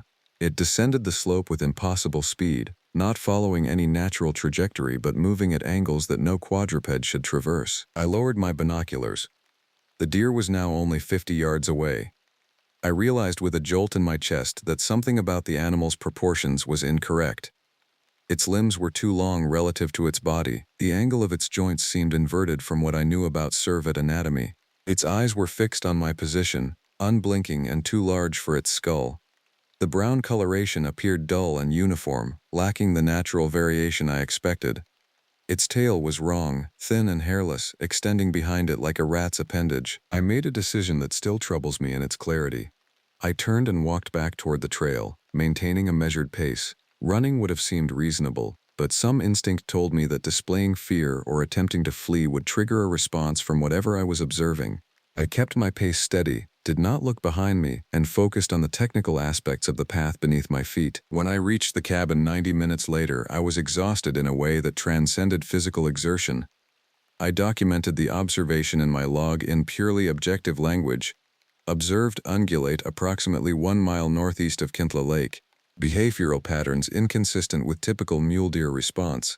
Animal appeared injured or suffering from neurological condition. Recommend wildlife veterinary evaluation of the area if animal encountered again. I told no one. Part of me wanted to dismiss it as fatigue misinterpreting normal wildlife behavior. Part of me knew that what I had witnessed fell outside the spectrum of normal. That distinction between what can be explained and what cannot is where my peace began to fracture. By mid-July, the cabin had become less a refuge and more a way station. I found myself spending increasing hours away from the structure, conducting surveys that extended my days from 12 to 14 hours. The terrain became my sanctuary in a way that surprised me. The demands of the work, the technical challenges of trail assessment, the focus required for accurate observations, provided relief from the growing uneasiness that settled in my chest during the quiet hours. The lake, which had seemed beautiful and peaceful in June, now felt different. The water reflected light in ways that made it seem less a body of water than a surface concealing something beneath. I avoided it. This avoidance was unconscious at first, then deliberate. I took my water from the rain collection system. I ceased my evening walks along the shore. On July 17th, I received a radio call that changed the character of my employment. A group of 5 hikers from Seattle had failed to check in with their outfitter at the designated time. They had planned a 3-day loop beginning at Gunsight Pass and descending through the Gunsight Lake drainage. Search and rescue would be mobilizing, but my knowledge of the eastern sector made me the logical first response. I was asked to conduct a preliminary search of the trail and the lake shores. The hikers had been expected to complete their loop by the previous afternoon. By the time I received the call, approximately 4 p.m., they were already approximately 20 hours overdue. I prepared a pack with emergency supplies, water, high-calorie rations, and a satellite communicator. I planned to hike to Gunsight Lake and backtrack along their route, searching for any indication of distress. I departed the cabin at 5:15 p.m. The daylight at that latitude and time of year extended until nearly 10 p.m., giving me several hours of good visibility. The trail to Gunsight Lake follows the South Fork of Belly River for approximately 3 miles before ascending to the lake basin. The route is well maintained and straightforward. I made good time. The forest in this drainage consists primarily of subalpine fir and Engelmann spruce with extensive deadfall from previous windstorms. The river itself runs clear and cold, its water milky with glacial sediment. By the time I reached the lake at approximately 7 p.m., the light had taken on that peculiar quality of late evening in mountains. Neither day nor night, but something suspended between states. Gunsight Lake occupies a cirque basin beneath Stimson Peak. The hiking party would have likely camped at one of the designated sites on the eastern shore. I approached these areas methodically, announcing myself and listening for any response. The campsites were empty. There was no evidence of recent habitation, no ashes from campfires, no refuse, no abandoned gear. This should have struck me as normal. An organized group that failed to return might never have reached this location. But something about the emptiness of the campsites felt wrong. The ground near the fire rings showed no recent disturbance. It was as though the sites had been empty not for days but for much longer. I continued along the lakeshore, moving north. The water to my left was utterly still, reflecting the darkening sky. The light was fading faster now. I checked my watch, 8:45 p.m. I should return to the cabin within the hour if I wanted to travel the lower trail in adequate light. Then I heard something. It came from the direction of the forest, a sound that might have been a human voice or might have been something else. It lasted approximately 2 seconds, a wavering quality that contained no recognizable words. I stopped and waited, my breathing audible in my own ears. The forest around me was absolutely silent in response. Not the comfortable silence of wild places, but the absence of sound. No wind, no water movement, no insect noise, no bird calls. I moved toward the source of the sound. This was poor decision-making. Even as I was doing it, I recognized this. Some impulse overrode my training and my judgment. The forest opened into a small clearing where a stream entered the lake. The ground near the stream's mouth showed something I didn't initially recognize. It was a shoe. Running shoe, bright blue color, the type designed for trail use. It lay on its side, partially submerged in the shallow water. I stood looking at it for what felt like an extended duration but was probably only seconds. The shoe contained no foot. There was no blood, no sign of violence. It simply was, alone in the water. When I looked up from the shoe, I saw her. A woman stood approximately 20 yards away, at the edge of the clearing where the forest resumed.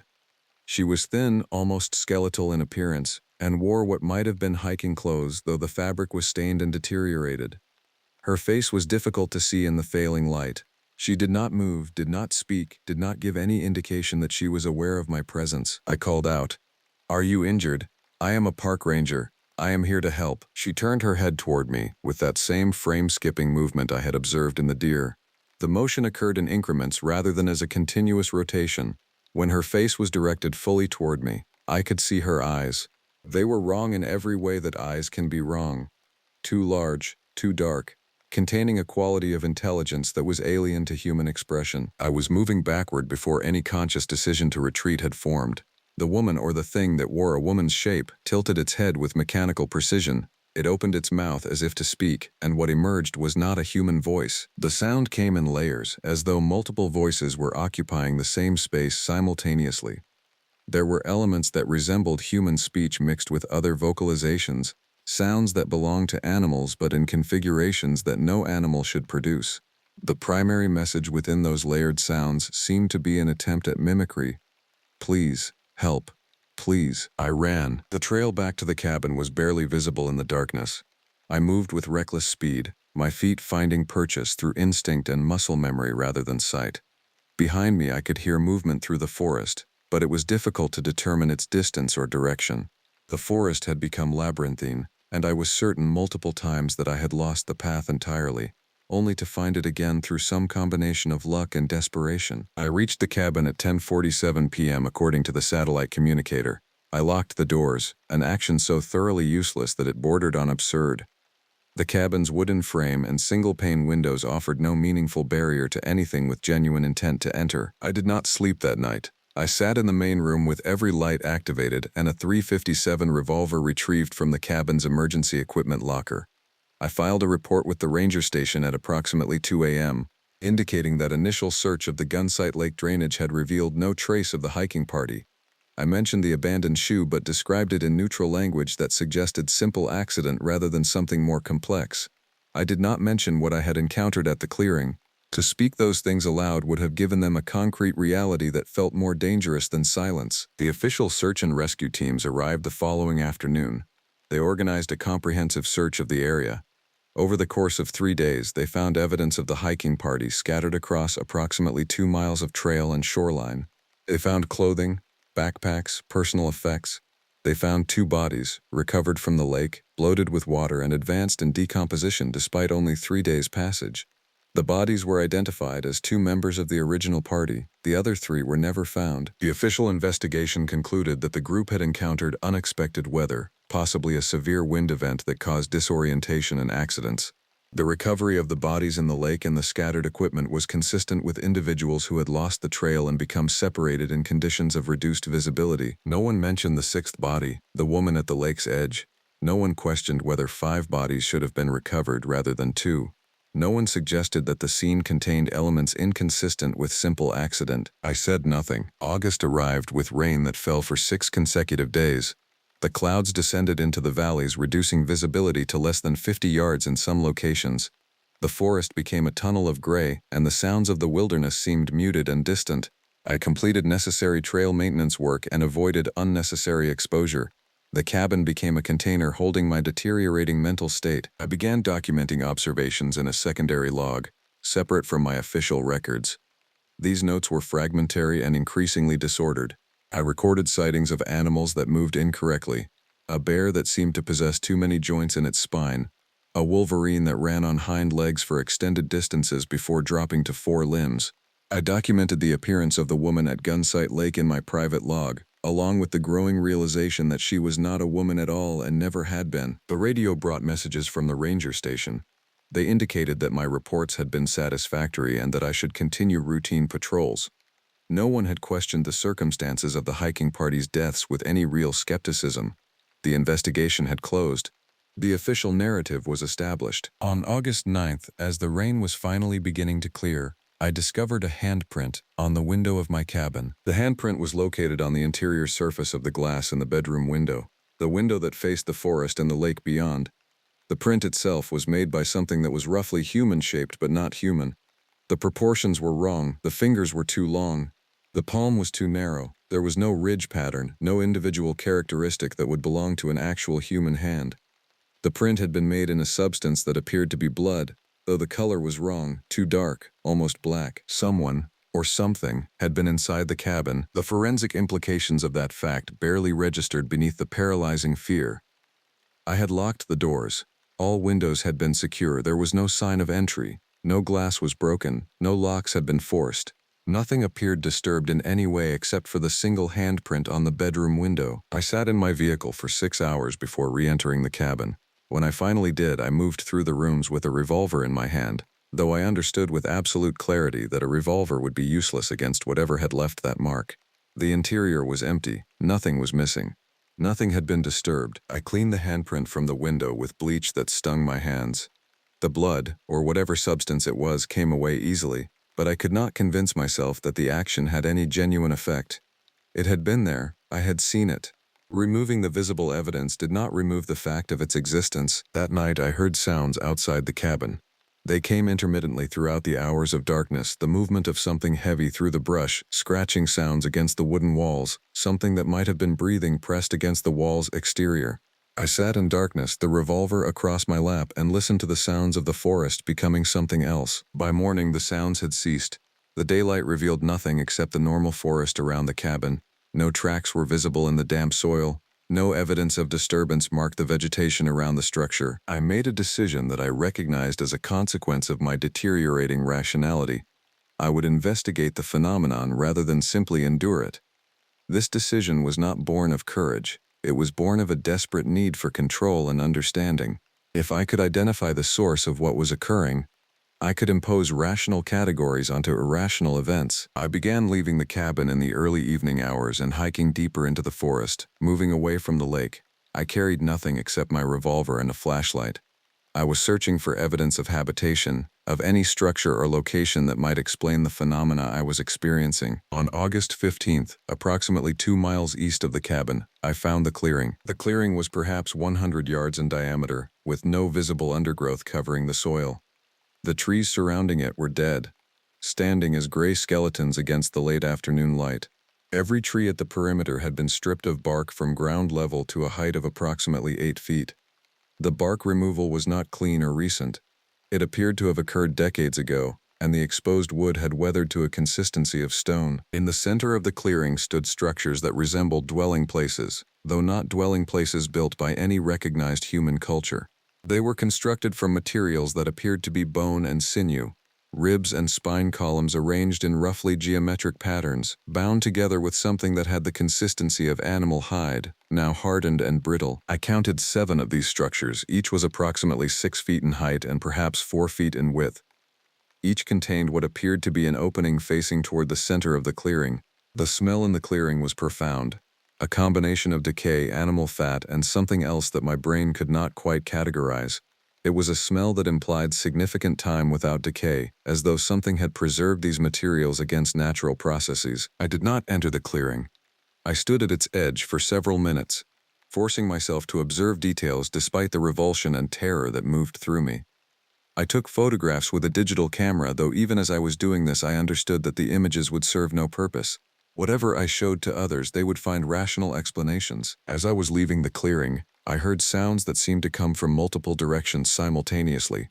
They were similar to the sounds I had heard at Gunsight Lake, layered, inhuman, attempting human speech without the correct biological substrate to produce it. The sounds created words in sequence. Why are you here, Robert? Why are you here? I knew my name. This knowledge, more than any previous event, transformed my fear into something more complex. I had not informed this thing of my name. I had not provided any personal information. But it knew me. It knew who I was. I left the clearing at a pace between walking and running, maintaining enough control not to panic but moving with clear urgency. The forest seemed to shift around me, the paths becoming less distinct, the trees more densely arranged. I moved according to a compass direction rather than following established trails, trusting that I would eventually reach familiar territory. I reached the cabin at 11 p.m., exhausted and deeply certain that something fundamental about my reality had been shifted irreversibly. I did not file reports about the clearing. I did not inform anyone at the ranger station of my discovery. The photographic images I deleted from my camera, recognizing even at that moment of deletion that the action was an attempt to deny what I had documented. Instead, I began researching historical records. The ranger station maintained a small library of documents related to Glacier's history. I examined old maps, geological surveys, historical accounts of the early exploration and settlement of the area. I looked for references to anomalous events, missing persons, unusual incidents. The records were sparse and disorganized, but patterns emerged in the gaps between what was documented. In 1923, according to park records, a group of 6 hikers had gone missing in the Belly River drainage. They were never located. In 1947, 2 mountaineers had vanished attempting to summit Stimson Peak. In 1961, a family of 4 had disappeared while conducting a backpacking expedition. The accounts were clinical, stripped of emotion, treated as administrative footnotes. I found something more significant in a collection of historical photographs. A ranger had documented the condition of various areas of the park in the 1950s, creating an archive of the wilderness as it existed before more recent developments. One image was labeled Forest Clearing East of Kintla Lake, June 1954. The photograph showed the identical clearing I had discovered. The structures I had observed were present in the image, appearing virtually unchanged despite the passage of nearly 70 years. This detail, the stasis, the unchanging nature of the clearing across decades, suggested that what I was observing was not a recent development, but something deeply rooted in the ecology of this place. The clearing had persisted for at least 70 years in the exact configuration I had found it. On August 22nd, I made contact with a historian at the University of Montana who had written extensively about the ethnographic history of the glacier area. Her name was Dr. Rosalind Cheyenne, and her research focused on the Blackfeet and other indigenous peoples who had inhabited and traversed this territory. When I reached her by telephone, I framed my question in academic language, asking about traditional territories, spiritual sites, and locations considered by indigenous peoples to possess unusual characteristics. She responded with immediate interest. She indicated that within Blackfeet oral history there were references to areas within the mountains where boundaries between the natural world and something else became permeable. These were not portrayed as sacred sites in the sense of places requiring veneration. Rather, they were described as territories to be avoided, regions inhabited by entities that were considered fundamentally inimical to human beings. The term she used was the places where the shape-changers dwell. I asked her if these places were documented in any surviving written records from early contact periods or 19th century ethnographic accounts. She indicated that they were not. The early documentation of Blackfeet territory had been conducted by individuals without sufficient cultural context to recognize or understand references to such places. What had been recorded as folklore or religious belief had often been stripped of its practical function, which was, according to Dr. Cheyenne, the identification of physical locations that genuinely possessed dangerous characteristics. The indigenous peoples understood this landscape in ways we are only beginning to recover, she said. They didn't categorize things as we do. A place that was dangerous because a predator hunted there, a place that was dangerous because of unstable geology, and a place that was dangerous because something fundamentally alien existed there. These weren't distinguished. The practical result was the same. Avoid the location. I asked her if she possessed any specific historical references related to the area east of Kintla Lake. There was a pause. "Where exactly are you?" she asked. "Approximately 2 miles east of Kintla Lake." She was quiet for an extended period. When she spoke again, her tone had shifted. "That's near the location referenced in what's called the White Horse Chronicle. Do you know that document?" I did not. She indicated that the White Horse Chronicle was a first-person account written by a fur trader named Morrison Whitehorse in the late 19th century. Whitehorse had traveled extensively through the glacier region and maintained detailed journals. One section of his writing, which had been largely forgotten by historical scholarship, described an encounter in a mountain valley east of what was then known as Lake McDonald. The description in Whitehorse's journal matched the contemporary geography of Kintla Lake with reasonable precision. "What did Whitehorse document?" I asked. "He described finding structures in a clearing. He used the term things of bone several times. He described encountering beings that appeared partially human but broken in their geometry. That's the exact phrase he used. He indicated that these beings attempted to communicate with him, but that the communication was fundamentally wrong, as if something was trying to perform human speech from outside of actual understanding." I felt the phone beginning to slip in my hand. Did Whitehorse provide any indication of what these beings were, or where they came from? He made observations that are difficult to interpret. He suggested that the beings were not entirely localized, that they existed partially outside of normal spatial dimensions. He wrote about time moving differently in the clearing, about multiple versions of events seeming to exist simultaneously in his observation. Most scholars who have encountered his work have interpreted these descriptions as the product of altitude sickness, fever, or mental disturbance resulting from isolation. I asked her if she believed that interpretation. "I believe Morrison Whitehorse was an observant, literate man attempting to document something that existed outside of the categories available to him. Whether his observations were literal or metaphorical becomes less important than what they reveal about the place itself. She offered to send me photocopies of the relevant sections of the White Horse Chronicle. I provided my address at the ranger station.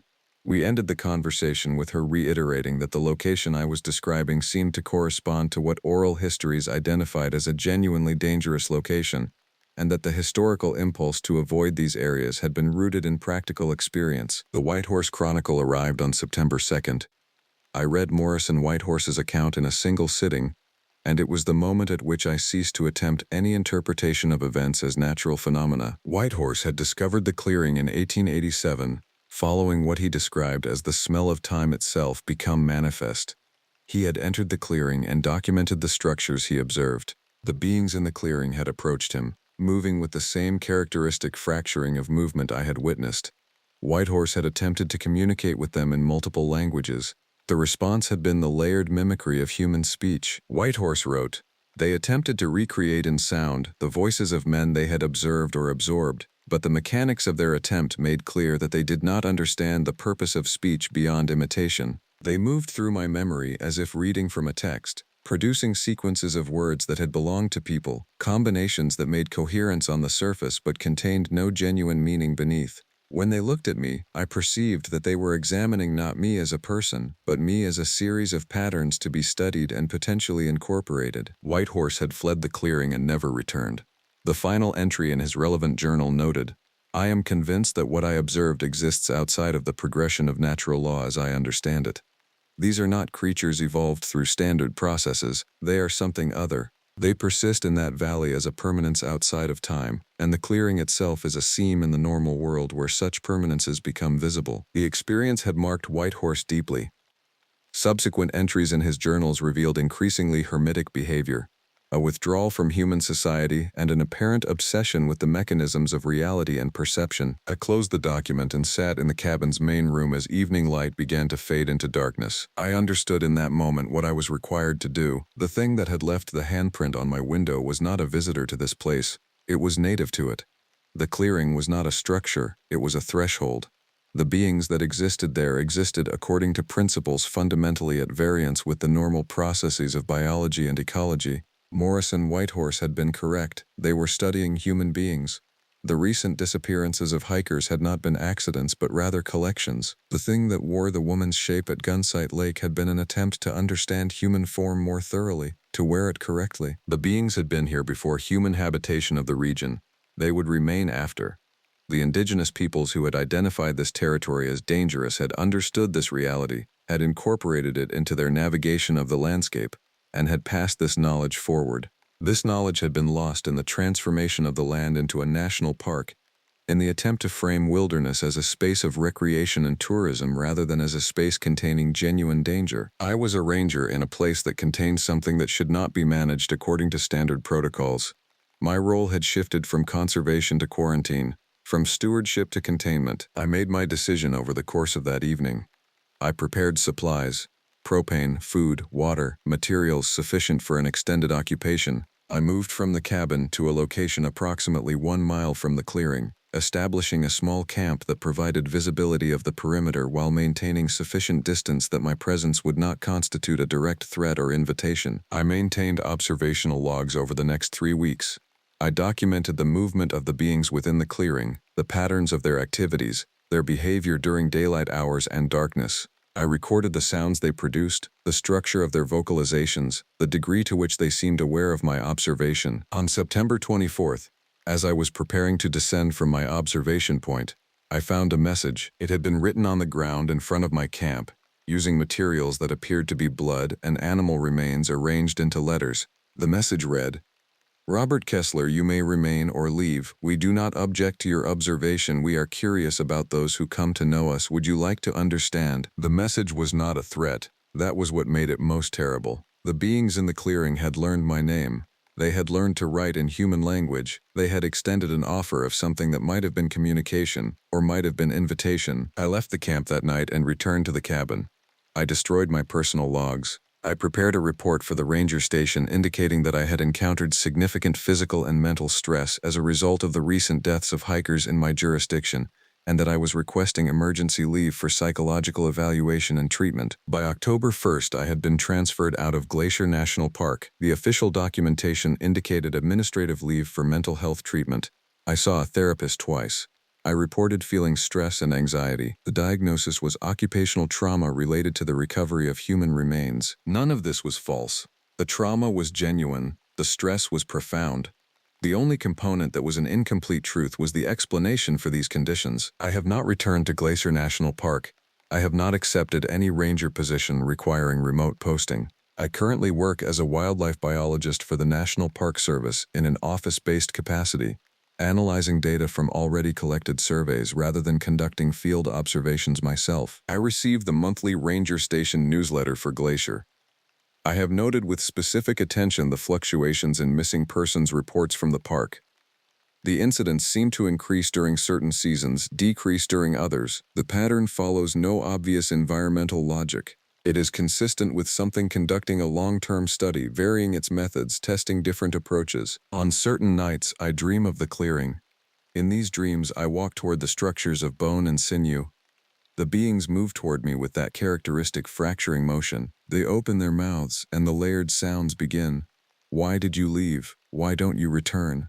Robert, why don't you come back to understand? We are waiting. We are always waiting. I have considered writing an official report detailing everything I observed.